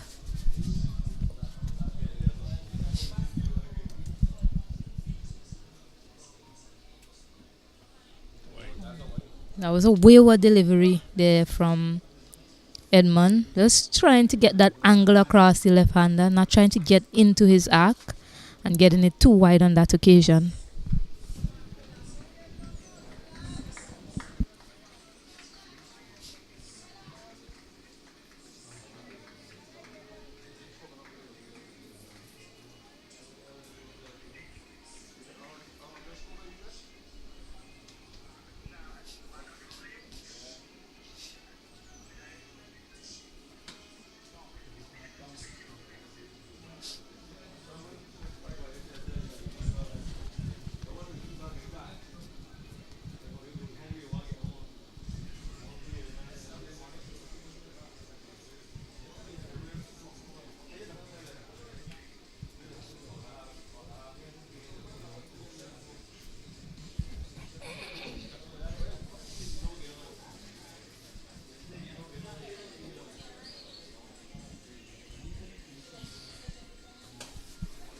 Exquisite square drive there from Romario Roach. Save your legs, young man. That's 4 more runs to the total, and it takes Barbados up to 295 runs at the end of the 70th over, Martin.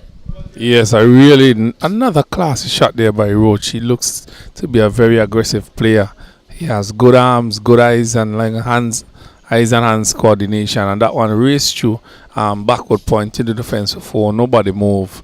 And another splendid boundary for him there, Roach. He's playing a really good innings here. He has 32 from 30 deliveries. And Barbados are 295 for 5. 70 overs they have been bowled.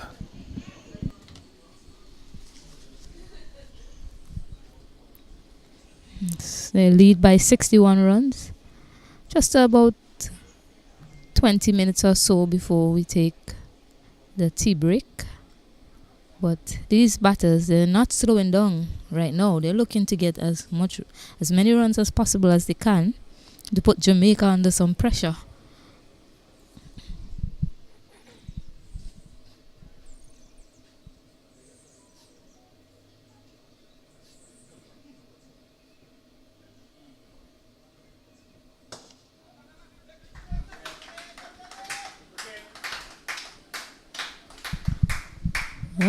That seemed to be some variation from Sanjay Walker. Looked to bowl at the back of the hand. Looked like a leg spinning delivery from him on that occasion. Well, he bowled a couple of leg spinners during his spell. So he tried that again, but he went full. The batsman really just chipped and drove it back past him and forced a run. So he has some variation in his repertoire as well.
I get the sense that Roach is just waiting for that one to launch over the players' pavilion.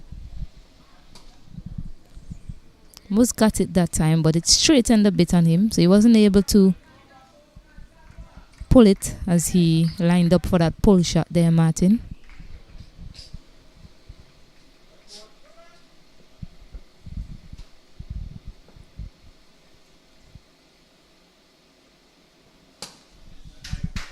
Nice use of the feet. Takes a single along to a man at long on. Move the score along to 297. Yeah, some good shot there by Roach. As you said, good use of the feet. Chipping and meeting that delivery. Catching it on the full and whipping it through mid-on. Picking up an easy single. Taking the strike as well and taking the score up to 33. 33. So 297 for 5. 71 overs have been bowled here. Walker has bowled 9 overs 40 and he has picked up 2 wickets.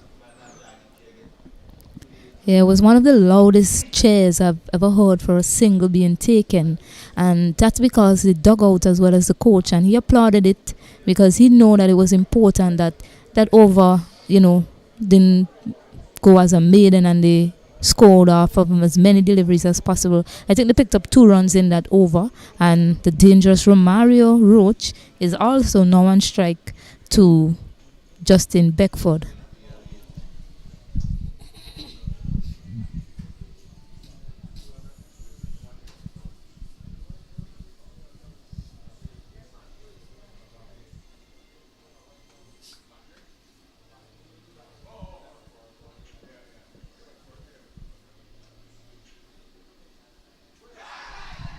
Oh, and he's caught behind there by Justin Beckford, who's done the trick for his team. The vice captain of Jamaica has taken the wicket of the dangerous Romario Roach on the stroke of T.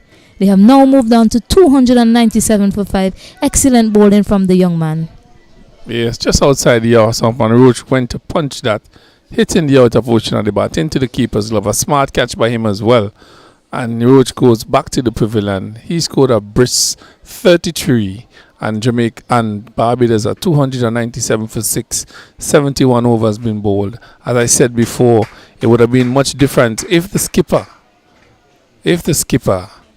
was still at the crease, and that the score would have been much different here at the stroke of tea here at Cumberland. So we are here. There will be a tea break. 297 for 6. 297 for 6. What did it? Yeah, no. No, I did think that the umpires decided to take an early tea break at the fall of that wicket, which is it's a good decision. There'll be a little break in play before the other batter gets on. So they decided to take tea. Even Barbados on 297 for 6. We've had an engrossing session so far, Martin. A lot of runs scored, and the Jamaican team picking up 3 wickets in that session. 4 wickets rather in that session. So a good fight back from them. But the Barbados at this moment, they seem to have the upper hand, having a lead of 63 runs. Anytime you have a lead, any lead means that you're in front of the game. So good going so far from Team Barbados and good fight back from Team Jamaica. Well, yeah, good comeback there by Jamaica, and it would have been looked much different if they were 297 for 3 or 4, but they have lost 6 wickets and they have gone into the lower half of their batting, but they have eclipsed forcing in, so they are in the driver's seat. But it's cricket we are playing. There's another day to play. They're trying to get as much runs as possible. But they have a break here. They will be back for tea. There's another 2 hours to be played and a few more overs to get in for the day. So there's a lot of cricket to be played. We'll be back here with you shortly after the tea break.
Welcome back to the Cumberland Cricket Ground in beautiful St. Vincent and the Grenadines.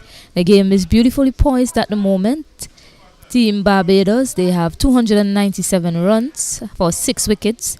They just on the stroke of tea, they lost the wickets of the dangerous-looking Romario Roach in the 72nd over. The players, they just had tea, and Leacock was out there. He faced one delivery, and he has been joined by Jaden Roberts. We saw the coach was giving him some throwdowns, letting him express himself, so we are surely in for some entertainment from Jaden Roberts as well as Jaden Leacock. Justin Beckford picked up that important wicket of Romario Roach. He was really going at it. He was really going at the bowling for the Jamaicans. So Justin Beckford will continue.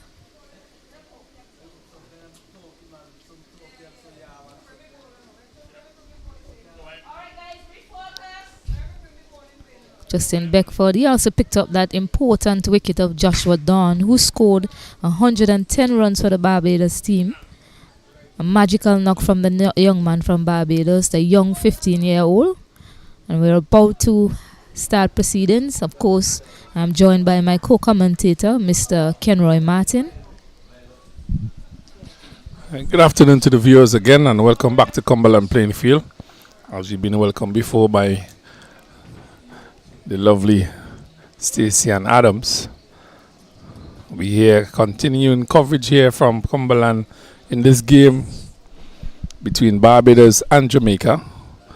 Barbados taking the lead, a lead of 63 runs so far.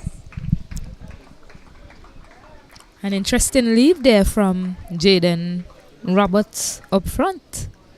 Seemed to have narrowly missed a stump there.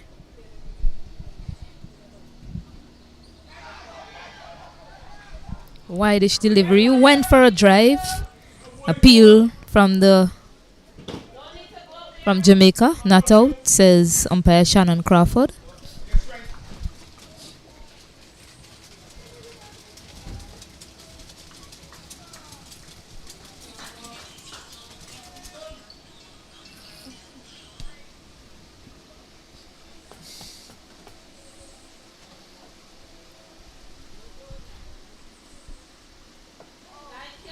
Defended by Jaden Roberts.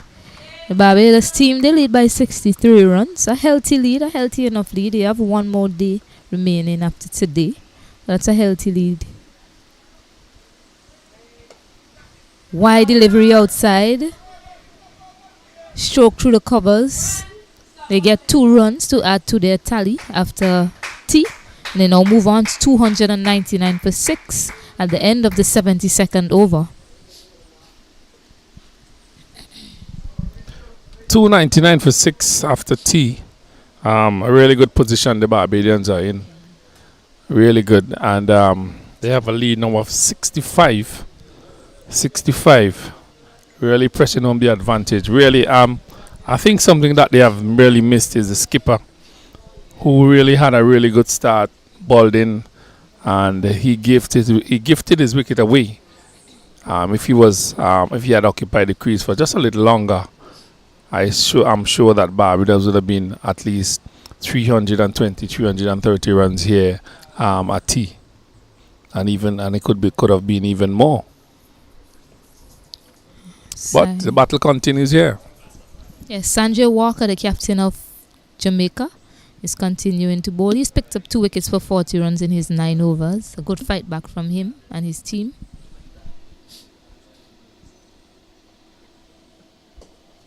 He starts well here, Sanjay Walker. And I agree with you there, Martin. Nimar bowling, the way he was batting, he was really taking the attack to the Jamaican bowlers. And had he been out there right now, it could have been a lot more runs on the board. This one is hit high in the air. A fielder comes around, holds on to the catch. Really good catch taken by Sean Roy down there at the mid-wicket boundary. And the second batter who perishes to a lofted shot to the mid-wicket boundary of Sanjay Walker. And this is what I'm talking about. This is what I'm trying to express here. You had the opportunity really to push home the advantage, and now you're losing wickets in cluster. You are now 299 for 6. They lost wickets at 14, 107, 238, 263, 284, 297, and now 299. You are losing wickets in cluster. And if the skipper was still at the crease when Dawn was still batting, I'm sure that Barbados would have been 100 and 250 plus runs here at T without losing so many wickets. A new batter making his way to the middle is Tariq O'Neill, a young off spinner for Barbados team.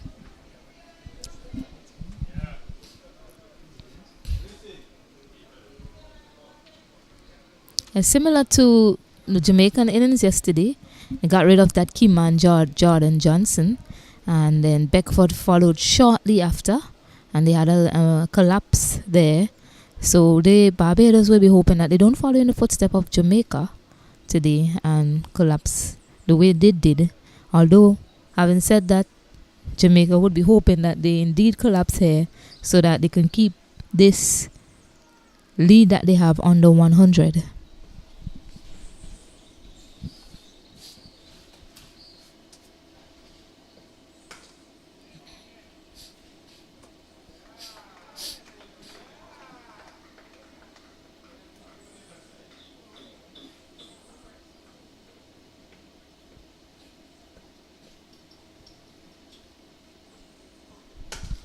This has been hit tremendously over the long on boundary into the Barbados players dugout for 6 runs, and that brings up the 300 run mark for Barbados team off the bat of Jaden Roberts.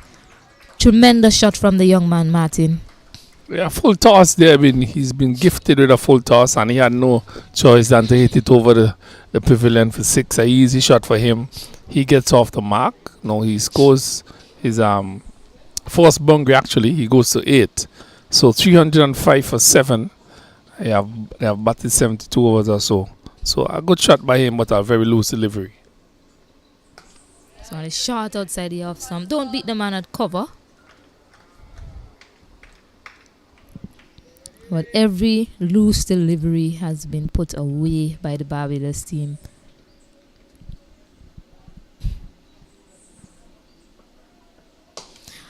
That is astonishing.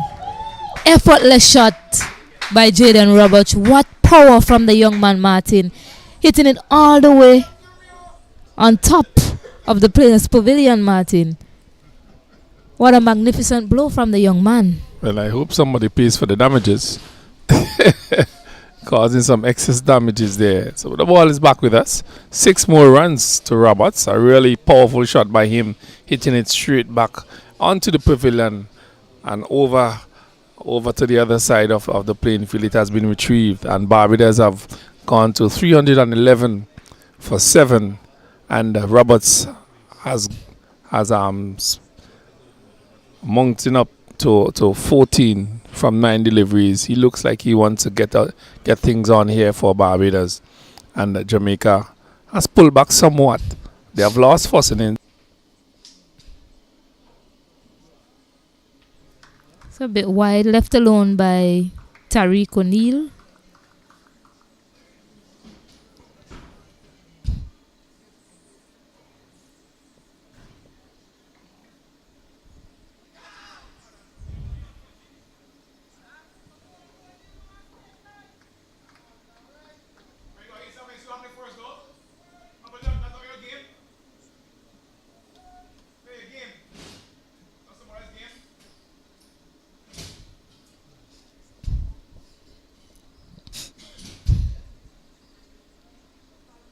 A wide delivery, called that by umpire Shannon Crawford. The first time we're seeing Tariq O'Neill bat in the tournament, of course. So the way Jaden Roberts is looking, not taking anything away from Tariq O'Neill, I think he might be better off. Edges it down to the third man boundary. They run back for 2 quick runs. This could be trouble here, but he gets in comfortably in the end.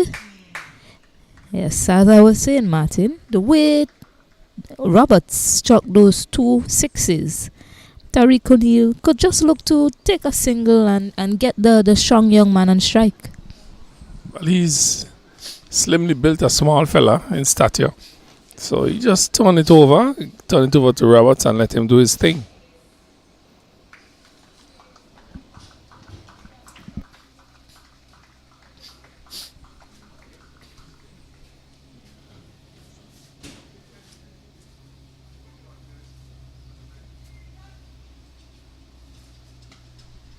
A short pitch delivery, heading for a single, turned back by Roberts.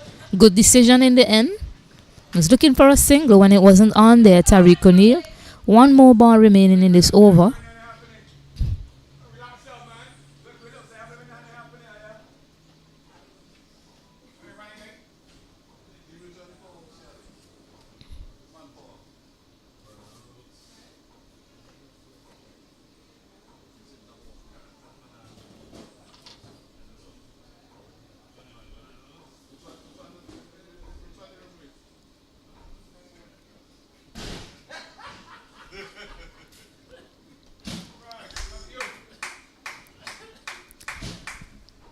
At the end of the 74th over, Barbados are 314 for 7. Joshua Dawn made 110 earlier. Excellent knock from the young man, Hakeem Perryman. Supported him, made 72, and Captain Nima Bolden made 46 or 50 deliveries. Well, Jamaica has come back somewhat in this game, and what is very important here that they have picked up a few wickets. In my opinion, Barbados should have been in a better position than this one at 314 for 7. Yes, in a strong position, but they should have been at that score basically for 2 or 3 wickets. They batted well enough to be in that position, but some really bad shots, selections and so on have caused them to be at 314 for 7.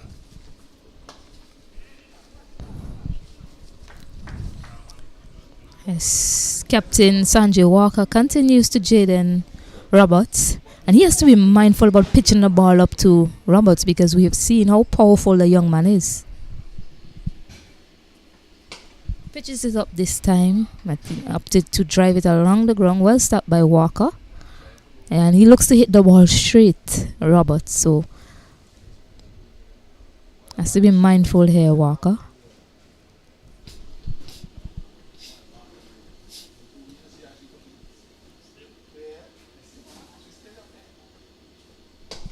Oh, this is mammoth. This is a mammoth hit. I think that ball will be lost. I don't think anyone will retrieve that. It goes behind us here at the commentary end, and that is a tremendous shot. The coach, Sherwin Campbell, was giving him some throwdowns, allowing him to express himself during the lunch break, and it's surely paying off here, Martin. During the tea break, rather. Yes, another fine shot there by Roberts. That one was tossed into his half, and he just came on the front foot and stroked it over mid-off into the fence for 6, carrying his tally to 20 from 12 deliveries. Really playing a cameo here, and just to reinforce the point, Barbados should have been 220 basically for 2 or 3. You know, if they batted responsibly. The skipper really played an atrocious shot, and then the youngster got in out there after 100. But it is what it is at this point in time. At the end of the day, Barbados should have been in a very, very strong position, putting back Jamaica under some serious pressure to bat tomorrow and really forcing for a victory. Yes, they're 370-20 now for 7. Yes, the captain played a shot that really wasn't called for, but you see the mindset that the team was in at that time, looking to push on the score.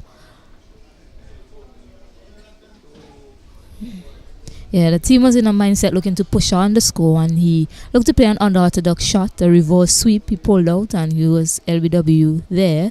But the mindset of the team at that time was to push on as much as possible. That's why he played that shot. It really wasn't called for, but it's a wild delivery this time. Kept a bit low.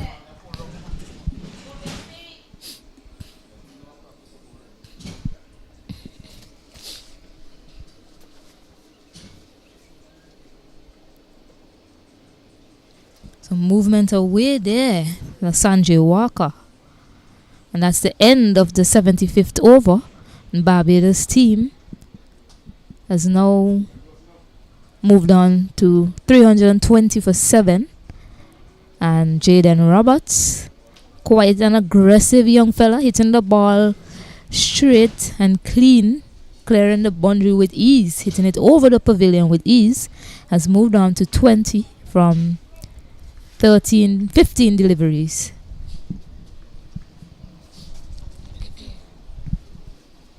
He's there. He's supported by Tariq O'Neill, who is 2 of 6 deliveries. And they're scoring at a healthy run rate of just above 4 runs and over.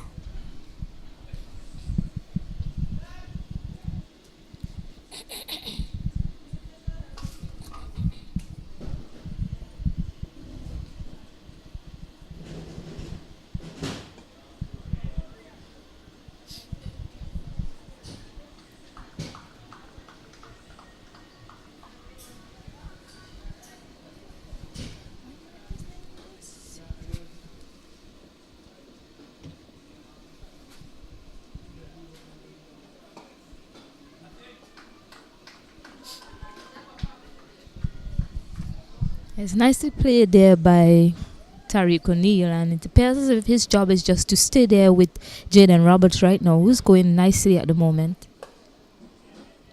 Pitched up delivery, looking to drive.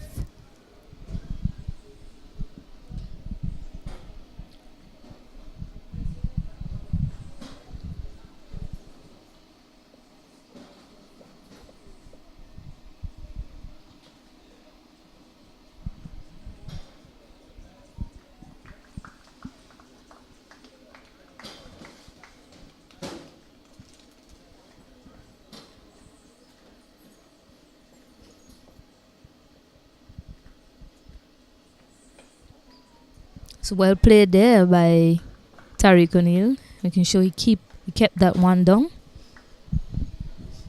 not allowing the man at Silly Point to come into play. But good lines being bowled here by Justin Beckford.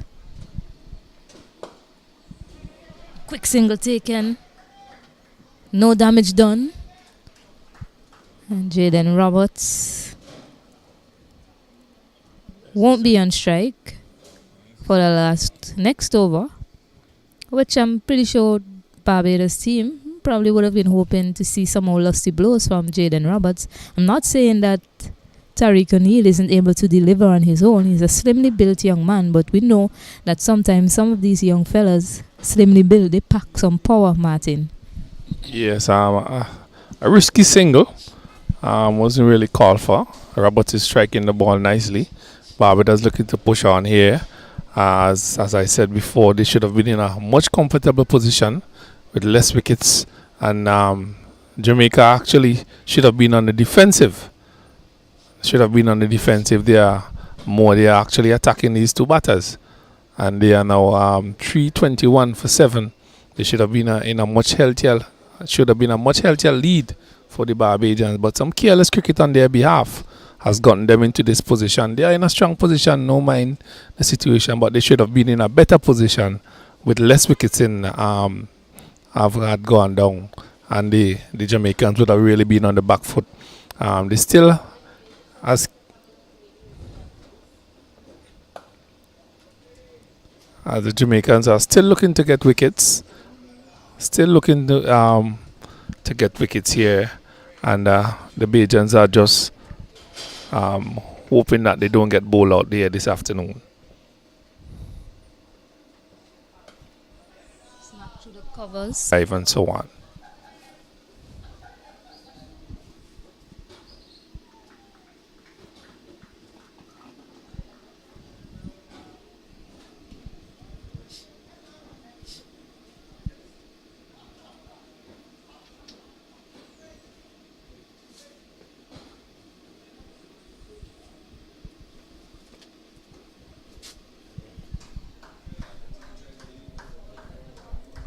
So wide delivery. Seen quite a few wides from the Jamaican team today. You know, it's not often you see a wide delivery being called in a longer format. So wide by some way from Sanjay Walker. left alone. He's just waiting for it to come in his half, is Jaden Roberts.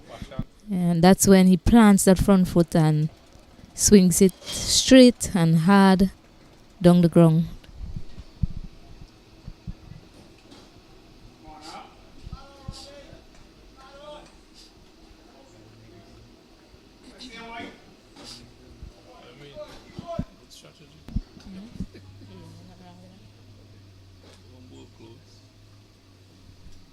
This time it's a neck and it's put down by the man that slipped. It came off of that edge. Finally persisting with that line to Jaden Roberts was Sanjay Walker, and Roberts decided to go at it. Got that edge. It came off of the keeper of gloves, went to the man that slipped, and it was put down. Another missed chance by Jamaica. That was a dolly.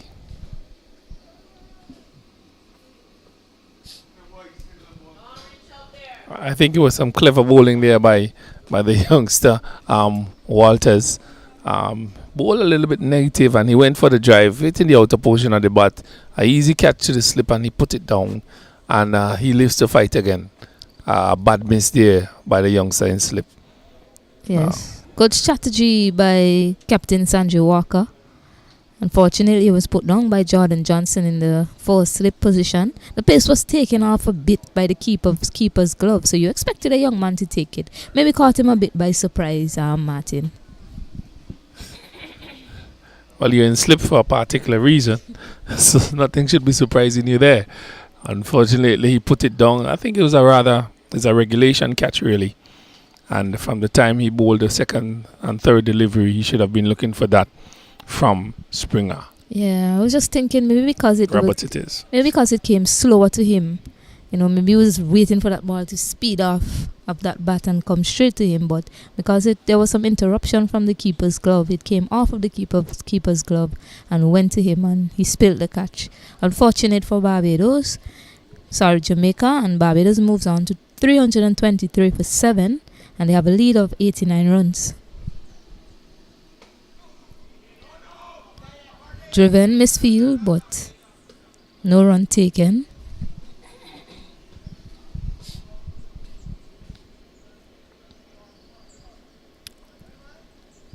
I like to see how Jaden Roberts goes at Justin Beckford, who's bowling slower.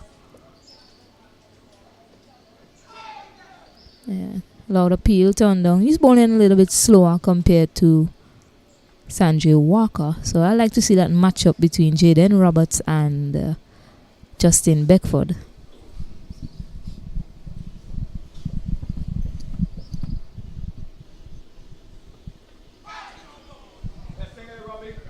And definitely some turn there, Martin. Something is happening there for the slow bowlers. And Jamaicans won't like to see that, as they might soon be sent into bat. Another chance, go begging. Oh, it was an edge. I thought it was a bye. Another chance put down. Unfortunately, Team Jamaica, they just missed two there. Well, the matchup I've been waiting for, Jaden Roberts is up against Justin Beckford. Let's see how he goes here. Let's see what would be his mode of operation to the slower Justin Beckford.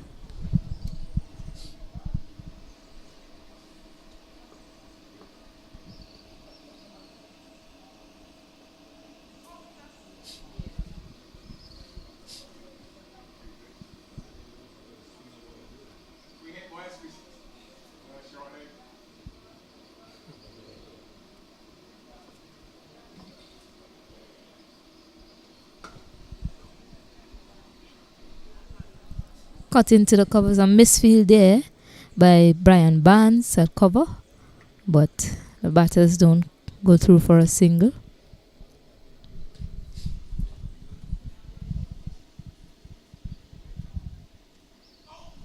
Squared up on that occasion. We get a single. Definitely something happening here for Justin Beckford. And Jamaica, Barbados, at the end of the over, has now moved on to 324 5 for 7. Well, a quiet period here for Barbados, but 2 chances going begging here for the for the Jamaicans. They should really be kicking themselves here. I think that Barbados is giving up a commanding position for a good position here in this game. They could have been in a very commanding position at this time, and asking Jamaica probably later on in the day to have a bat and see if they could really save this game for tomorrow. But they are giving up a commanding position for a good position with some really bad cricket here at the end of this innings.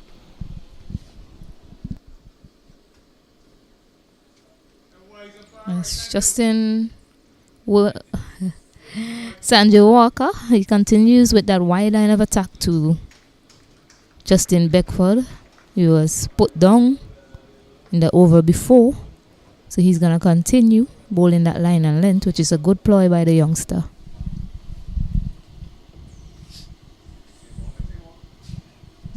You see, Roberts doesn't really get across that much. He looks to plant that front foot down the ground, so anything full, he will punish you. So this is good tactics by Walker. And there you go, full delivery, and that was smacked down the ground. Excellent save by the fielder, Brian Barnes, on the boundary, because that was headed for 4 more runs, but a good diving stop by the young man to save 4 show runs for his team. It's a full toss again, meaning gifted to Roberts, and he just got a 1 from that, but some good feeling by the number 17 there on the long on boundary. I'm keeping it to 1.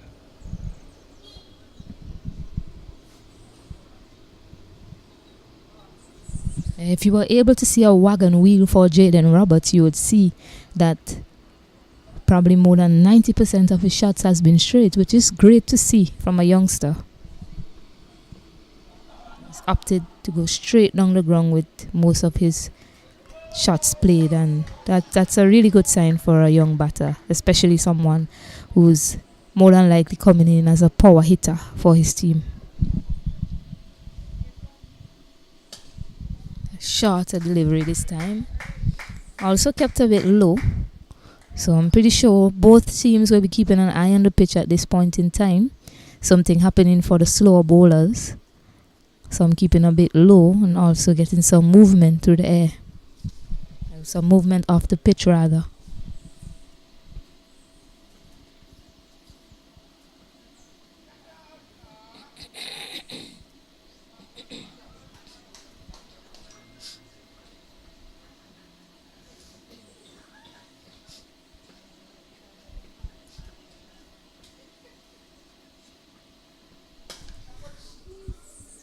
Magnificent from Jaden Roberts. I've been talking about it. He looks to go straight all the time, and this time the bowler pitches up in his half, and he needed no second invitation to send that one over the long on boundary for another mammoth hit for 6.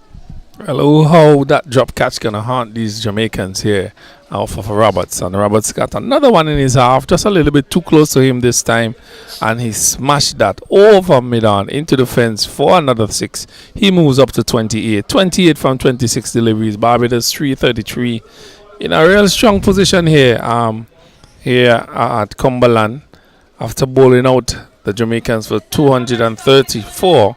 They are now 334, 100 runs lead.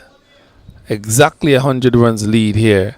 79 overs have been bowled, and we're looking for a replacement ball again here at Cumberland as the ball has been retrieved there. Hope it hasn't been damaged in any way.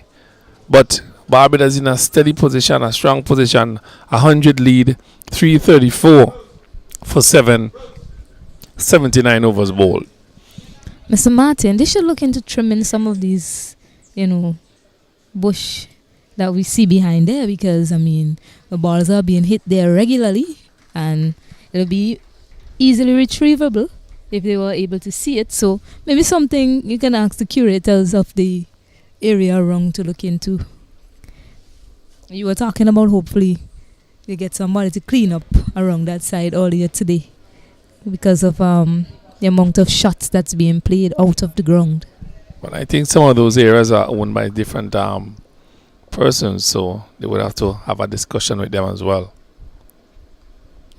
Yeah, that's true. If only.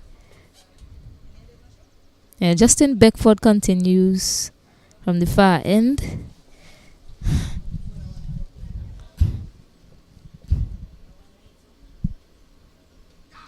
Nicely played down there by Tariq O'Neill, sorry. And they're looking to get that silly point into play, but Tariq O'Neill is up for the battle and he played it down nicely.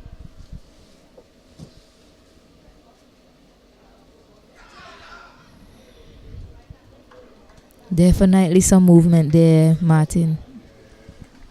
And you see how once you take the pace of the ball there, and it bounces and it turns on this surface, and that is what I've been asking the spinners to do, and he has found it, and he has been keeping the batsman in check. He's been creating some chances by just doing that, and he has become very difficult to negotiate on this wicket.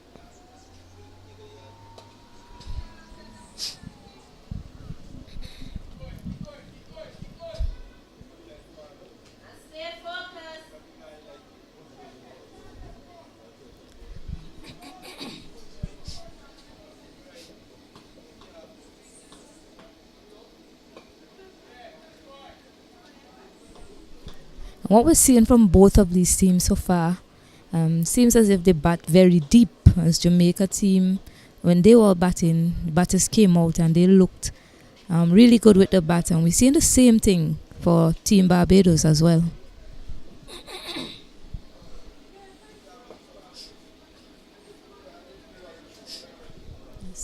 The end of the 80th over.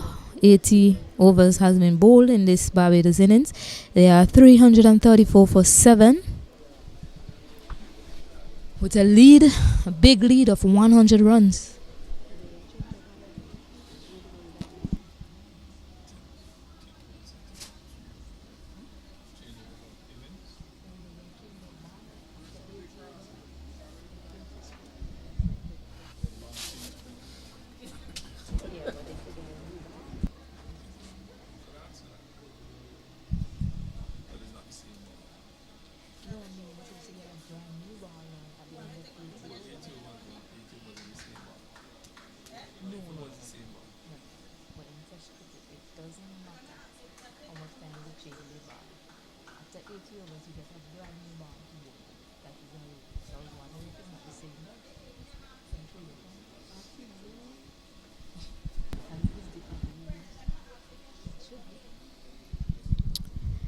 A change in pace from Jamaica, Justin Walters.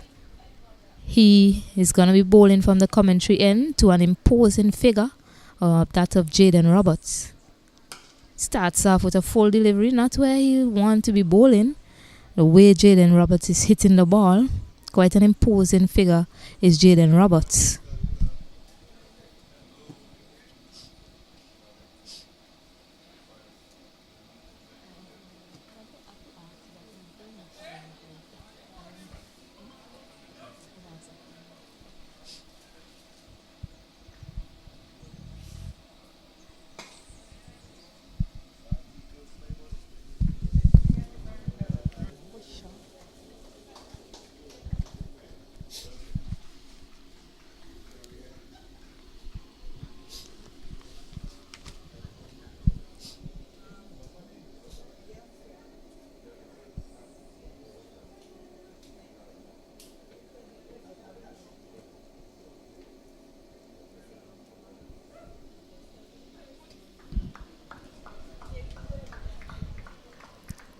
That's the line you need to be bowling at Jaden Roberts. You don't need to pitch anything up to him. Just keep it there on and off outside of the off stump to him. If anything full, he's going to put it away.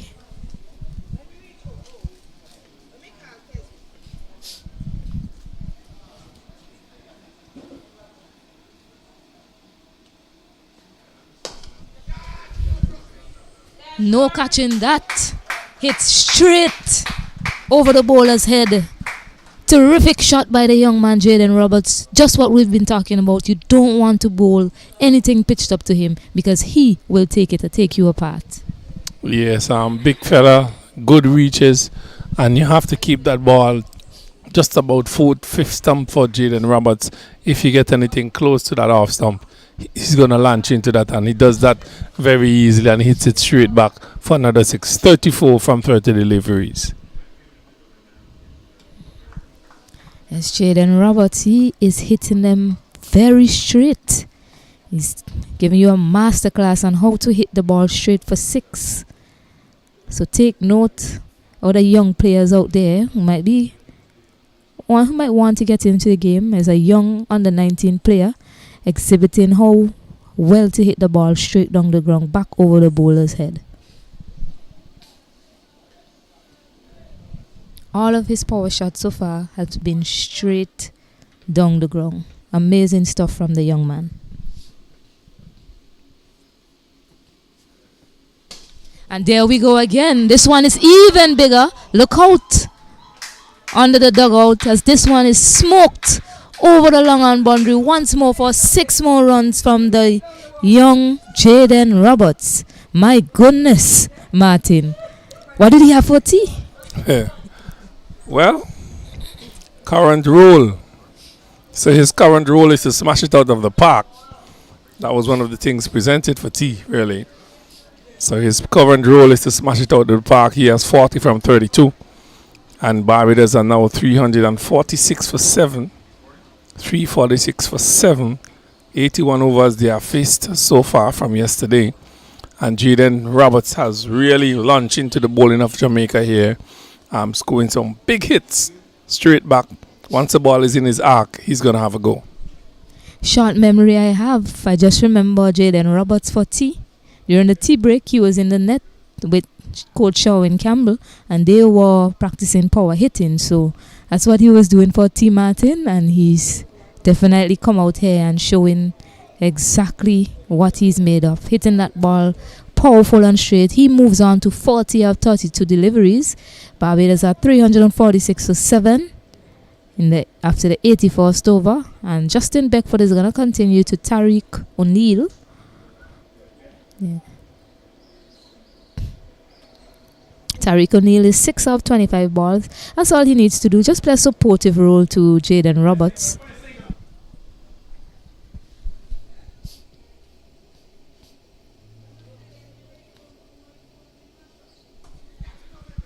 Wide delivery, looking for that run, won't get it. It's hit in uppishly to the man at cover. And they have rushed on to 112 runs lead. Team Barbados, 112 runs lead. Quite an imposing lead thus far, Martin.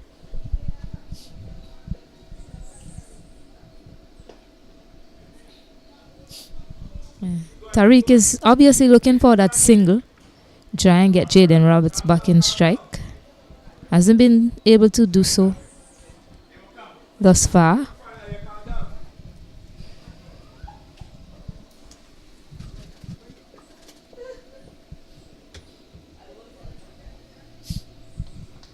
Seeing some dust from the pitch there, from that delivery. Signals that the pitch is getting pretty dry. And something to take note of. Yes, the spinners will definitely come into play. That's why Jamaica's team has Beckford operating for so long, because they've noticed that there's something there for him to work with in the wicket. And hopefully, 2 chances went a begging earlier on. One from him and one from Sanjay Walker. And that was of Jaden Roberts. They put down Jaden Roberts, who has now rushed on to 40 of 32 deliveries. One more ball remaining in this over.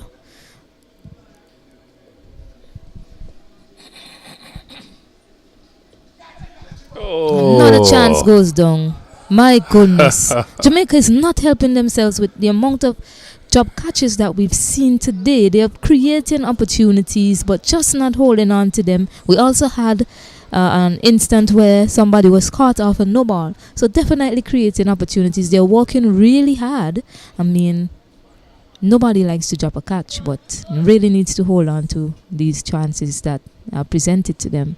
And with that, Jaden Roberts, he stays on strike. He's going to be on strike.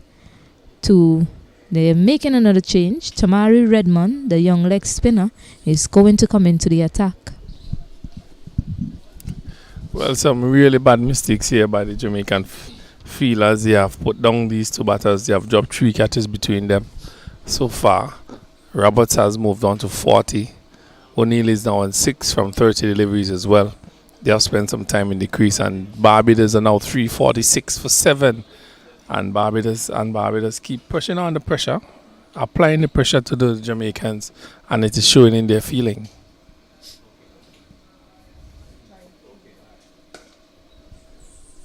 It's an easy single taken there. Might walk again. Might walk for Jamaica, bringing in the leg spinner to Jaden Roberts. As you see, he really likes the ball pitched up and in his half. I haven't seen a pull shot played with authority or a cut shot played with authority from him as yet. That was a very wide delivery from, with a lot of dust on the pitch, Martin.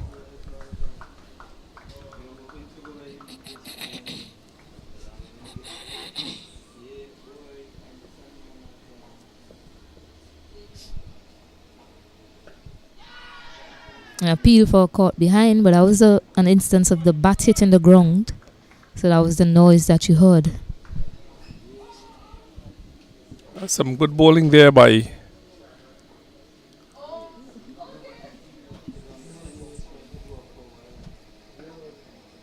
another shot going begging there in the slips. I'll wait for the umpire signal. He said bye. Okay, bye. Between the keeper and the first slip. Taking another bye, and we see some ragged feeling here by the Jamaicans. Yes, and this is the time when they really need to be on the game, on their game, on the ball, because they just need to take up 3 wickets. They need to ensure that the Barbados team don't pile on a lot more runs, because that will really hurt them, Martin. So they need to be on the ball right now and take every opportunity that comes to them so that they can ensure that the Barbados team don't pass about 150 runs lead here today. Smoke down the ground. Effortless shot by the young man, Jaden Roberts. Bread and butter shot there for the young man. Anything pitched up, it is going to travel.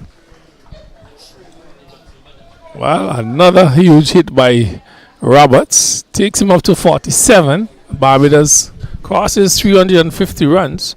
They are 355 for 7, 82.5 overs. There's another delivery to be bowling it over. How do he respond to Roberts? Just don't pitch it up. This one is wider. They'll settle for a single after being smoked for 6. Definitely settle for a single.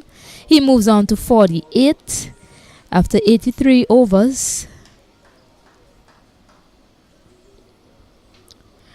The Barbados team is 356 for 7, and Jaden Roberts is 2 away from a half century, and he is 48 of 36 balls. They have a lead of 119 runs, Martin.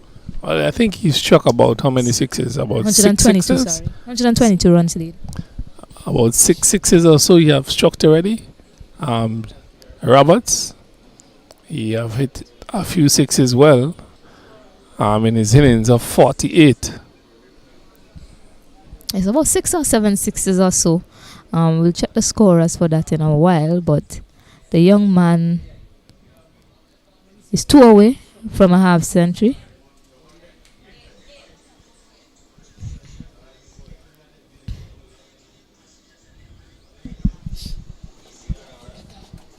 Justin Beckford is going to continue. He's been to pick up the bowlers, I'll say, so far for Barbados, Jamaica team.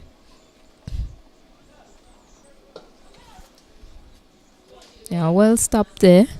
Good to see that the Barbados spectators, they're encouraging good cricket, and any good cricket on display, they are ready to appreciate it. So that's really excellent from this time. It's pitched up. Go through for a quick single. It's a full delivery. Opted to play that one through the covers this time instead of straight. He now moves on to 49, and the lead is up to 123.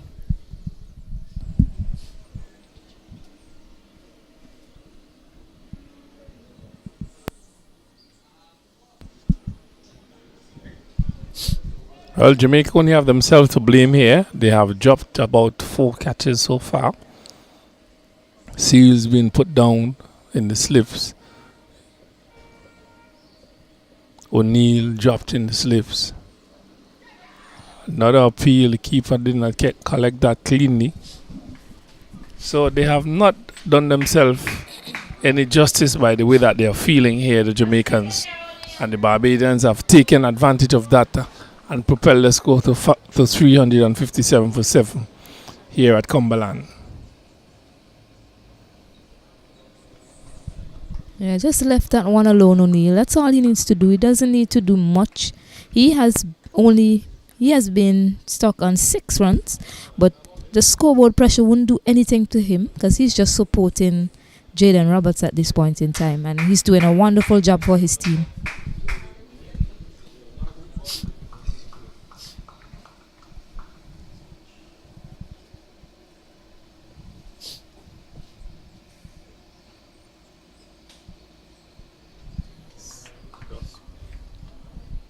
Tariq O'Neill being a slow spinner and slow off spinner will be looking at the surface and probably saying to himself, I think I'll do some work here for my team when I get a chance to go at this pitch, Martin.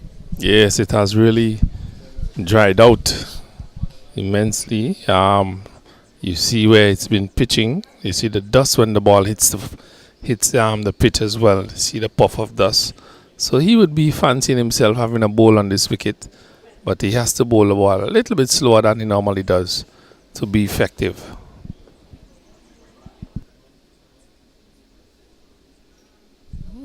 Well left by Jaden Roberts. It's an excellent delivery there from Tamari Redwood. Let's see the comeback delivery now after that. This one is not the cleanest of hits from Jaden Roberts, but it takes him to a half century, well deserved from the young man. 4 runs. That's probably the first 4 he scored all day. He's probably disappointed by that shot, Martin. Probably didn't hit it well enough, but 50 for Jaden Roberts. A well played 50 by him. Had a few chances, yes, but he has taken advantage of those opportunities and got himself across the 50 rope. He is now 55 from 40 deliveries. Barbados propelled to 363 for 7. Oh. Went for that big shot down the ground again. Just missing out. Just narrowly missing out on that occasion was Jaden Roberts.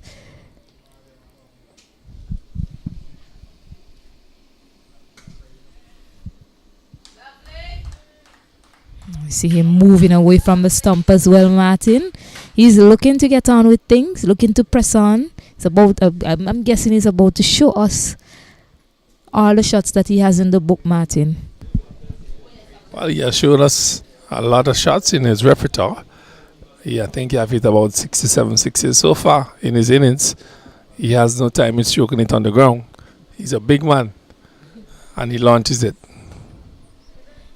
Driven, well stopped by Adrian Ware, who has been fielding at that point area for most of the day today. So a good stop from him. Surely stopped. Well, he stopped a single run for sure. I don't think he would have traveled to the boundary.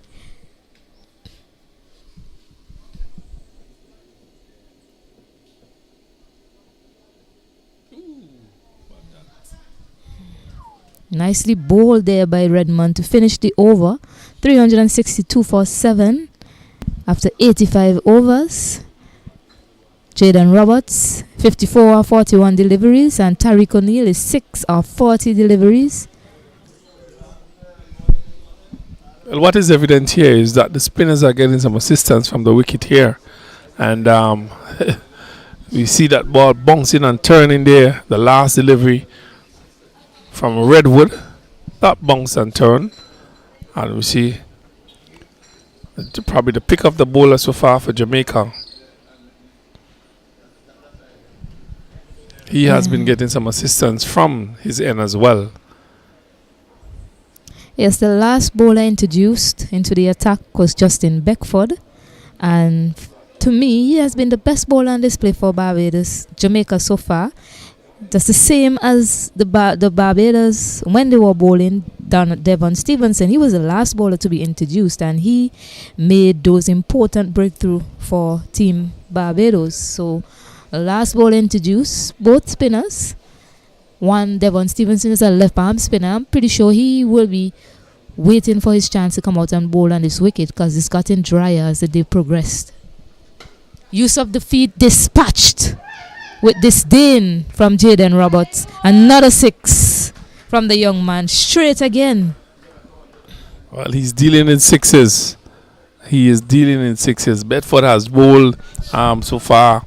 He has bowled just about 10 overs. He have gone for just about 35 runs. With that 6, takes him up to 41. He has 2 for 41 from 21 overs. Not a bad effort from him. But the big man Roberts is really crashing into these bowlers here. He have moved up to 60 from 42 deliveries.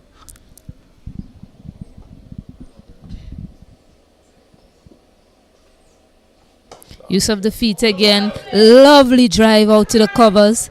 The bowler will stop that, but although that was hit on the ground, Martin, that wasn't one of the better shots he played for the day. I mean, he's had hit some 6s, but the use of the feet and the wrist work on that, excellent shot from the young man. Definitely turning it on here at the moment.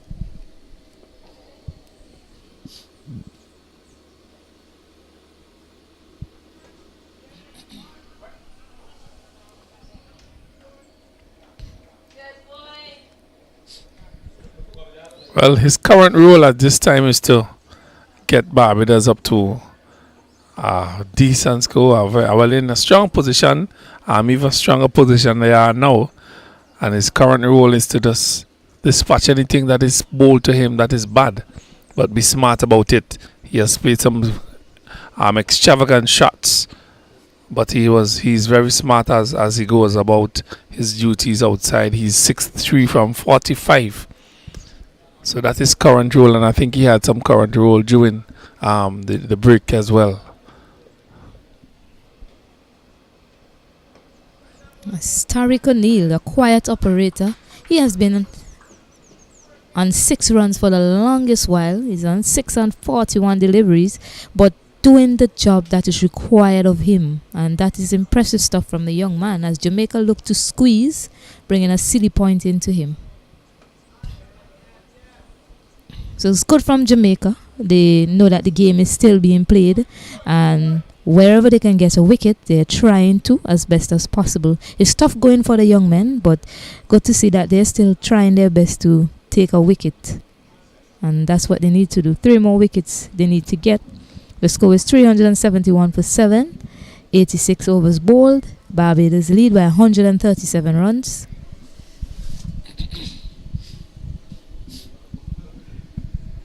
Well, Barbados keep building the mountain here for Jamaica to climb. A day and another session to go. They are putting themselves in a really strong position here coming into the 3rd day. They have already clipped first innings and they are pushing on the pressure on the Jamaicans here with over 100. And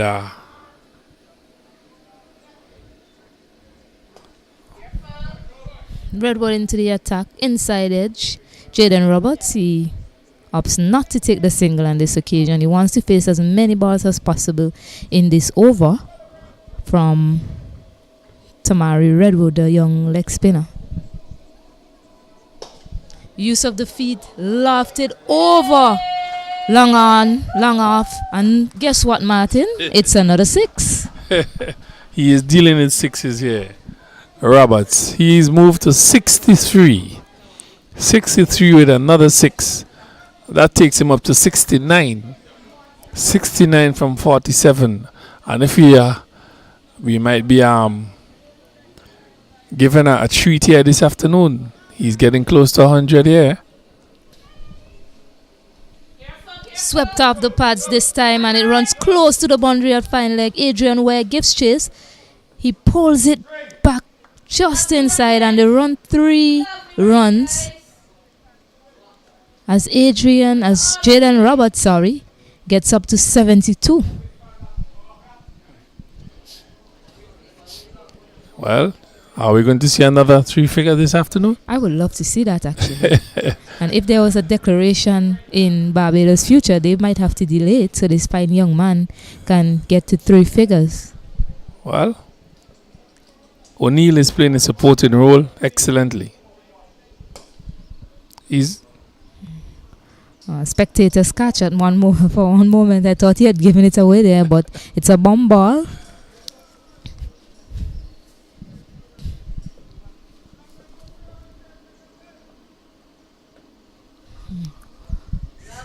Eking out a single there, Tariq O'Neill, and he moves on to 44 deliveries, brings Jaden Roberts back into strike.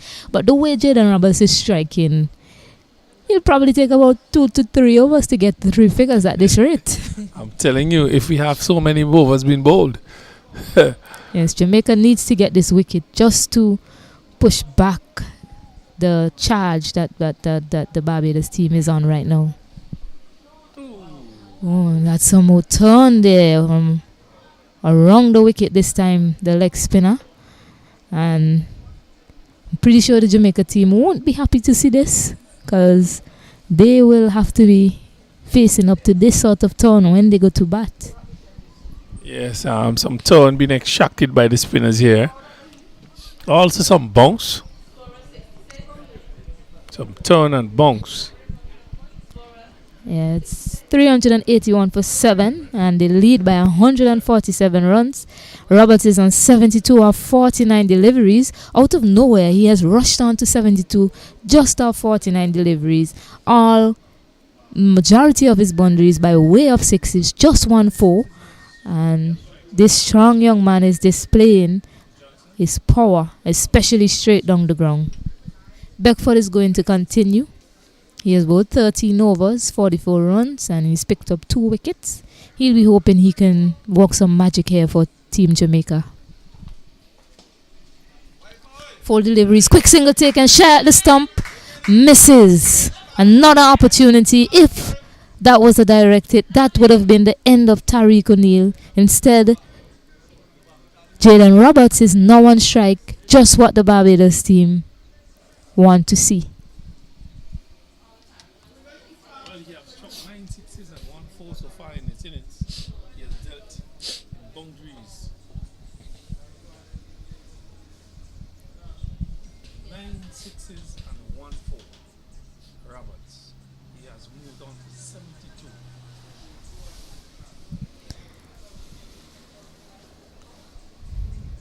And I see skipper Nima bowling. He's putting on some gears, so there might be some indication that a declaration is coming soon, Martin. He's put on a tie pad, even though he's the keeper. A lovely shot through the covers. Excellent placement from the young man. He won't get to the boundary. Baron Barnes pulls it back and they take 2. He moves on to 74. Yes, we know Nima bowling. He's the captain of Barbados. He's the keeper as well. So the fact that he's put on some gears might be some indication that the declaration is coming soon. Maybe they're getting close to the target that they had in mind to declare by.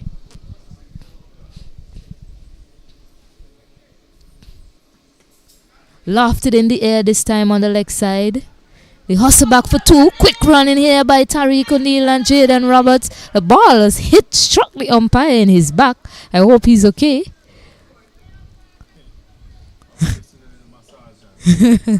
Just a little massage. Well, the Barbados team and the Jamaican team, they have physiotherapists on hand, so if anything goes wrong, he can call on one of them. Yeah, there you go. So,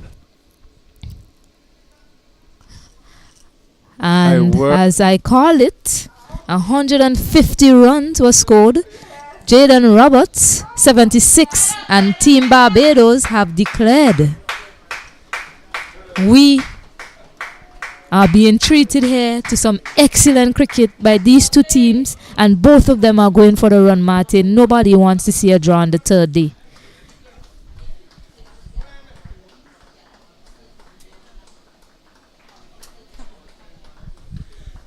Barbados team have declared on 368 for 7 in the middle of the 88th over.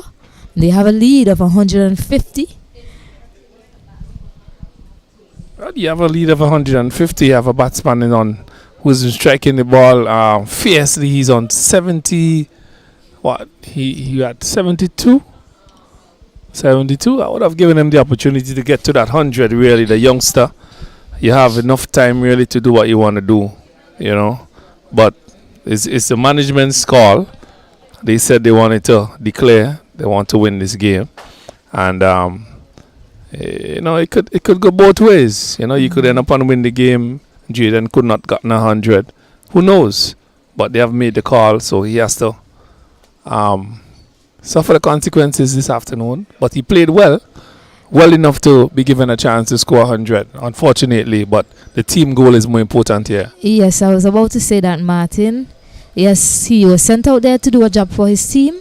He accomplished that. And it's a team first mentality for Barbados, and they want to win. And they know if they bat any longer than the time that they declared by, that the chances of winning the game would dwindle. So a declaration of 150, and they think that's enough to put some pressure on the Jamaica team. We have to keep in mind as well that it's one more day remaining, and the longer you bat, then Team Jamaica would probably just look to go for a draw. With this target on the board, 150, it's enough for them to think about going for the win, to thinking about knocking off the 150 and probably putting a score on board for Barbados to chase down. So Barbados is giving themselves a chance to win this game. So I think it's a good job by the team management for calling a declaration at that time. And the Jamaica team, they were really down and out. Jaden Roberts served up some beatings to them in the end. And 387 runs. Team Barbados declared at 386, a lead of 150. And we will be back shortly. And Team Jamaica comes out to bat. And this game is beautifully poised for a thrilling finish, Martin. We'll be back shortly.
Welcome back to the Honnestville Cricket Ground, where we just saw a dramatic declaration from Barbados team. A bit of mixed feelings about that declaration, especially from my co-commentator Kenroy Martin, the young Jaden Roberts. He was going well, scoring 76 off not so many deliveries, but a declaration was made with a lead of 152 runs, and Barbados, in reply to Jamaica's 234 in their first innings, scored 386. You see young Adrian Ware, the strongly built opener for Team Jamaica. He's partnered with Sean Roy, the other opener for Jamaica, and Johan Lane has the ball in hand. Heavily stacked offside field, 3 slips and a gully in play, and we are about to get things away here for this evening's proceedings here at Cumberland Cricket Ground. Kenroy Martin seems a bit, not too pleased by that declaration. And seems to be a country first mentality as Johan Lane runs into ball. Nice lift outside the off stump from Johan Lane. Good start from him. A good start by Lane, just outside the off stump. Jamaica has a total of 152 to get before start scoring. They have a day and a session to bat. All up to them to bat as well as they can. Yes, Adrian.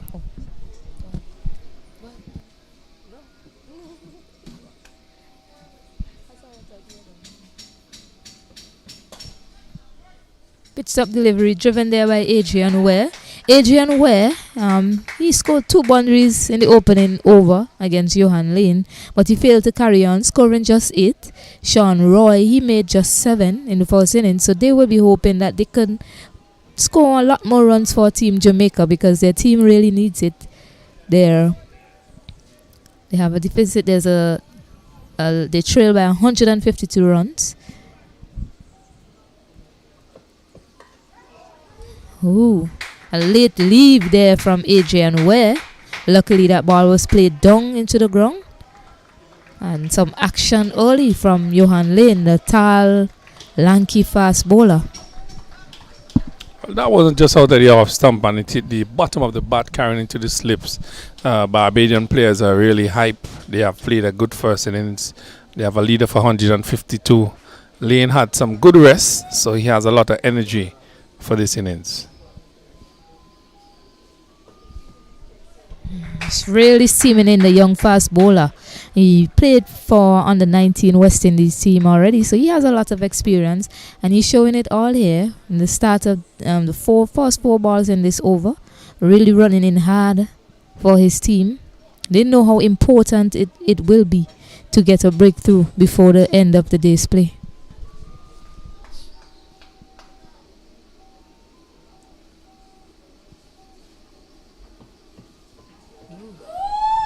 Lovely stuff there from the young man. Excellent bowling. Getting that lift. That we didn't see much of that from Jamaica when they were bowling, but we're seeing it here now from Johan Lane, who is a taller in height compared to some of the bowlers from Jamaica. So you expect him to get that sort of bounce.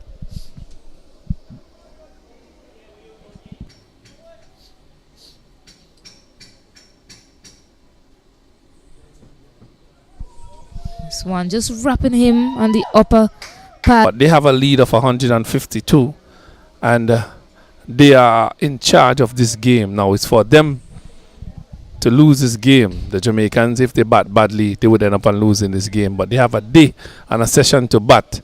They are none for none. They have another 15 or 16 overs to go for the day. They need to get through that and then think about tomorrow. So a big task on their hands here, the Jamaicans. A day and a session to bat. The Barbadians piled up 386 for 7, and a fantastic knock by the youngster Roberts. A 76 from 56 deliveries. Well played to him. Unfortunately, he couldn't get on the opportunity to go further, but it is what it is. Country first. So the Barbadians are there fighting to get the Jamaicans out below that target of 152. If they get that score, then the Barbadians would have to bat again. If there's any more time in the day's play, that would be tomorrow. But we have to complete today's play, and they are there. 3 slips, actually 4 slips, a gully, a backward point, mid-off, short mid-wicket, and a fine leg. That's the field for the Barbadians, with Leacock with the ball in his hand. Yeah, there was a short delay in play there as Sean Roy seemed to, maybe he had on a wrong shirt. He had a change of shirt. So he's now back at the wicket. He's about to face his first delivery from the man with a pep in his step, Jaden Leacock, who ran in and bowled really well for Team Barbados yesterday, picking up some late wickets, but he deserved that. So he runs in hard here to Sean Roy. Yeah, much of the same again from Leacock, running in hard, bending his back, hitting that line and length for his team. Continuing to walk with a pep in his step, and I assure you, if he gets a wicket, he'll get even more peppy here, Martin. Yes, a good first-up delivery for him, short into the body. And he controlled it nicely. The wicket is playing very nicely. No awkward bounce. He came on top of that, just played it down the onside.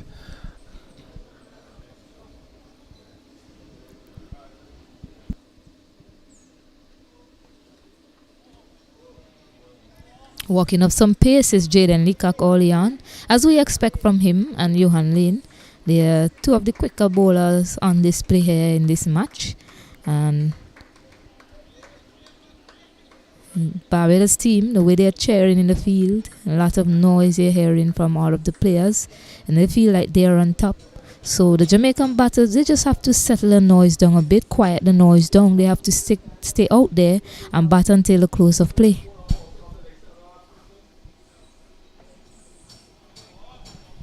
Again, similar delivery, straight down the leg side. He just needs to line it up to the right-handed Sean Roy.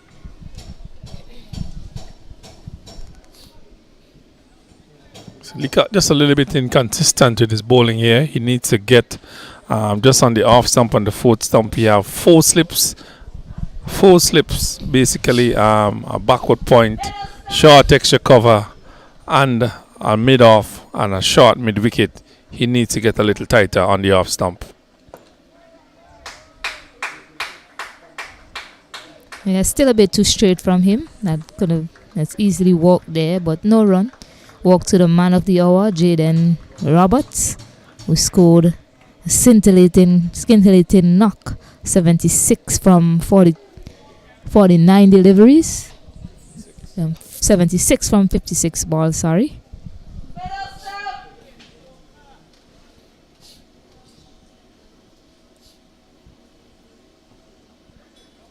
Again, shorter ball this time, and it races into the boundary, and it'll be byes. The first runs, not off the bat for Jamaica, but they'll take that. And they now trail by 148 runs. He's just getting it to stray a bit too much. Maybe the extra effort that he's putting in to get that bounce, but at the way the pitch has played out, might be better off just looking to bowl. Hit that perfect line and length outside the off stump. He has 3 slips and a gully waiting. Yes, much better stuff from Leacock to Roy. He ends the over, and the Jamaica team, they are 4 without loss, trail by 148 runs. Well, I sort of inconsistent over there by Leacock. Bowling about 4 deliveries down the leg stump, not causing any problems to the batsman. The last delivery, that is what is required of him, just on the off stump. The Barbadians, they are ahead of this game so far. They have a lead of 152. And the Jamaicans, they need to bat a day and a session to save themselves from embarrassment here from the Barbadians. They will be looking to bowl the Jamaicans out. But they batted well in the first inning, just a few errors. And the wicket is much easier. So Lane would have some other ideas. He's looking to pick up some early wickets here for the Barbadians and put the Jamaicans under some pressure. Walked off the hips by Adrian Ware. He gets off the mark in the second innings, bring Sean Roy on strike to a fired up Johan Lane.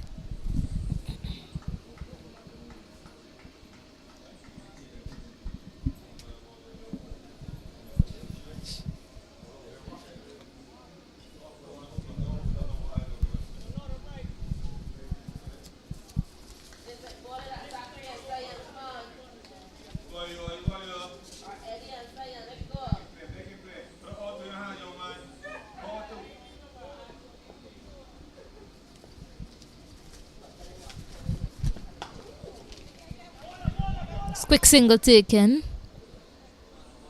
No danger there. But Sean Roy, he too gets off the mark.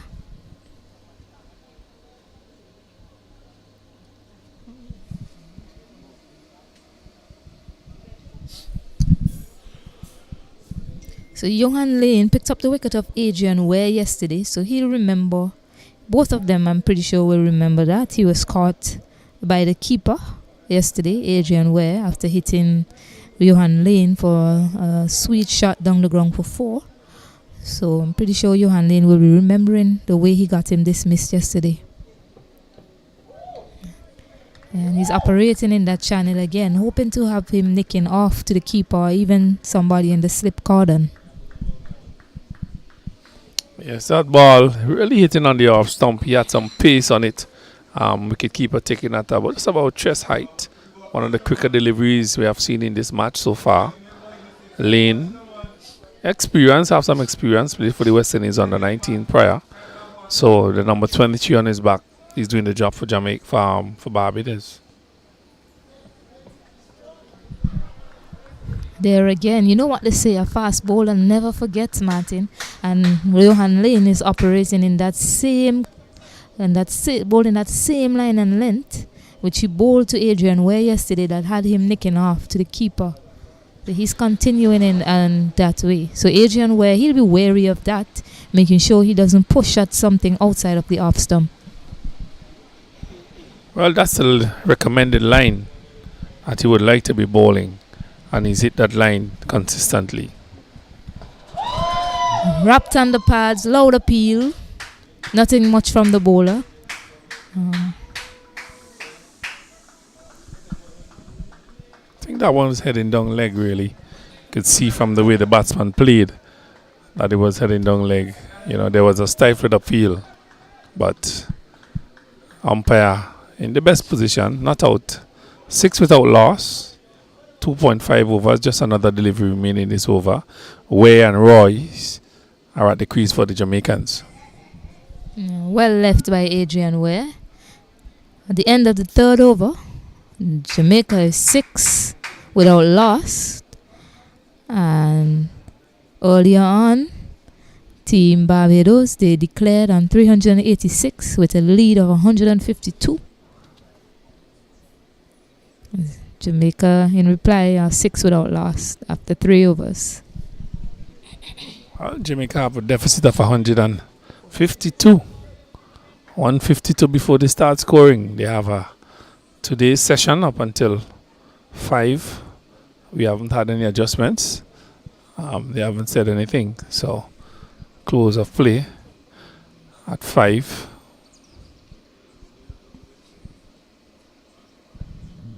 Ooh. Excellent delivery there from Leacock, who's found his line and length. After that last ball he bowled in the over before, he has decided to continue in that channel to Sean Roy. Well, there are 3 slips, a gully, a backward a square cover, short extra cover, mid-off. Short mid-wicket, catching position, a fine leg. So his job is to bowl the ball just on the off stump, just jump on the off stump, 4th stump or so, and induce the batsman to play a drive, nicking the edge or something.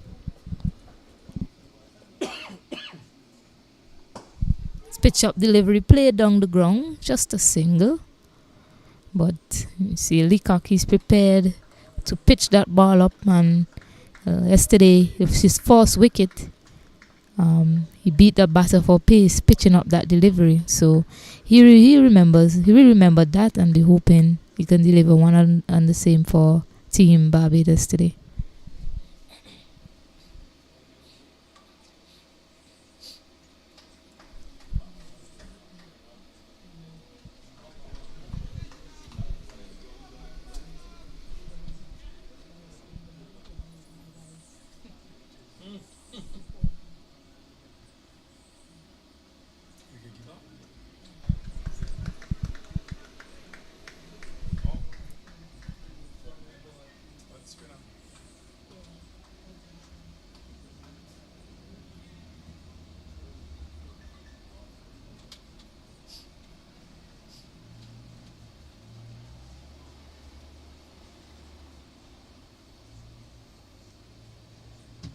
So how many of us have been bought for the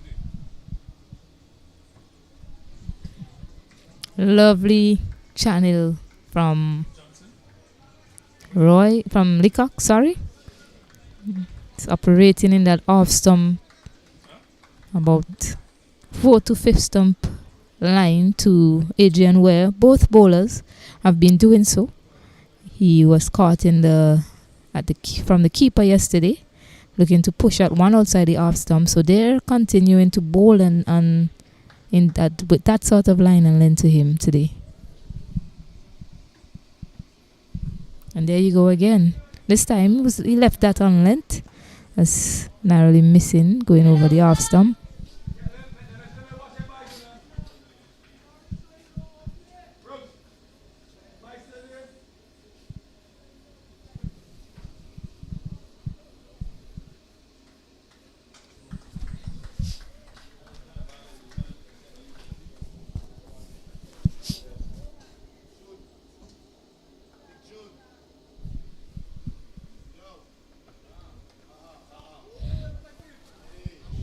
Cut shot played down past the third slip, and it goes into the boundary.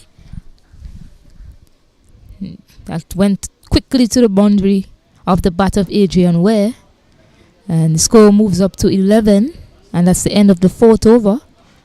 Jamaica trail by 145 runs. Yeah, that was a short ball outside the off stump, and he had a go at it. It flew between the third slip and the gully, down to third man into the fence for 4. Risky shot, but it's a new ball and it flies. You really have to, that ball has to stick into your hands in those positions. So he picked up 4, and Jamaica 11 without loss. 4 overs have been completed. Yes, the good thing about that is that his bat face was down, so no chance of him hitting that ball for a catch to any of the men at slip. So the ball went down and bounced before getting to the slip fielders.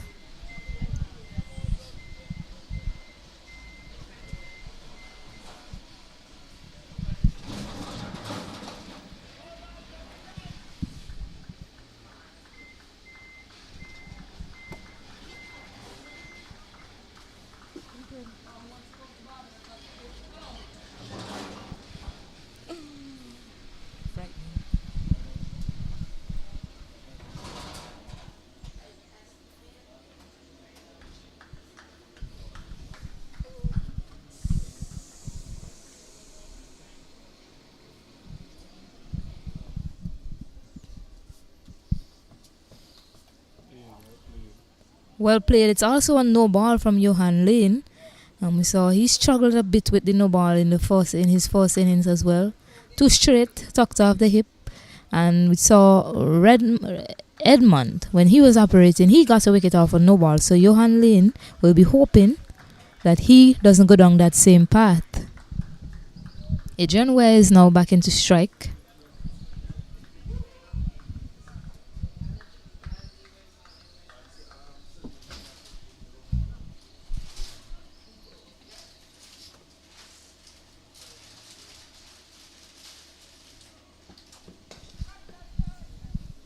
Played through square leg, not convincingly from Adrian Ware, but he gets a single. It's hit on the inner half of the bat and went to the square leg area.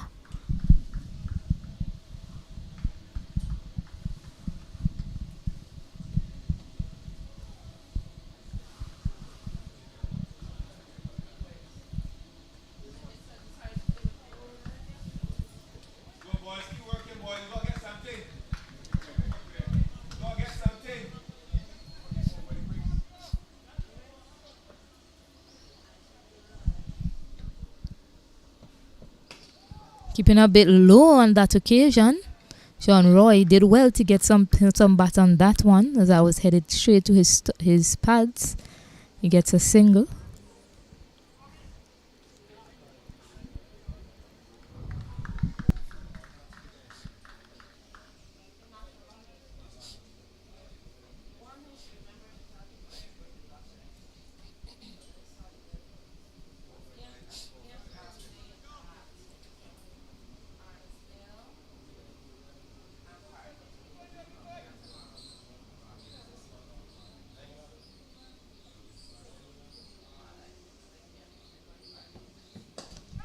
This time it's flicked off the pads convincingly this time from Adrian Ware.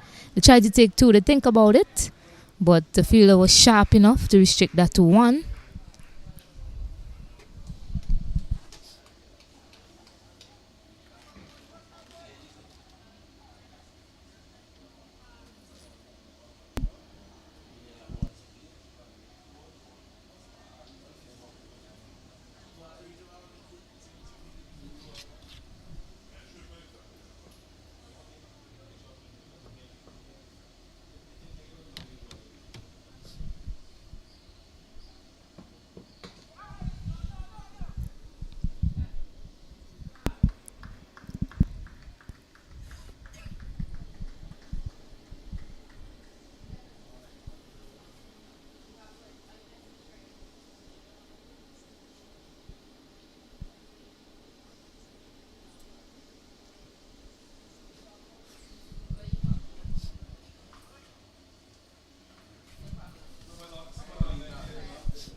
Good testing over from Johan Lane to Sean Roy. After the 5th over, the score is 16 without loss. Just to note that a couple of deliveries have been keeping a trifle low. We spoke about that earlier up in the game. Game number 1 as day number 2 concludes. You're seeing evidence of that. You see the dust when the spinners were bowling, kicking up. Now you're seeing the ball keeping a trifle low. So the Jamaicans have to be aware of that, and the Barbadians would be liking that because it makes life difficult for the batters, and it makes life hard for them to get runs on a wicket that is not bouncing, and you have fast bowlers who are bowling straight. So a battle is on here between the Jamaicans and the Barbadians. Day number 2. They have a lead of 152, and they are at the crease. They are now 16 without loss.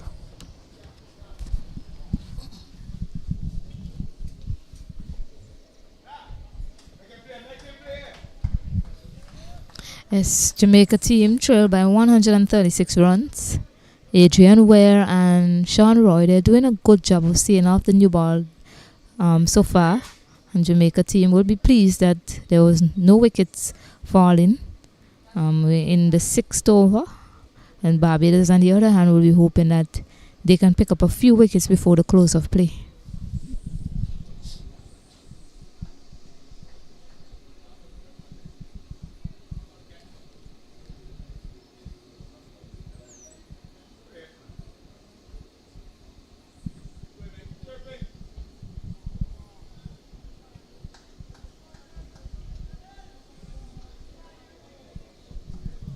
Adrian Ware might be receiving a quick shot delivery next up as the bowler had to pull out of his run-up. Bowler had to pull out of his run-up because Adrian Ware wasn't quite ready at the striker's end.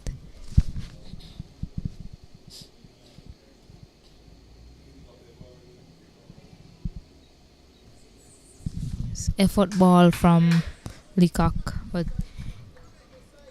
he's just bowling on that perfect line and length, just hoping that the batter will eventually decide to play a shot. Just playing on the patience of the batter so far, the Barbados bowlers. Good ploy implemented here so far from Team Barbados.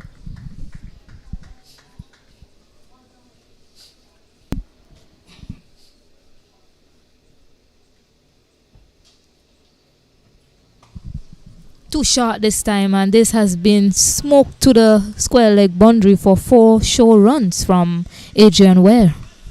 Yeah, short delivery into the body, and Ware just swizzled on that and pulled that through mid wicket into the fence for a good shot by him, a good positive shot by him. He looks a very good puller. Although he has a little bit of weight, he has a number 14 on his back. He was able to get into position and dispatch that ball very easily. Yes, he's a strongly built young man, and We would expect him to put away any bad deliveries, as we've seen from all of these batters on display so far in this under-19 tournament here at the Cumberland Cricket Ground.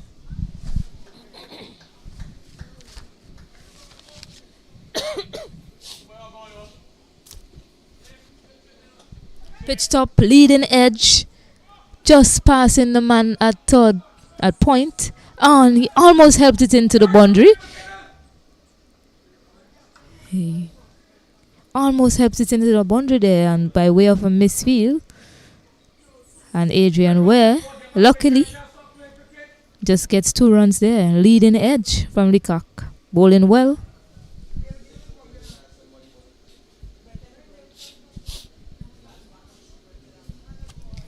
And that's what I've been talking about. Just keep bowling in those good areas and hope that the batter will try to make something happen. And that is what almost happened there on that occasion from Leacock.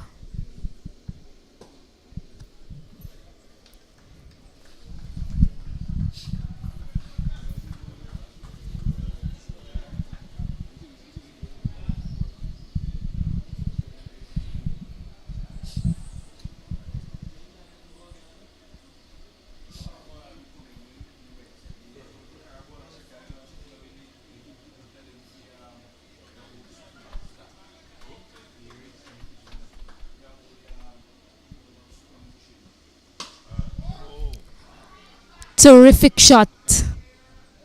And he held the pose as well. 4 runs from Adrian Ware. Sweet pickup from him.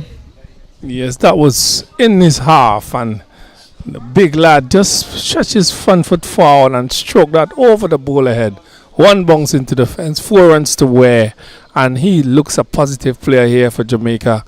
They have a target of 152 to get before they start scoring, and he is not making any joke.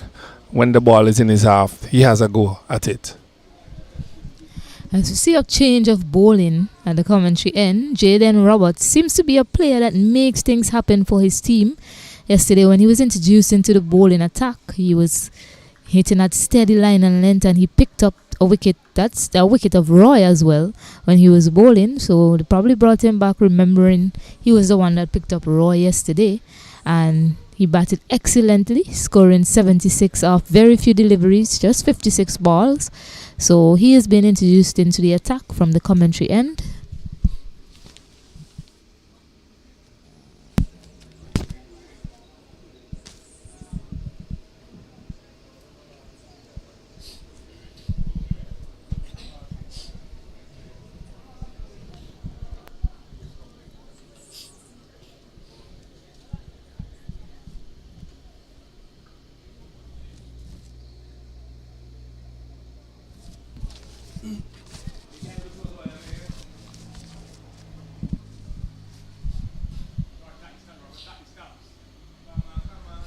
Jamaica's 26 without loss after 6 overs.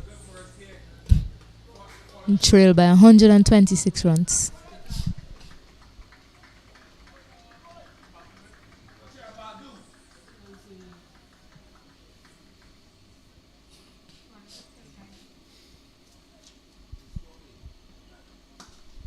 Short delivery that time, and Roy was waiting for it on the back foot. He pulls it, won't get 4 for it. But 2 good-looking runs from Sean Roy. It's a short start from Roberts. Well, the wicket is not really geared for short pitch bowling. We've seen through the innings, the last 2 innings, anything short was dispatched over the boundary for 6 or 4. So Roberts would be warned not to hit those lengths, but hit just on the off stump, just on the 4th stump. You have 2 slips, a gully, a backward point, a short extra cover, and a mid-off, a short mid-wicket. A mid-on and a fine leg. Yeah, that's the sort of length you need to be bowling on this wicket. It's keeping low. See a lot of dust early on when Barbados was batting, coming off the surface of the wicket. So pretty soon we might see spinners being introduced into the attack, just to see what they can do with that new ball. That might not be a bad ploy for Team Barbados this evening.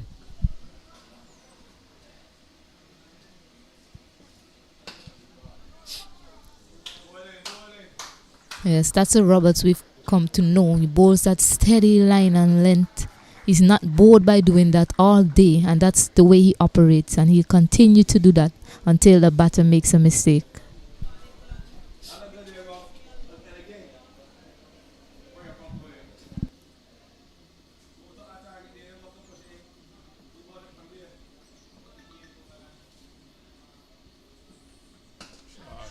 Excellent shot through the covers, just leaned on it comfortably, and he picks up 2 runs.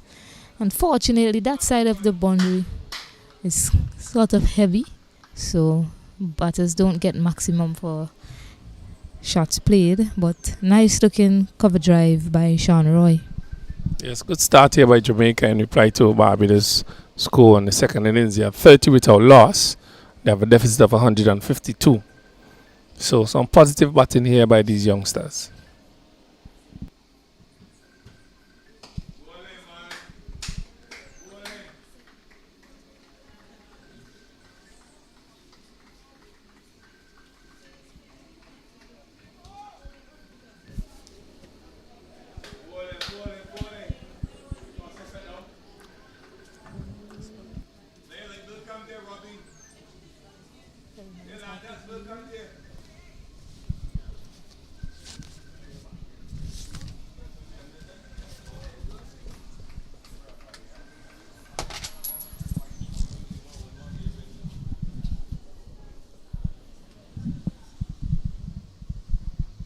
Ooh, that's it right there from Roberts.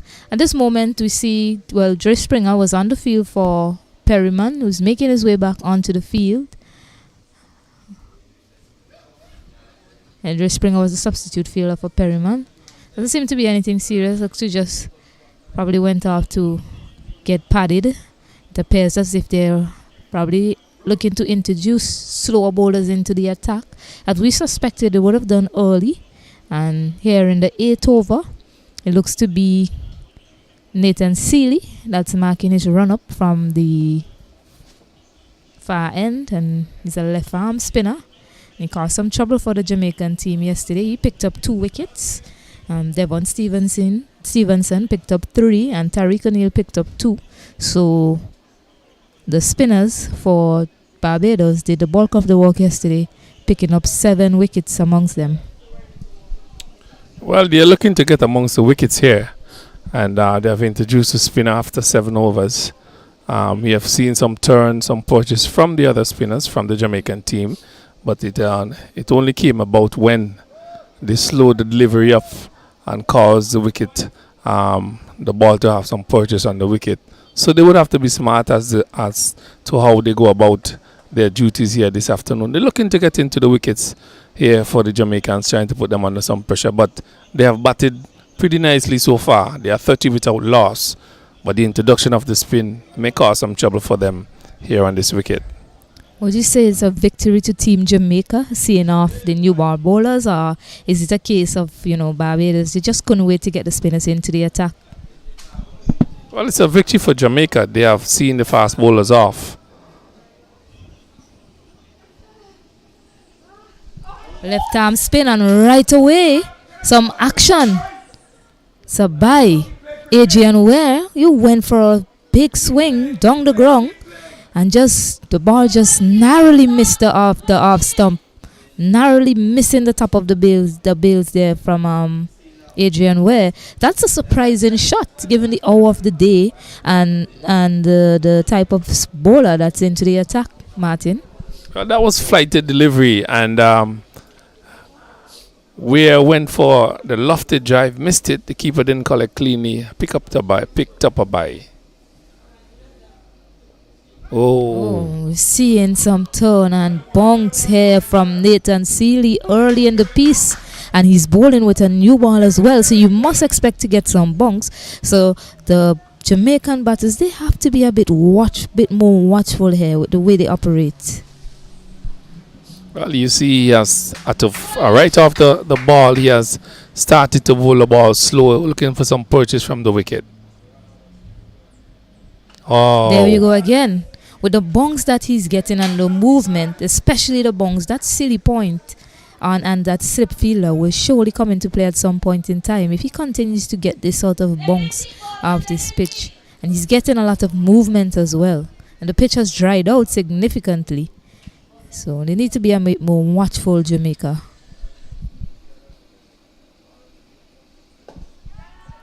This one is a soft dismissal from Adrian Ware. Delight for the bowler and disappointment for the batter, who just lazily lofted that ball into the long on. No purpose or drive behind that shot. And an easy catch taken from Leacock at long on.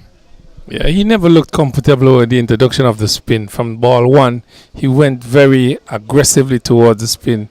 He played just about 3 deliveries, missing 2 outside the off stump. And the third delivery, he played it softly down to the man at mid-on. Took an easy catch. That was Leacock. And the Jamaicans have lost their first wicket. They are 32 for 1, facing a deficit of 152. A good wicket to get here.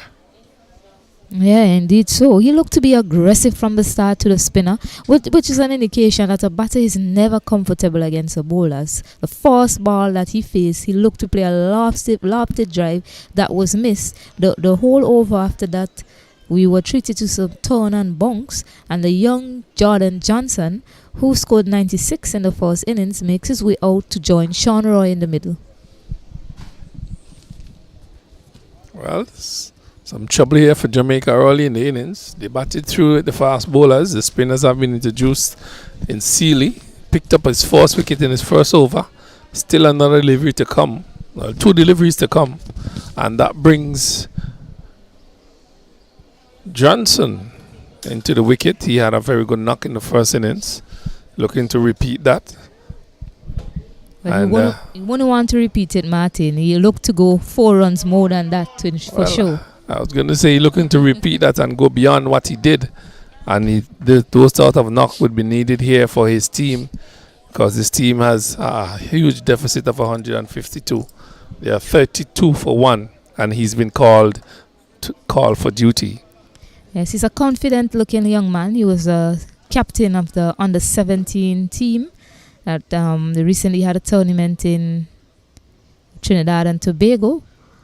He was the captain of that under-17 team for his team. And he's here to the battle. He's up against it with Nathan Seeley coming in.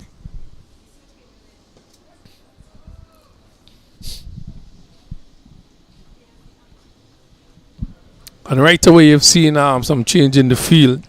You have brought in a short leg, a slip. They have a leg slip as well, keeping the pressure on him early.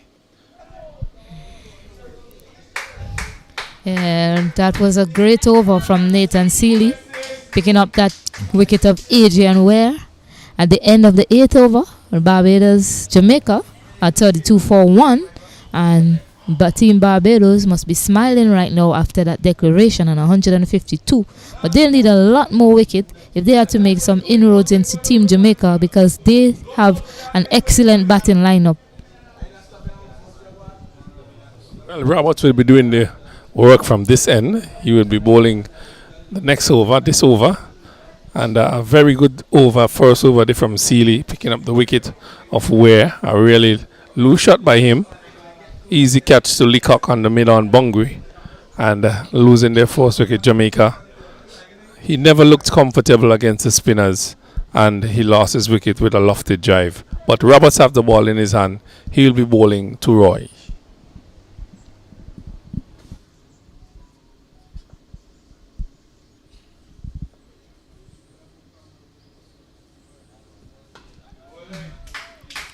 That's all that they require of Roberts to do. Just bowl on that line and length. You hear the applause from his teammates. They know that he got it spot on that delivery. And seeing how he operated in the first innings, he'll continue to bowl it right there. Possibly hitting 6 deliveries right there, Martin. Well, with the way the wicket is playing, you have to bowl wicket to wicket. Just on the off stump, there's 2 slips as well.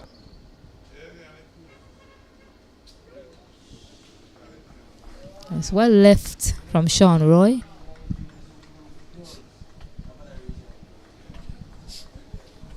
Just a little bit of movement there for Roberts. Pitching just on the off stump and moving further away. And you could hear the ooze from the feelers in the slip and the spectators as well. That's a really good delivery. That's the area you should be bowling in, not an area of uncertainty, if you call it.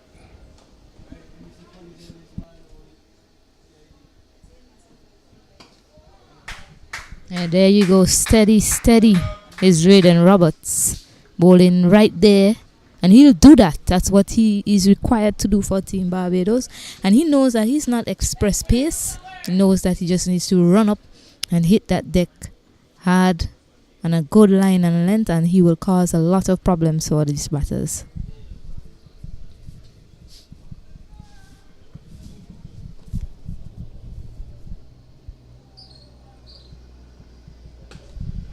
Sweet drive. Quick single taken, a mix-up. Not capitalized on by Team Barbados. But some uncertainty in the running we see in between these two batters. They have to be very careful as the way they go about their calling and the communication there. They won't want to lose a wicket through the run-out route, especially they informed Johnson through the run-out route, so they have to be very careful and communicate properly.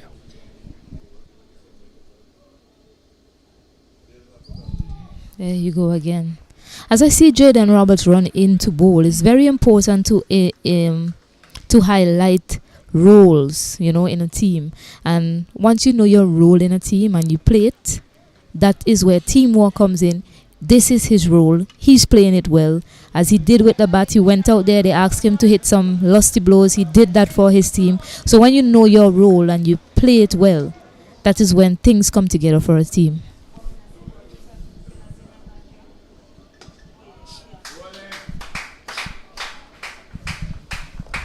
Well, you speak of roles. Roberts is a stock bowler, really. He comes and hit the ball on a length, create pressure. And he's been doing that. He did that yesterday. He's doing that now. He was very much unfortunate yesterday with a few drop catches off his bowling. But his role this afternoon is just to keep things tight, try to pick up a wicket or two. But the spinners, in my opinion, would have the biggest impact in this game. And from the ball, from the first over, we've seen that. And they have picked up their first wicket. Sealy has picked up the first wicket for the Barbadians against the Jamaicans here in the second innings. So the spinners would have a huge impact on the second innings. Yes, Team Jamaica, they're 32 for 1 after 9 overs. They trail by 120 runs. And Nathan Sealy, he has the ball in hand. He's a tall left-arm spinner. Assistant coach Suleiman Ben will be happy with the progress of his left-arm spinners so far in this match. He himself was a tall left-arm spinner for Team West Indies.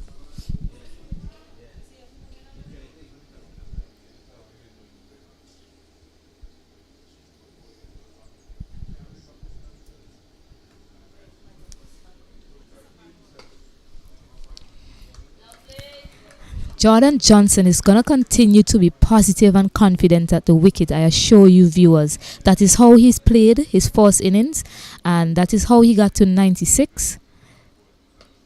I don't expect him to go in a shell here. If any bad ball comes, I expect him to put it away.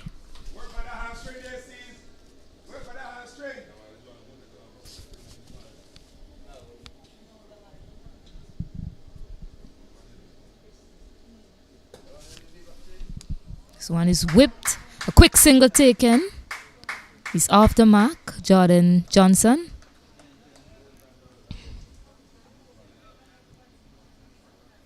I love the battle that's on here right now with the spinners, with the spinner Nathan Sealy and these two batters at the wicket. I love the way the field is set. The captain, quite an aggressive field set, especially when Roy is on strike. He has 2 slips in place, a man at Sealy point.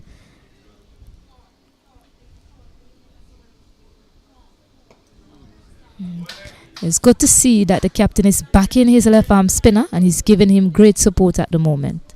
And the spinner is doing what is required of him as well.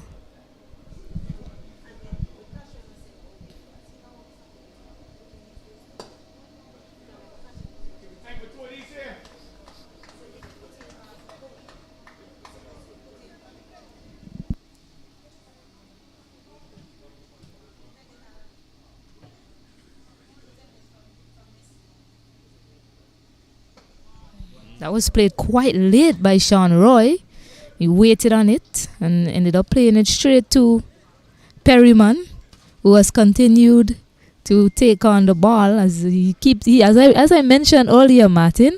I call him the wall because he has stopped a lot of deliveries, and he's a valiant young man. And every time the captain says to him, put on those shin pads and that helmet and get in front of that wicket for me, he doesn't shy away at all. He really enjoys that position. Well, he's a big dude as well, so he could take some blows. Yeah, he could take some blows as well. But Jamaica 32 for 1. 10 overs been bowled here so far. Yeah, they're 33 for 1 after 10 overs. And you call them battle scars, especially if you come out victorious. You show them to your fellow teammates and your family back home and said, look at what I went through, but at the end of the day, my team was victorious. So I'm pretty sure all of these Barbados players, they'll be looking forward to a victory here today after declaring on 100 with a lead of 152. So they'll be hoping to at least pick up at least 3 more wickets. 2 to 3 more wickets before the end of the close play, the end of the day's play, and that will put them in a comfortable position going into the end of the third day tomorrow.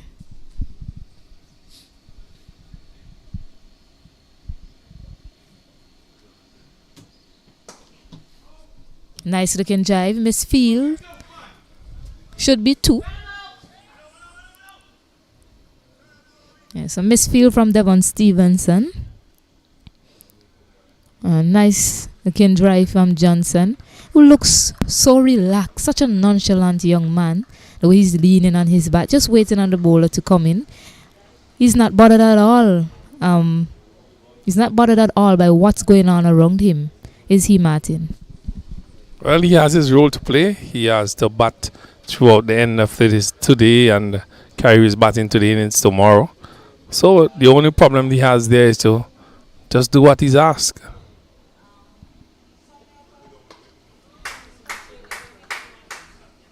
Yeah, that's all he needs to do.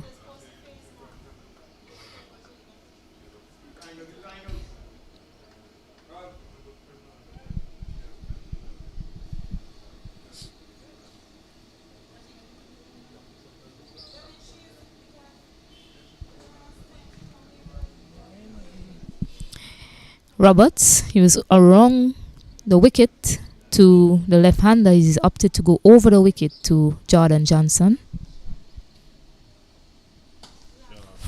Fuller length. Excellent stop from the man at square leg. That's Achilles Brown. His mom is cheering him on. He was disappointing with the bat yesterday, but has made an excellent stop for his team and restricting that to 1 run.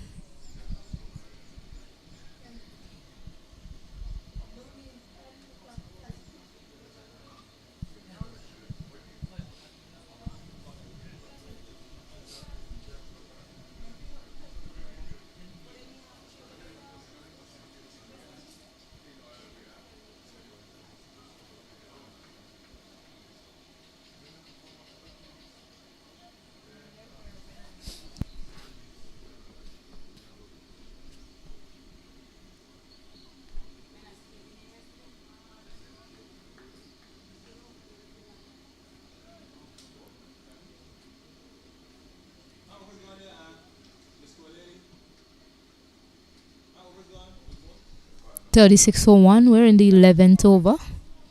Sean Roy is on strike to Jaden Roberts.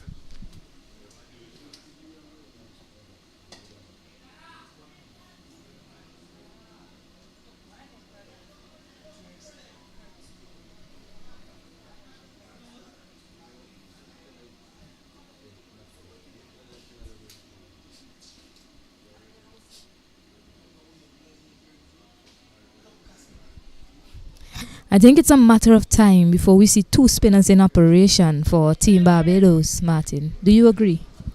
Well, yes. That would be implemented as soon as probably this will be the last over of pace. They have brought spin into the attack and they have brought some results as soon as it's been introduced.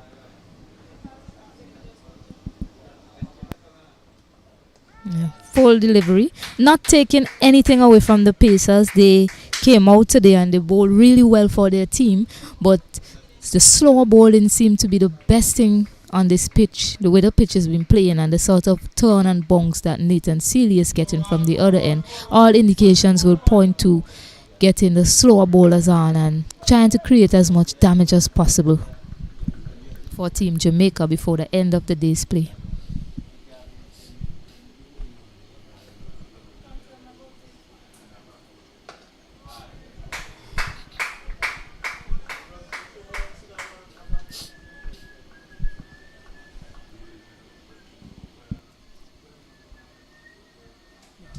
At the end of the 11th over, Team Jamaica, they're 37 for 1. They trail by 115 runs. If you're just joining us, Team Barbados, they made 386 runs. Joshua Dawn made an excellent 110. Jaden Roberts, he came in and he scored a fast 76 off just 51 deliveries. They were supported by Hakeem Perryman, he made 72. And the captain Nima Bolen, who made 46. Action continues here, and Sean Roy, he's at the crease with Jordan Johnson. The dismissed batter is Adrian Ware.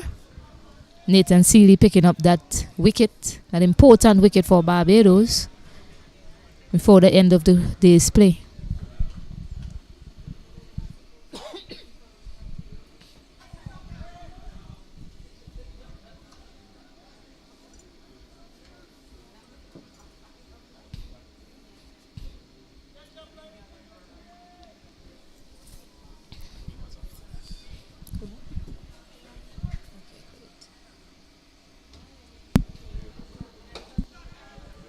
Hit powerfully down the ground, not timed well.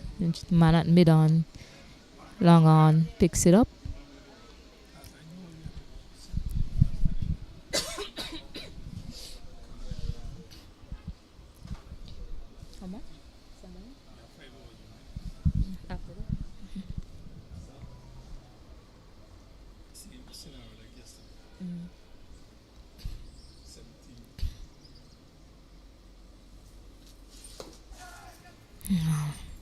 Played uppishly, just passing a man at mid-wicket.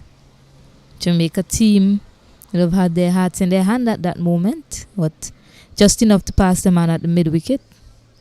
It's Jordan Johnson. They would need him to bat the rest of the overs for the remaining of the day and go into tomorrow. He's a key man to their setup. And Sean Roy is there with him. He too is key. Because they don't want to lose any more wickets before the end of the day.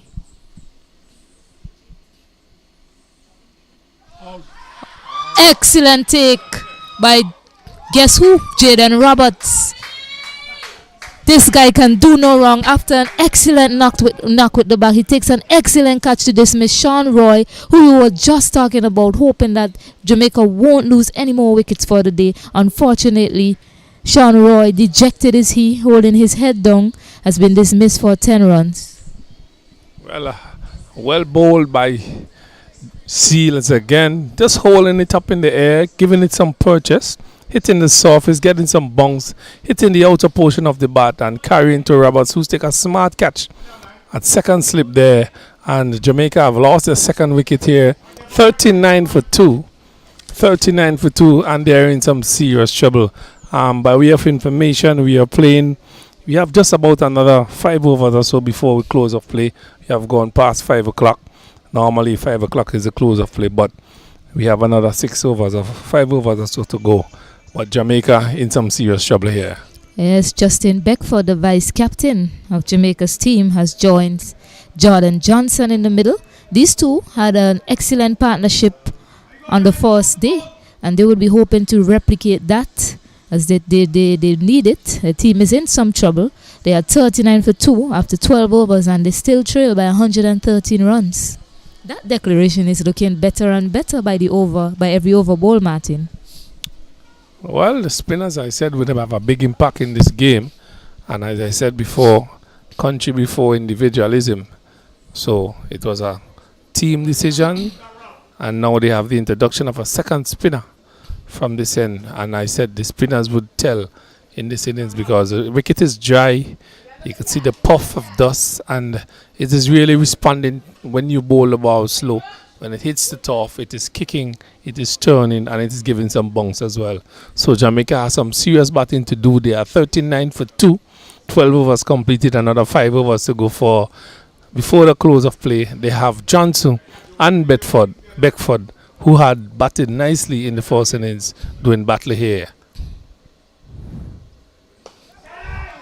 Oh! Just dropping in front. Devon Stevenson has been introduced into the attack, and you will remember he was the bowler that dismissed Jordan Johnson yesterday after Team Barbados was searching for a wicket somewhere. He came on and he took that important wicket of Jordan Johnson when Jordan Johnson and Beckford was going quite well. So a great start by Devon Stevenson, who's been cheered on by his mom at the moment, with us here in the stands. He's definitely causing some trouble here to Jordan Johnson. If I was the captain of the team, I'll put a man right in front of him at that silly point. You know, he's causing some trouble. Just make him feel like he needs to play a big shot because he has all these batters around him. Make him a little bit more claustrophobic. Driven nicely. Stopped by Leacock. Well, the battle is on here. Some good cricket here by Leacock. Some honest cricket by him as well. He catch that ball, one bounce, and he signaled there immediately. He didn't take that catch. Good bowling. Leacock has been kept very busy at the covers. Yes, it's a left arm bowler that's operating to Jordan Johnson. Historically, you know that after the ball. Oof, movements, man. Historically, you know that a left arm spinner to a left arm batter is not something that coaches would say is the best matchup in terms of, you know, the bowler getting the upper hand. Usually the batter get the upper hand, but Devon Stevenson has been bowling excellently to no, young man. That ball pitched. That was impact outside the off stump there. He ran off in an appeal. You see him upset by the decision, but it was an impact outside of the off stump. Distance outside of the off stump. Also had some height on top of it as well. So I said, and I will say it again, the spinners will have a big impact in this game. You see the ball is biting and turning, it's bouncing, and they are looping it nicely. And you saw that in the Barbadian innings, and you saw this now in the Jamaican innings. They have picked up 2 wickets so far, the spinners. That's Seeley, he has gotten 2. Stevens have just gotten his first over. Stevens have 2 wickets, 3 runs from 3 overs. Yes. So some nice tight bowling here by Seeley. Yes, and with just 4 more overs remaining in the day's play, Barbados will want to make sure they get all of those overs in. 2 short, just played nicely through the cover area from Justin Beckford, vice captain of the Jamaica team.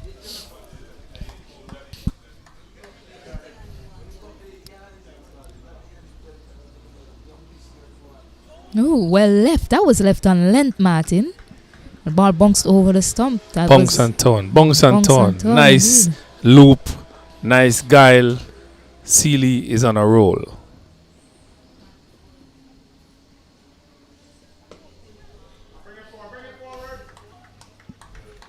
Yes, Beckford, he's quite comfortable on the back foot. If you watched his innings yesterday, anything on the back foot, he's quick to pounce on it, and he's happy. He's always happy to be playing on the back foot. So you hear the coach Owen Campbell shouting to Nathan Seeley to bring him forward. So that's what you need to do to a batsman like Beckford. He's comfortable on the back foot. You need to make him play on the front foot.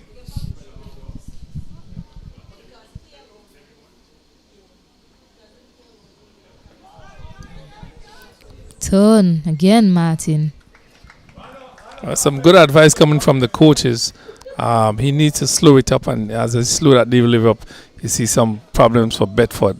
Bring him on the front foot. There's a silly point, and there are 2 slips waiting.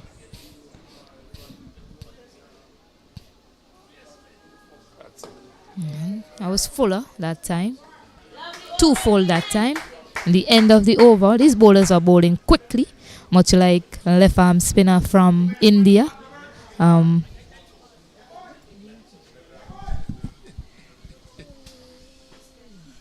39 for 2 after 14 overs. So Barbados 152 lead. Jamaica in reply are 39 for 2. They have the deficit of 152. And we have Beckford and Johnson at the crease. Johnson is on 5. Beckford is yet to score. And we have the spinners operating, that of Seeley and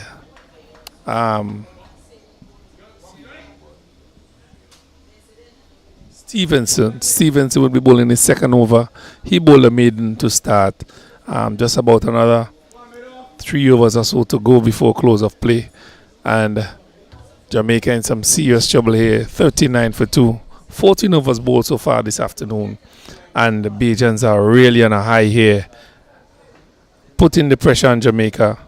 Picked up 2 wickets and they continue. They have implemented another short leg and silly point, a slip, short mid-wicket, a man short square leg, a man short extra cover, and 2 men on the fence, long on mid-wicket, mid-off.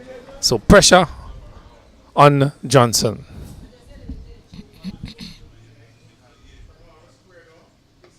And as I requested, a man in front of the bat at silly point. So good to see from Nima Boland. He's thinking quite well out here for his team.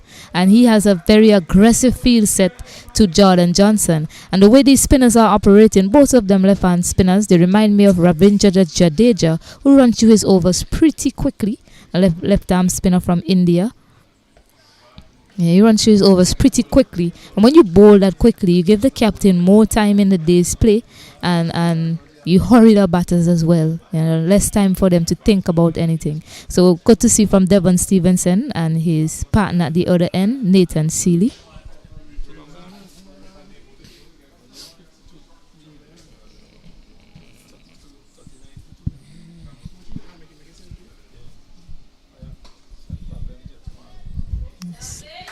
Yes, that's on the back foot for Johnson. So comfortable for him.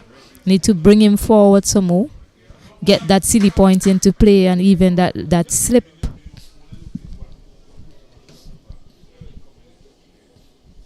Yeah, the ball is new enough, so coming forward, that edge will carry better to the man at slip because he will get more bunks.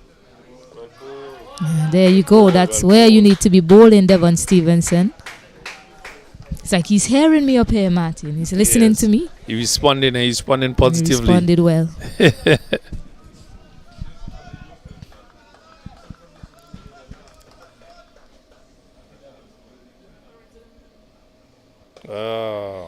Beautifully bowled. Creating the pressure, hitting the ball in the right areas, bringing Johnson forward. It's not so comfortable there. There's a silly point, there's a short leg and slip, short extra cover, short middle wicket, and a short square leg. Driven down the ground. This will be cut off by the fielder long on. Johan Lane. Yeah, these two batters, that's the end of the over. It's 40 for 2 after 15. There's a few more overs in the day's play. Spinners are operating. They're bowling quite well. It's a tough period for them. But we saw yesterday the young 15-year-old from Barbados, Joshua Dawn. He was able to battle it out, him and Hakeem Perryman, and they were able to cash in early this morning. So these two batters, they should be looking to battle it out here this afternoon, and then tomorrow they can take it a step further for their team. Well, these are the most senior batters for the Jamaican team. They are expected to do a lot here in the middle, and they have been placed in a position 40 for 2, and they need to come good here for the Jamaican team if they are to save this game or even bring it to a draw.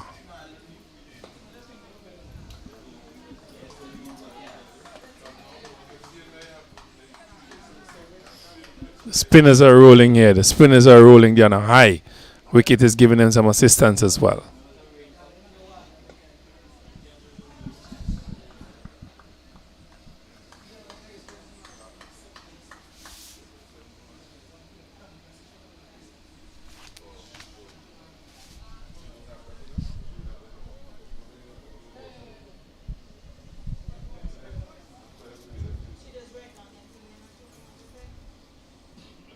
Sweep shot. Well played. That will be... Oh, it's cut off by the man at backward square. He came out of nowhere. Did not see him there at all. That's very well stopped by him. Tariq O'Neill quick across the ground, saving a certain boundary for his team. But good to see that Jordan Johnson is not afraid to still play his shots. Although their backs are against the wall, 2 wickets down, 42. And the spinners are bowling quite well. And if a bad ball is there to put away, that's a positive mindset from a young batter to still put away a bad ball. This one is full. It's hit in the air. Johan Lane comes off the boundary and the catch is taken. Dejected is Jordan Johnson, falling in a similar manner. In fact, the same. A full toss, and he held out to long on yesterday, and the same thing happened today. Well. Here we go again. Same delivery, same batsman. I think it's the same feel as well. Jamaica have lost their 3rd wicket, that of Johnson, going back to the pavilion. He is out caught at the long on boundary. A full toss again, hitting it straight down into the throat of the long on fielder. And Jamaica have lost their 3rd wicket, 42 for 3, 15.4 overs. Johnson walks back to the pavilion. Barbados on a high. Unbelievable scenes here at Cumberland playing field. Jordan Johnson cannot believe that he did the same thing as he did yesterday. A full delivery seemed to be his Achilles heel, Martin. Well, it seems as it works every time. Dejected or dejected on? Dejected? Well, he should be very disappointed in his efforts there. Twice, 2 innings, same delivery, same position. No. And the Barbados team might feel like they're well on their way, dismissing the dangerous Jordan Johnson, who scored 96 runs yesterday. Tamari Redwood has made his way out in the middle. He is a lower order batter. He's handy with the bat, we saw yesterday. However, he's not usually coming in at number 5. So they have decided to employ a night watchman. Well, it would be a difficult task for him here, just about 2 overs or so. And he's had to battle against 2 spinners who are really bowling very well this afternoon. Some confusion in the run-in. But Redwood makes it down eventually. Not looking for the run, was he? Should have been looking for the run. He's still looking for runs. Still got to play positive cricket.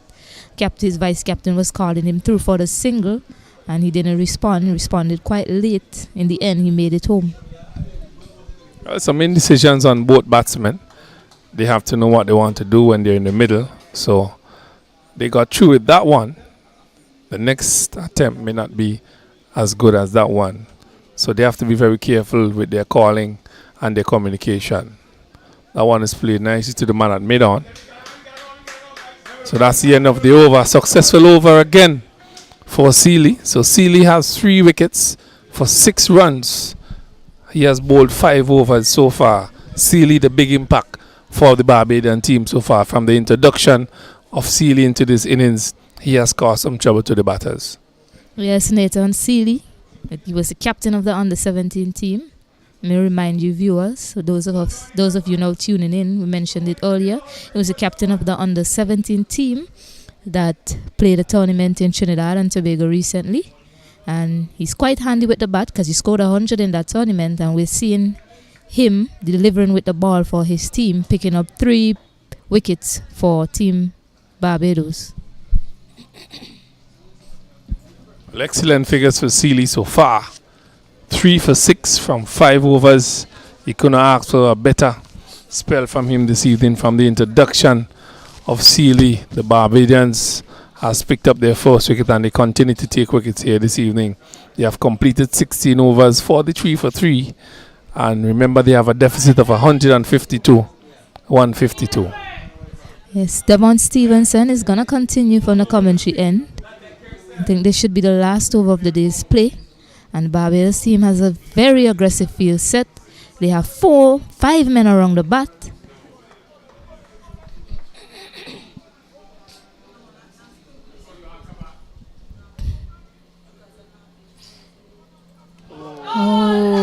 boy, just a narrow escape there from Redwood. Barely missing the off stump.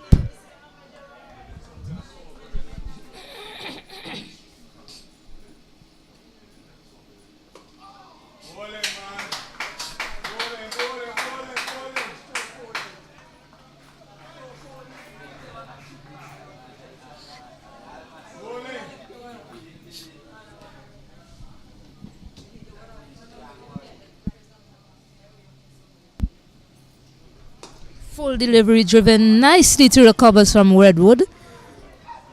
They come back for 2. No, he was sent back, surprisingly, by Justin Beckford. He's gonna face seem to be the man. He's a vice captain, and he decides he's gonna take it upon himself to face the next 3 deliveries in the over. Which the purpose of the night watchman is to protect the batter. However, it appears as if the Beckford is protecting a night watchman.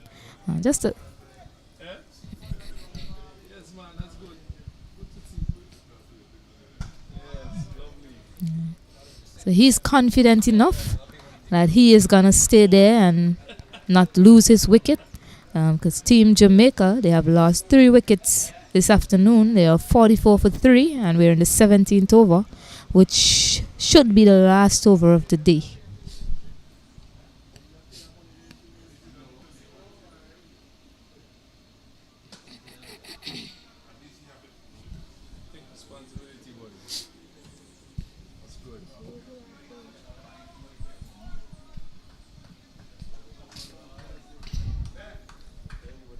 One more ball from Devon Stevenson.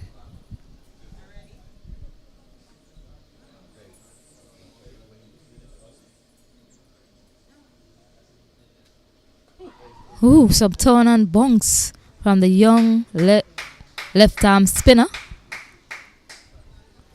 And umpire Shannon Crawford makes his way over to the stump. He clips off the bail, and that's the end of an enthralling day's session. Controlled by Barbados. Safe to say it was controlled by Barbados. And Team Jamaica, they end the day on 44 for 3.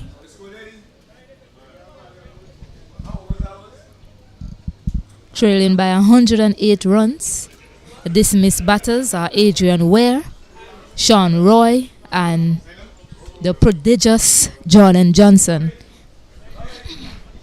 Well, this is the end of the day's play here with Jamaica 44 for 3. They have a deficit of 152, and really it has all been Barbados' day from the beginning. A wonderful day for Barbados. They pile up a score of 386 for 7. 386 for 7. We had Josh Dawn. He scored 110 from 206 balls. We had Perryman. He scored 72 from 112 balls. And we have Balden. He scored 46 from 56 deliveries. And Roach, he scored 33 from 36 deliveries. But the highlight of the day really came from the youngster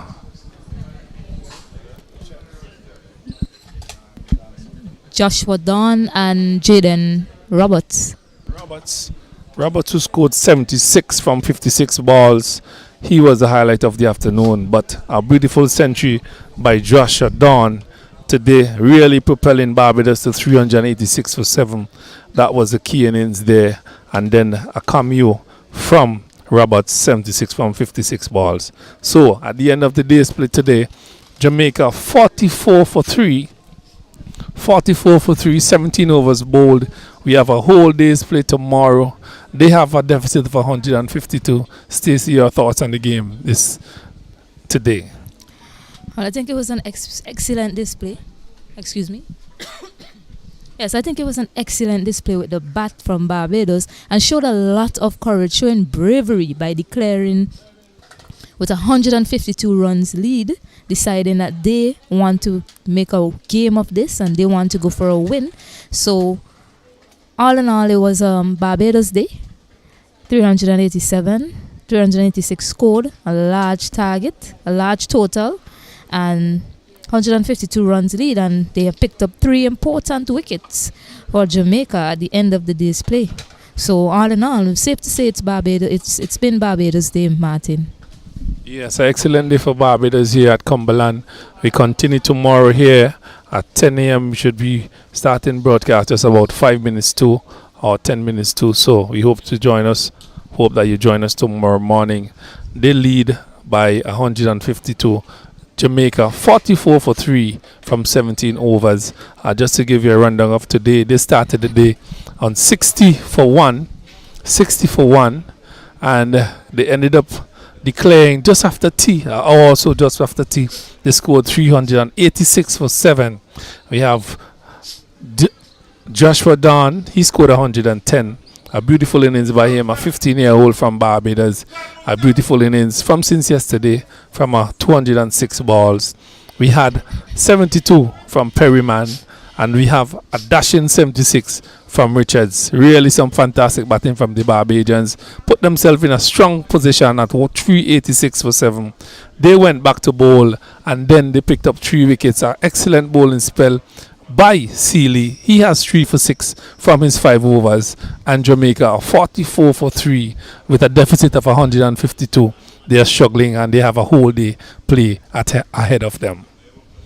So tomorrow we will be back here at the Cumberland playing field, where the battle continues between Jamaica and Barbados. Barbados Day, it was an excellent second day for them, and I know that the fans, they probably wanting the day to continue, so but Jamaica really has to come out tomorrow and bat for the entire day to save this game. Stacey, your last thoughts? Yes, indeed. At this point in time, Team Jamaica, they'll be hoping to bat out the rest of tomorrow and don't give any more hope to Barbados of winning this game. But as I said, it was a courageous declaration by Team Barbados. I know a lot of the viewers probably were upset about that. Young Jaden Roberts, the way he was batting, we were quite impressed by some declaration by the camp, and they are going for the win. Team Jamaica, they have to try and save the game tomorrow. Yes, and 9 sixes, 1 4. Roberts, that was his entertaining innings, ended up with 76. So here we are at the end of day 2. Jamaica 44 for 3, 17 overs, a deficit of 152. Earlier in the day, Barbados finished their innings with 386 for 7. A lovely century scored by Don after 206 balls. So tomorrow morning, join us back here at Cumberland as we continue coverage here in the West Indies, Cricket West Indies on the 19 tournament. Rising Stars here at the Cumberland playing field. It was lovely bringing commentary for you from here, Cumberland playing field. See you tomorrow here, same time, same place. Enjoy your evening.